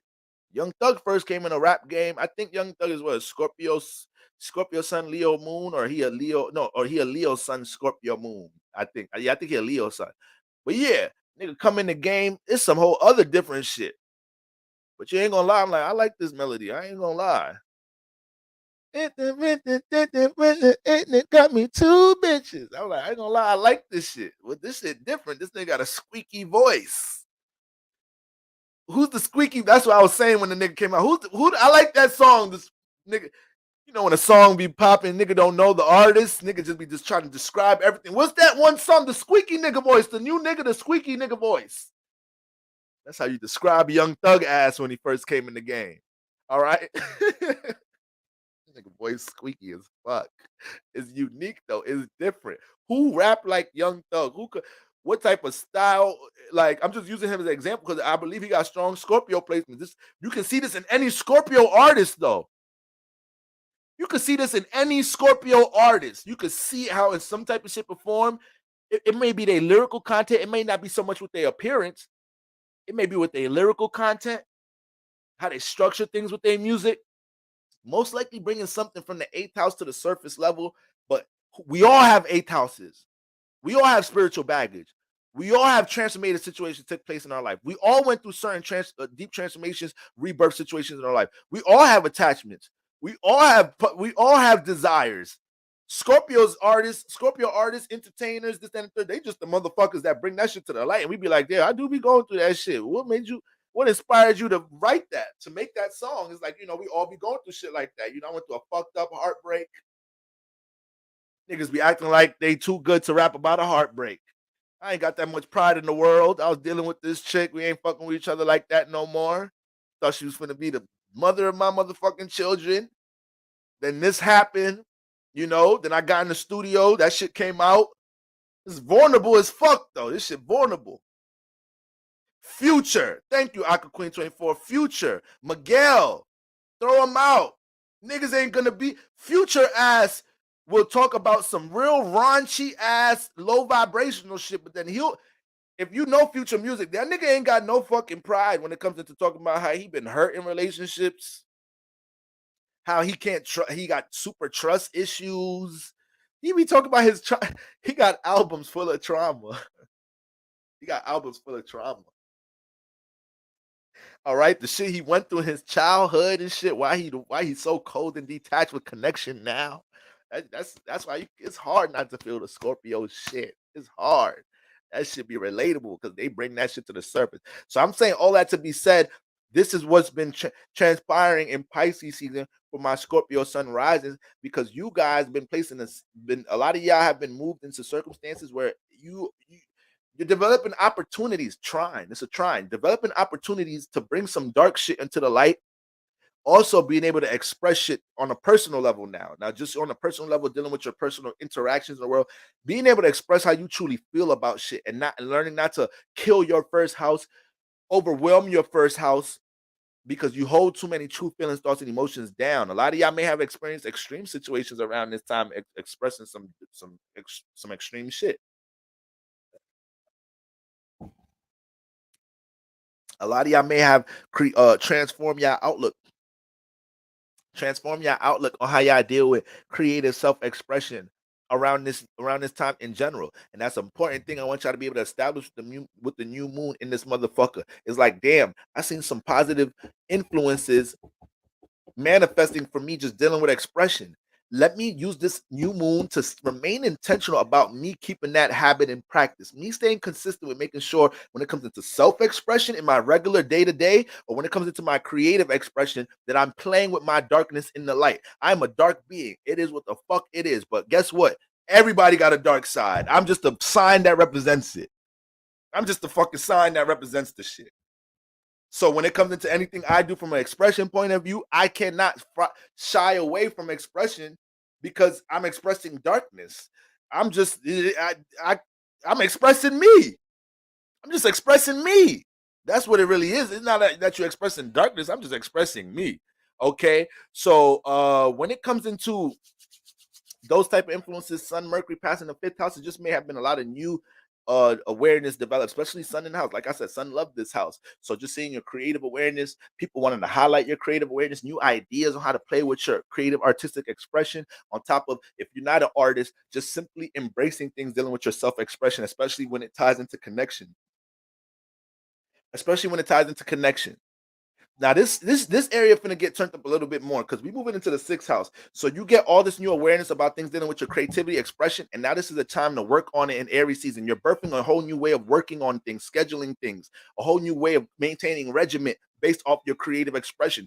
These new things you're coming across in the 5th house is gonna trickle right into you being like, okay, for me to crystallize these things with my creative influence, I'm gonna have to work on it like this. I'm gonna have to change my regimen up like this. But what happens? We got that going on during Aries season. So you're birthing a whole new regiment. You're birthing a whole new outlook on possibly how to deal with your mental health after realizing you done wrote this crazy ass song. You listen to the song back like, damn, I'm really going through some things. Nigga not even realizing. Nigga was in a booth freestyling shit. Fuck that bitch. I ain't never love that bitch. Man, I got this shit from my mama. Niggas don't love me. This shit, it was a hit. Nigga was in the booth pouring his shit out though. Nigga started listening to the track a little bit later. He's like, damn, I think I need to go talk to the lady. I projected on every motherfucking person in this song. This shit on the billboard though. So now you in the 6th house, developing a whole new way to support your mental health from all the awareness you gaining from what you either suppress from expressing or what you realize you expressed that came out in an extreme way, right? Venus and Mars come into the 5th house. Venus and Mars comes into the 6th house. So what happens? You're in your Sun in this Aries season. You're birthing a new sense of stability. You're birthing a new sense of regiment, structure, pattern in your life. But Venus and Mars comes into your fun house. And Venus wants to have girls just want to have fun. Oh, girls just want to have fun. Venus coming to the fun house. Mars coming to the fun house. So you got to be careful how impulsive you are when it comes to having fun, knowing that you have a schedule and regimen or new things you're trying to work on. I ain't saying don't have fun. Wherever Venus is at, we got to show some connection there. We got to show some appreciation there. You might be a Scorpio sun rising and you don't fucking have no fucking fun. What's going on, Super Life? You might not have no fucking fun. And Venus and Mars come in this bitch, and that's the universe telling you when the fuck you gonna get more intentional about giving life to some shit, creating some shit, Scorpio. All right. Not saying that's not the influence happening with the Sun and Mercury, but then again, you know, Sun maybe just bringing this awareness, and you still may be dealing with the vulnerability of things. The Sun most definitely probably got you into some situation where you had to realize you got to jump into some more creative energies, of course, because it's home here. It's just that Venus and Mars just add a whole other charge when it comes to our feelings and emotions being involved in these things. And what I could see that's so positive about this alignment, because once again, Mars is the ruler of Aries. So you're going to be in a space working on your 6th house, birthing a new sense of regiment, stability in the 6th house, birthing a whole new way of working on your dreams, aspirations, and your goals. But what's the name? Mars, things from your creative awareness, Venus support. These things can find a way to get supported and help transform how you deal with stability and security. You know, so when it comes into expression in general, when it comes into any form of a creative endeavor, These things alone, you're gonna find new ways to work on them in the 6th house, and that could bring a lot of transformation into your life. Now you got Venus and Mars in the 6th house. You can be very impulsive with decisions when it comes into making fun, and you're gonna have to just be wise and responsible here. You're gonna have to be wise and responsible here. All right. This is the house of baby making. Okay. Venus is a nice transit for this house when it comes into potency for pregnancy. All right. So just take that knowledge with you how you want to take that shit. Both sides, men and women. All right. And that could be the big transformation that takes place with this alignment. All right. So we got that going on. And yes, I just want y'all to get prepared for asserting yourselves when it comes into a new sense of schedule and regiment when it comes into Aries season. All right, guys. It's too much awareness when it comes into y'all talents and how y'all can bring awareness to other people. It doesn't have to be from a creative awareness in general. Could be bringing awareness to so many different things in the world. Awareness, so much people that they're not artists, they're not fucking creatives and this, that, and third, but they're helping bring awareness to something. So you might have had that initiated around this time. Sagittarius sun risings. Sagittarius sun risings. All right. We're moving from the 4th to the 5th house. We're moving from the 4th to the 5th house. This is the last hot seat sign. Okay, so Saggies. Let me see some Sag emojis. Let me see some fire signs. Let me see the archer. Let me see some archer motherfucking emojis in the building. If y'all still in the building, let me see some church emojis. If y'all still in the building, shout out to my Saggies. So this season was all about your emotional and mental well-being and the development of that and the sense of stability with these things. Whenever we have a 4th house, heavy 4th house transit, it could be a lot of things dealing with the root of our subconscious that comes out to the surface. The sun may start pointing air. The sun might start developing awareness on these things, right? It may be some breakthroughs dealing with loved ones that you get to hash out.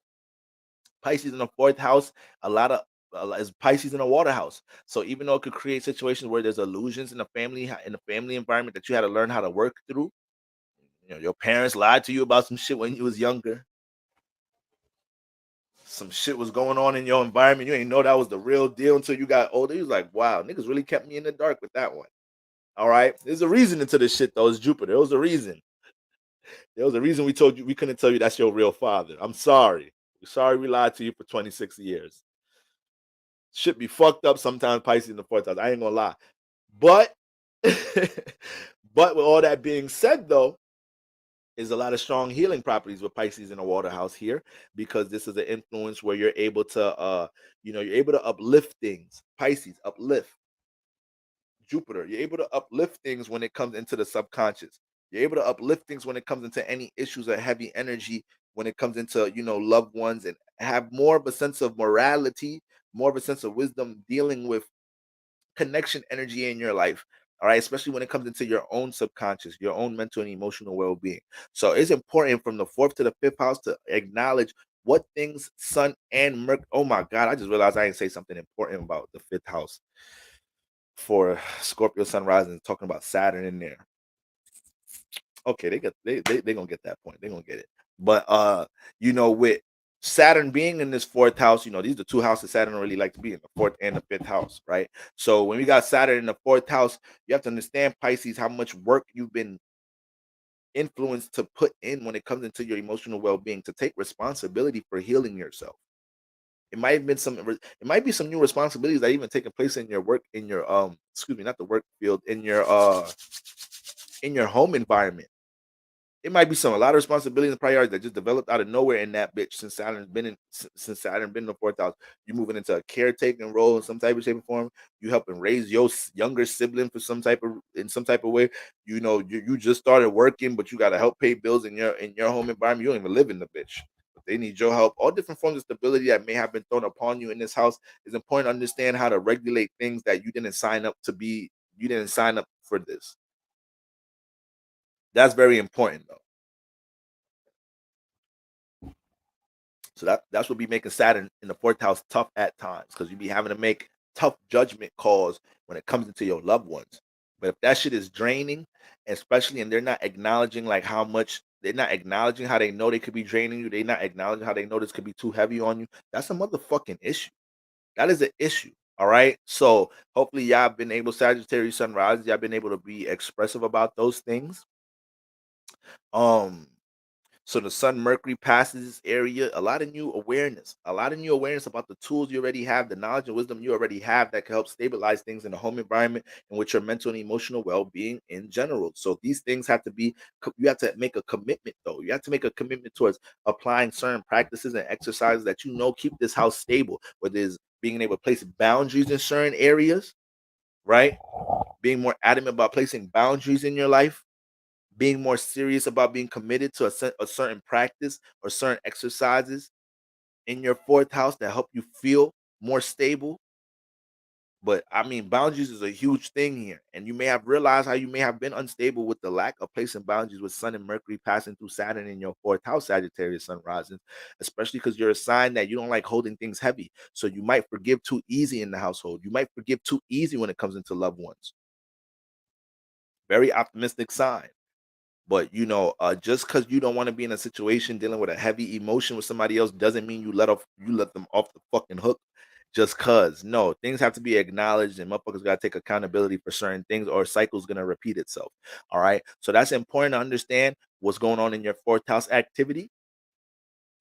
You guys might have manifested a situation where somebody in your fourth house started having more responsibility developing in their life, right? And you felt the need to be there for them or whatnot. So even in those circumstances, you have to make sure that you're not losing yourself being a supportive person, to a loved one in some type of shape or form, right? Now these energies are shifting to the fifth house. These energies are shifting to the fifth house. You got Aries in the fifth house, Sagittarius and rising. You about to be exalted for some shit dealing with the knowledge and wisdom that you're able to express into the world. But it deals with you being assertive and intentional about what you finna be creating in this fifth house. And the most important thing is making sure this new moon time you're emotionally intentional about how you protect your fourth house. It's important for you to acknowledge what feels heavy, what feels like a burden in your fourth house, on your subconscious, on your heart chakra, within the home environment. It's important because if you don't regulate that, then you're gonna feel a little bit out of alignment trying to create something. I ain't gonna lie. Sometimes when your heart fucked up, when you feel emotionally unstable, that should make the music sound better. I ain't gonna lie. But for the most part, when it comes into being clear as to what you are gonna be doing in the fifth house, that could be a little blurry and distorted if you're not making the fourth house a priority responsibility. This is why certain things may have been restricted, Sagittarius sun rising, because you're already a sign that deals with expiration, and Pisces is squaring that. So you dealing with so much expiration with things in your first house, you feeling like you could adventure, do this, that, and the third, not knowing that you're not taking priorities for healing some things right now. It's almost like you're using adventure as a escape mechanism or a coping mechanism for something in your fourth house. And this is something that happens a lot in your life path, having Pisces in the fourth house. Different things dealing with connections in the fourth house that could come off blurry to you. You may want to run away from the home. A lot of Sagittarius sun risings do run away from home at times. Go live with their grandparents. Say, fuck the house. I can't stand my parents. Go live with my grandparents. Go live with my uncle, my auntie. Go live with my cousins and them. A lot of y'all be doing that shit. All right. So it's important to understand if you've been neglecting what needs to be healed in this area, or what things you need to put in place, what things you need to structure, what things you need to place boundaries on in order to make sure you can go about your natural adventurous life, your natural creative fire, your natural creative and enlightening space in order to manifest. See, Lady Virgo got her testimony. See, all right. So it's important for y'all to understand that. It's important for y'all to understand that. Don't run away from this space right now. Do what you got to do to pour into yourself and feel stable in your home environment. So when you get into the fifth house, you could just flow how you want to flow. You could just flow how you want to flow and not feel like you gotta not feel like you feeling held back in any type of way because you're not right emotionally. There's something you're neglecting in the home environment in some type of shape or form, right? You might have ran away from home when you was young, but you can't be running away from your own heart chakra. That's that shit.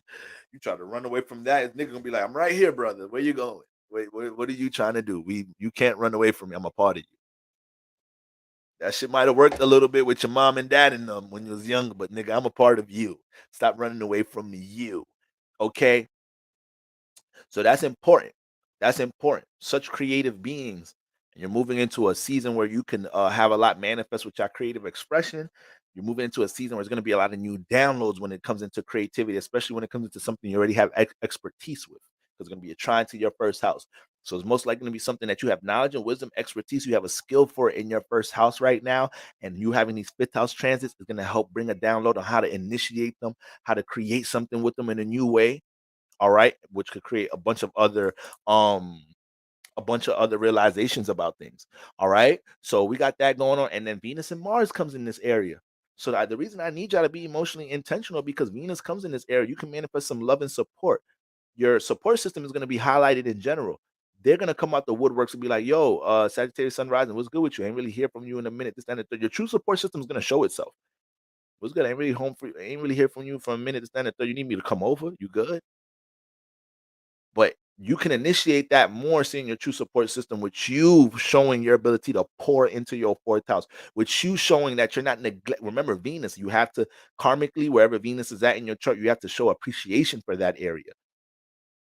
So just honoring the privilege to be able to work on your emotional, mental well-being, right? Without that not being restricted in some type of shape or form, give thanks for that, give gratitude for that. And Venus can usher some more love and some support in that area. It could potentially bring situations into your life where any friction with loved ones could be mended. The Sun and Mercury and Saturn are really just highlighting the issues. They're highlighting it. Saturn may help place boundaries and detach a bit, but Venus can actually bring the connection back. Venus can actually bring the harmony back. Now the thing is, Mars is here. Mars don't like being here. So you got to be very aware about how extreme you may be about situations in a home environment.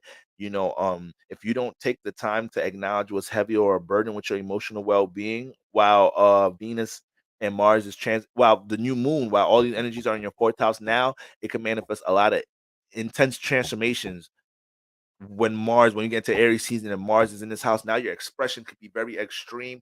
Your expression can come from heavy places, unevolved spaces, right? Now you feeling the way because you have an extreme expression on people you may love, even though it's friction, on loved ones, even though it's friction, because you're expressing things from a heavy space. You ain't get to lighten that space up. You ain't get to acknowledge that space of where you coming from, this, that, and the third, when it comes into this connection.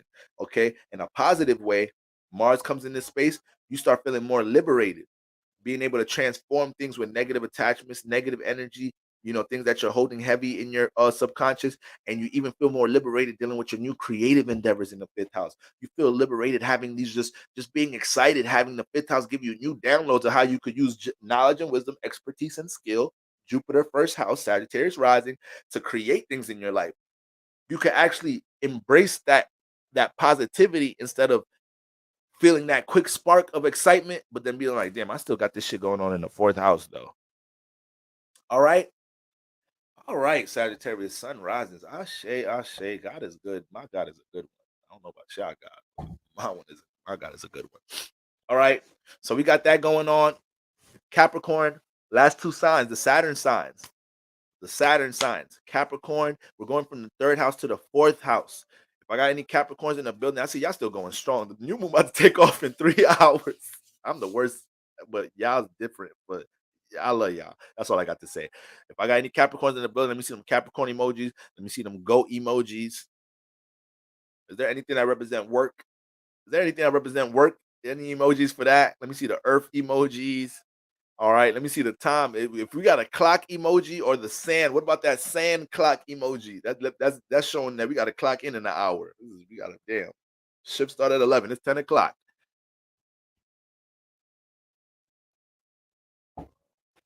All right, Capricorn, third to fourth house. Got Pisces in the third house, Capricorn sun rising. So things may have changed around a little bit in your surroundings when it comes into close relationships, close friendships, or when it comes into situations dealing with what you're familiar with. You start to realize how something you're dealing with that you're familiar doing is, even though you're familiar with, is this a negative habit? Like it might be certain things that you've been doing for a while now, you're familiar with it, but it's negative. Remember, Pisces in your third house, so it's an enabling ass motherfucking house. Y'all ass got exposed to mad different shit in your adolescent stage of life. You seen niggas getting high, you seen your older brothers and siblings getting high, drinking, having sex. You started learning, you had things dealing with astrology, the occult spirituality introduced to you at a young age. you had you was either a part of a crack pack when you was young, no matter what the crack was. It was of some type of pack you might have developed, in some type of way.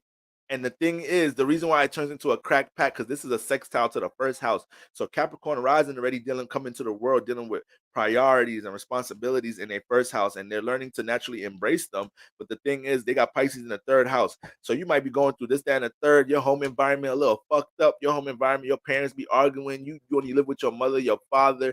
It's some type of upside down shit going on because you have Capricorn placements in your home environment. Then what happens?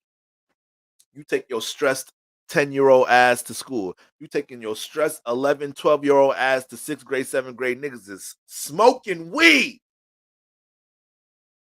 Niggas is doing this, that, and the third. You like, you know what, man? Fuck my household. Well, how does shit feel? What's it gonna do to me when I smoke it? Nigga getting a little excited. Well, okay, how that with Hennessy, how it make you feel when you drink it? Oh man, you got that Pisces in the third house, enabling as friends. Getting into gangs and shit in the name of we all have the same belief. We all got a fucked up home environment, so we coming together in this bitch. I mean, it get crazy. Pisces in the third house. That shit a direct sextile to the first house. That should be trying to take the tension off of Capricorn stress in the first house. This shit is fucking crazy. But that's what happens. Now you get into Pisces season. Every Pisces season, you realizing what things you have going on in your familiar environment that really ain't good for you, and what's empowering for you, which friends you can build with, you can heal with, what friends are enabling, point blank, period. And what habits you developed in your third house space that's holding you back from growing in some type of shape or form, or connecting to the positive side of Pisces in the third house, uplifting friends that pour into your spiritual well-being, friends that, people that can relate to your creative aspirations with Pisces in the third house in some type of shape or form. Transparent motherfucking friends helping you feel like you're not alone with some of your battles here. All right. You gonna manifest that in general, Pisces in the third house. You're gonna manifest some like your close friends is transparent as hell as fuck with you in some type of way.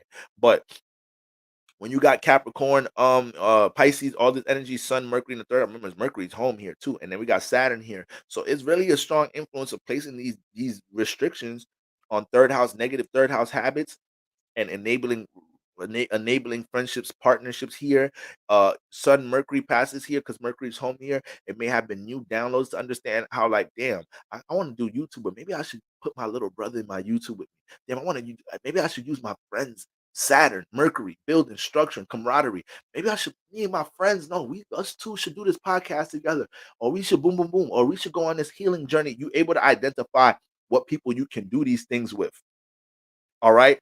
So as all of that is manifesting and you're gaining all the clarity about these things, also gaining clarity on how you could, because third house deals with messaging and communication, gaining clarity on how you could connect messages dealing with healing, spirituality, or your creativity to others in general. All right. So we got that going on, and now all these energies are gonna move into your fourth. So the new beginnings, the new births is taking place in your fourth house when we get into Aries season. So the more intentional you are about things dealing with your surroundings, who you surround yourself with, your ability to place boundaries and restrictions on things in your surroundings that are not serving your spiritual creative development, that's only going to make you feel more at home in the fourth house. That's only going to make you feel more comfortable in the fourth house with how you deal with connection in your life, how you deal with stabilizing things in your life in some type of shape or form. You're going to feel a little distorted trying to birth new things. You may not feel like you're comfortable enough to be in a space of birthing new things, initiating new beginnings, because you may still have things lingering in your third house that you didn't place a restriction on. All right. Could be a whole new liberating time moving into Aries season. You got Aries in the fourth house. So Aries in the fourth house, yes, this is a some turbulent shit right here, right? It could be an intense home environment, but at the same time, Aries dealing with birthing some new shit, creating some new shit. So you could always create a new vibe amongst loved ones. You could create a new vibe, right? Cardinal fire. You know how to hold on, birth a new vision about how you could be stable, mentally, emotionally stable, and have the durability to take out the action that manifests that shit. All right, I came out of this fourth house environment, this, that, and the third. It was turbulent. I got this going on with my neighbors, I got this going on with my loved ones, people close to me, this, that, and the third. But if I manifest, if I do 1, 2, and 3, that is gonna move me to a certain space that I believe is gonna have me emotionally, mentally stable, then that's what that's what I'm gonna do. And Aries ain't got no time to wait. Aries ain't got no fucking time to plan. It sees that vision and it takes action on these things. So this, you prepping the third house right now, is just making that process way more easier. So anything you're dealing with on a creative level, anything that you're building or structuring around this time, Capricorn Sun rising, you don't have to deal with the heavy fucking responsibility that you might have been carrying. You might be carrying a lot of the times in your life when it comes into stabilizing things with your emotional well-being. Remember, Capricorn Sun rising, part of the reason you know you don't deal with moon energy well, and you got Aries in a fourth house. So a lot of the times you try to just burn through situations in the home environment. You know, Aries is futuristic. It just wants to go ahead and go. It don't like staying in one place trying to resolve something for so long. It's like, okay, all right, are we gonna break up now? Are we gonna keep dating? I'm over the problem already. That's something that get Aries dominance in trouble in general in their relationships. You don't want to take the time to sit down and hash things out. Once you feel like once it got identified, this, that, and third, okay, are we gonna break up or not? Like, let's move on. It's like you can't keep doing that all the time, Aries Sun rising. That issue is always gonna come back and replay itself in a new situation. Capricorn Sun rising, you got to be careful how you do this in the home environment. How you don't take the time to take initiative, Aries. That's the positive thing. Take initiative. Be intentional about using your passion to heal something in this fourth house, right? Or just being intentional in general of taking care of your fourth house and not just trying to burst through the situation, right? Not just trying to, okay, yeah, I'm depressed, this and that, whatever, moving on. Well, actually, sometimes that's a good thing. Sometimes you can't just sit in that depression shit. You got to say fuck that depression shit and just create and do some shit. But like, you know, you realize you got a negative connection with a loved one. You got some type of turbulence in the home environment with your parents, this and the third, whatever it is. Take the time to express things and hash things out, right? That's always going to make your fourth house seem more stable. Then, with this being said, when you're birthing new things in the fourth house, all right, you're about to have a new moon in the fourth house. There's definitely things that's gonna transpire in the home environment. There's most likely gonna be some transformations taking place in the home environment. Mars and Venus coming to the third house. So your true support systems, when it comes into people close to you, and also understanding, you know, more understanding how you could relate, how people gonna see value in the things that you're able to relate and connect to others in some type of shape or form. Especially if you have any type of career influences, you got anything going on with your sense of business and branding, where you're trying to connect, relate your value in different ways. Venus in the third house could be very great for you around this time. All right. It's going to be easy for people to see the value that you're bringing with how you're articulating a certain form of knowledge, you know, some information in some type of shape or form. Then Mars being connected to your third house, it could just be transformations taking place in your third and fourth house in general right now. So if you really want to move out of your third, fourth house, when you want to start creating a way to be able to, you know, transition out your third, fourth house in some type of way, these things can start coming into fruition based on what you're building, what you're branding, people that you're meeting around this time. But you want to be intentional about these things. Boundaries is huge though right now. You might be a little blocked because you're not realizing what people you're not placing boundaries on because you know you knew them for so long. All right. Might be some people you be smoking with all day, every day, but if you stop smoking with them, you ain't never gonna see these niggas. Shit like that. Remember, Pisces, enabling ass third house. Okay. So that's what we got going on with my Capricorn sun rising. And last but not least,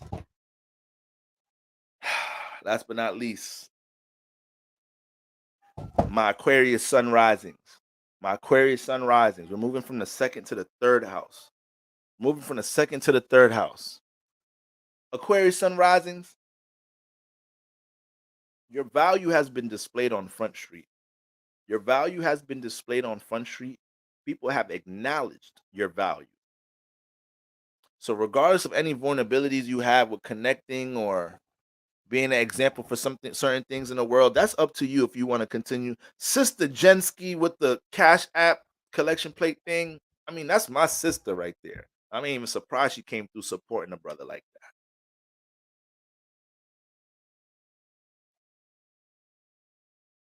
So, Aquarius sunrise, this is one of the most important things I want y'all to understand, because this house deals with your value, but also deals with your finances and your budget. you know,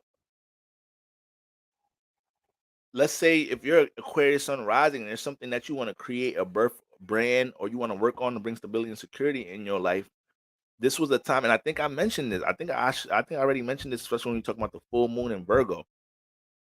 Have you been able to discipline how you deal with your finances and your resources to help support your dreams and aspirations?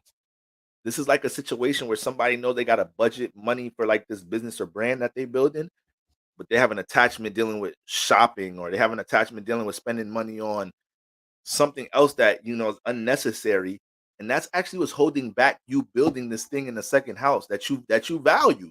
You value it. You value it. You see support in it, right? You could. You could rally up support with it. It's something that could be helpful out in the world, and it could bring stability and security into your life. But how you're pouring your resources into something else, it could be pouring your resources into another person that's undeserving of this shit in some type of shape or form. Okay?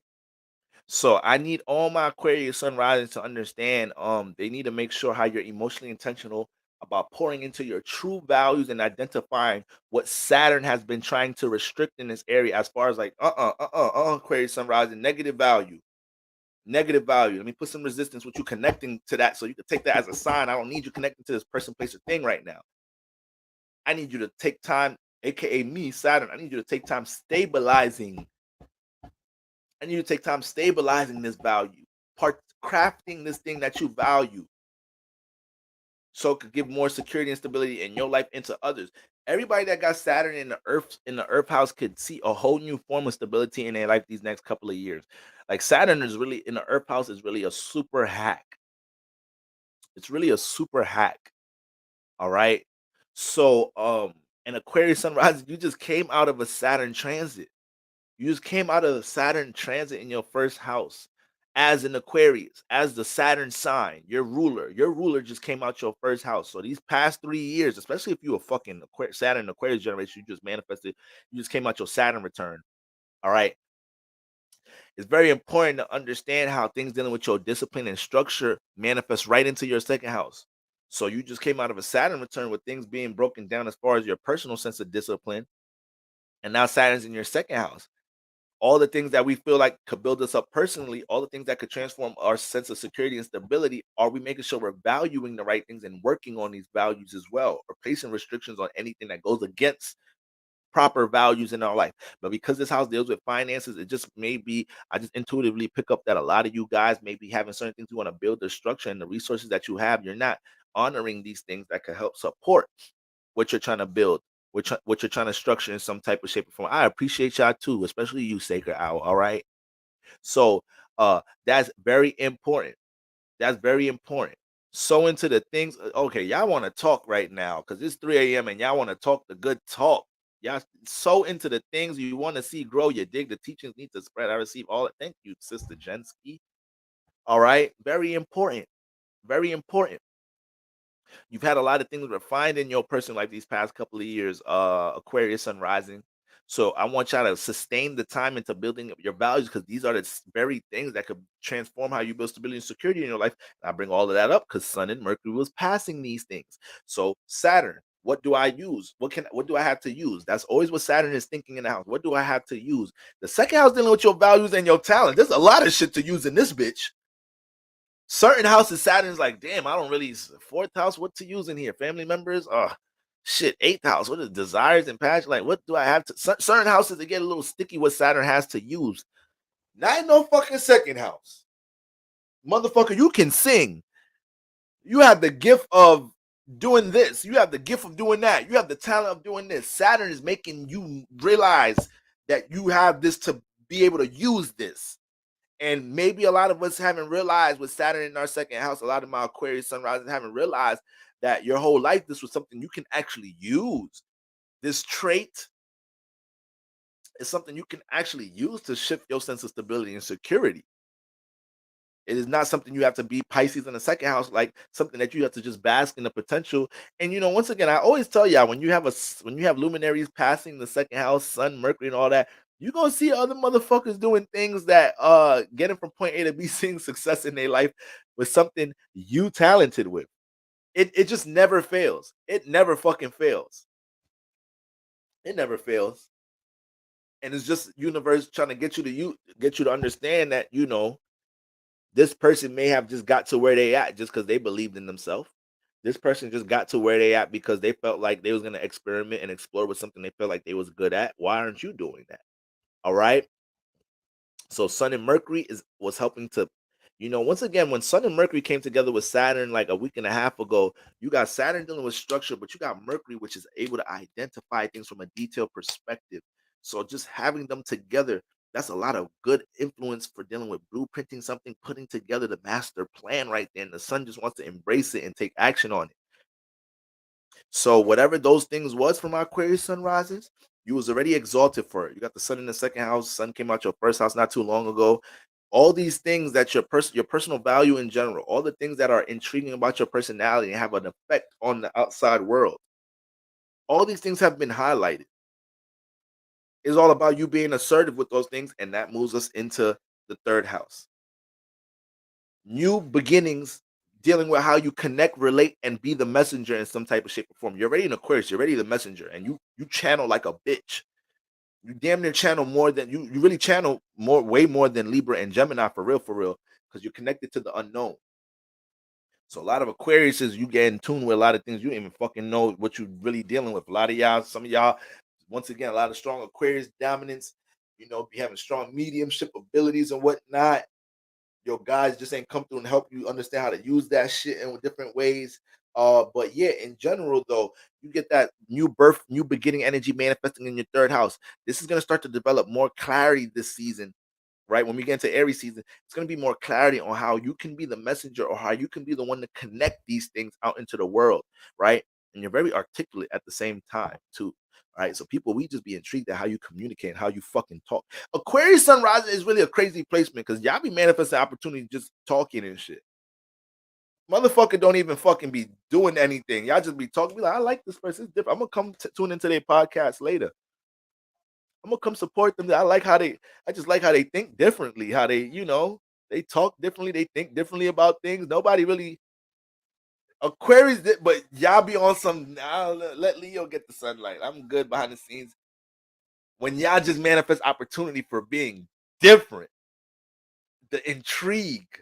All right, you hear me? The intrigue. All right.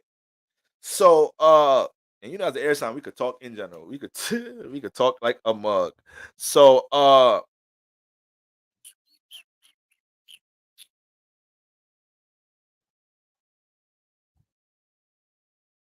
with all of that being said, to my good Aquarius sun risings, new births taking place in your third house. So I need y'all to make sure this is what's gonna happen here. You got all this influence coming in the second house. Sun, Mercury passing Saturn. They're helping to help you reinforce how to use your talents. Most likely Pisces in the second house is going to be dealing with something you're experienced with. It's going to be dealing with something that you love to study, that you're just now realizing, like, damn, I studied this so much, I experienced this so much, I actually could teach it now. Pisces in the second house is going to be really studious about what they value. All right. Aries in this house may just go ahead and express it, wing it. Taurus in this house may take their time building it and structuring it. Gemini in this house is going to communicate and relate what they value. Pisces is going to be studious about whatever they value, right? You value things dealing with some form of creativity. You probably studying the creators before you. You value something dealing with spirituality. You heavily studious about that shit. All right. So whatever it may be, when you have Pisces in this area, just make sure you understand what things that Saturn's awakening you. What things Sun and Mercury passing Saturn in this house is helping you to understand what's a tool in this area to help structure and build, and also what people, places, and things you got to place boundaries on. Now, you refining your values in that way is only going to help for when these energies go into your third house. And now, when it comes into your surroundings, you're going to have more clarity as to what people, places, and things, what type of habits, what type of ideologies in some type of shape or form have a positive or negative effect on your value system. Do you have a close friend to stand in third? Do you have some relatives? Are things going on in your environment, not conducive towards the things that you have you're manifesting this emotional intention right now to make sure what a positive and negative value is in your life. If you're not intentional about what you're valuing and how you're building your value up in the world, then it's going to be so easy to get into the third house and possibly start supporting other people's individual aspirations and shit in the third house. Getting lost in other things, dealing with partnerships, not realizing, you're just uplifting somebody else's ego, uplifting somebody else's goals or whatnot.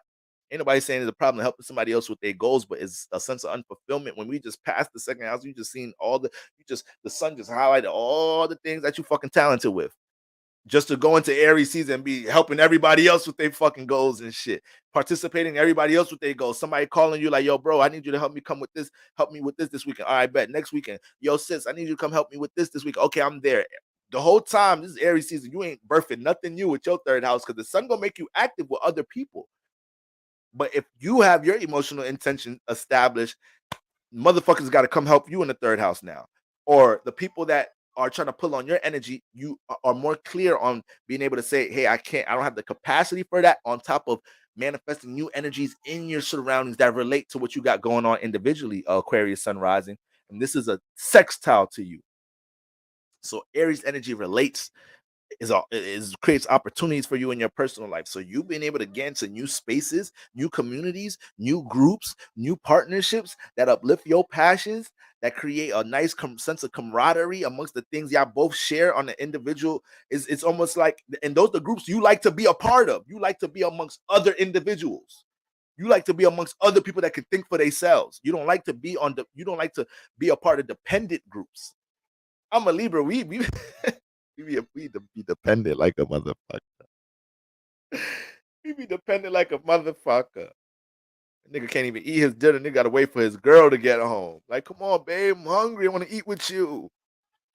Aquarius, you come home, Aquarius, then fuck that oxtail up.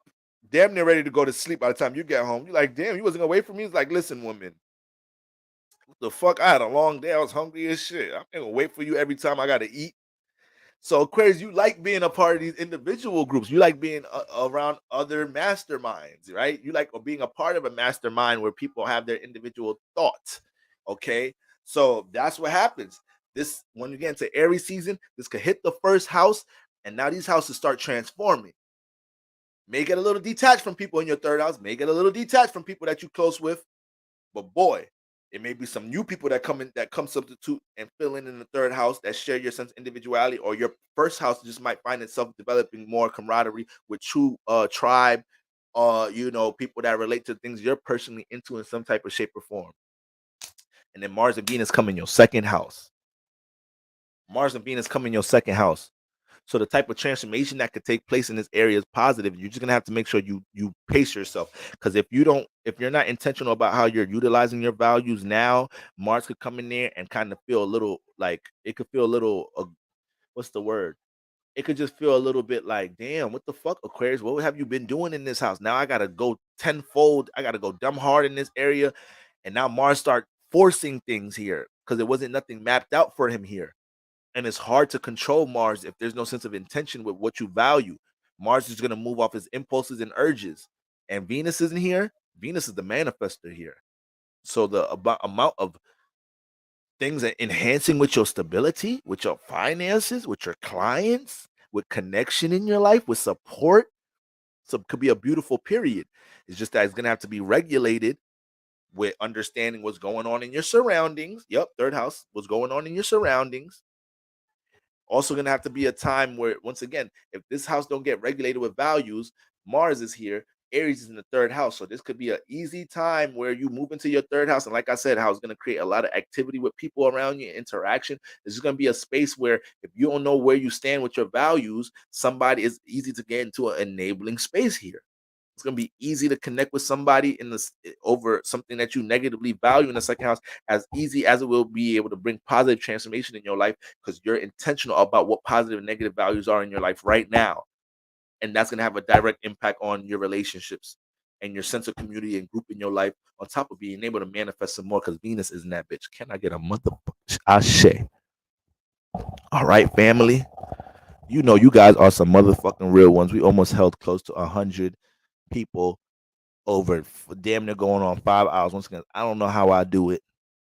All I know is the good God above me. That's all I know. I know because my congregation knows how to uplift a brother and give testimonies while I'm over here trying to spread the word as good as I can and be used as much as I can. All right. So shout out to you, beautiful people. New moon is peaking in literally in an hour and a half. All right, guys. This is the last new moon before we get into eclipse season. This is the last strong moon phase, important moon phase. This is the last important moon phase in general before we get into eclipse season, y'all. So this is one to take seriously, and we know the new moon energies linger on. They linger. Glory, glory. Pastor, oh my God, I'm just shaking. I'm trembling, but don't be worried about the way I shake and tremble, because this is just the shake of the Lord. Damn, Chases, if I ain't hit one of them glories in so long. Whoo, them glories feel good. I mean, oh, get my chakras in alignment. All right. So shout out to all of y'all. Y'all just some extra fucking real ones. That's all I got to say to y'all. Like, I don't know. Y'all just some divine beings. All right, guys. And I see some prosperous things in the works for everybody in my church. So that's why we come here, to make sure we stay spiritually ahead of the curve, right? And we do what we can to prevent things that are unnecessary, so we can continue to be great with all the missions and paths and contracts we didn't sign in this motherfucker. You hear me? All right, I'm gonna tell y'all to say Ashe, because y'all already throwing the Ashes up in this bitch. Getting ready to celebrate my soul return. Shout out to my good sister Ayla. Shout out to my good sister, all right, devoted sister. Shout out to everybody in the building, all my green dresses, green suits in the building. Sister Sacred Hour, you know how much I love your ass. All right, no, y'all's a blessing. Y'all's a blessing.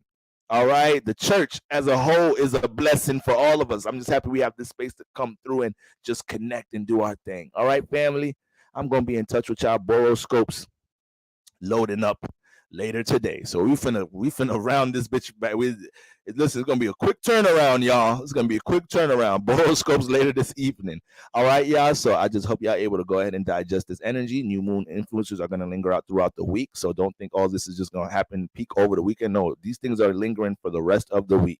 All right, guys. So everything I said today, don't think it's just not gonna manifest throughout the whole week. And remember, now the most important houses in your chart are, your Pisces house working up into your Libras. These are the most important houses in the chart right now. Pisces, Aries, Taurus, Gemini, Cancer, Leo, Virgo, Libra. These houses are so important. So depending on what you birth in your Pisces house right now, new people, places, and things are going to be manifesting through all of these houses. All right. Make sure we're following the moon. All right, guys. But I'm going to talk more about that during the horoscopes. All right, guys. Peace. Love y'all.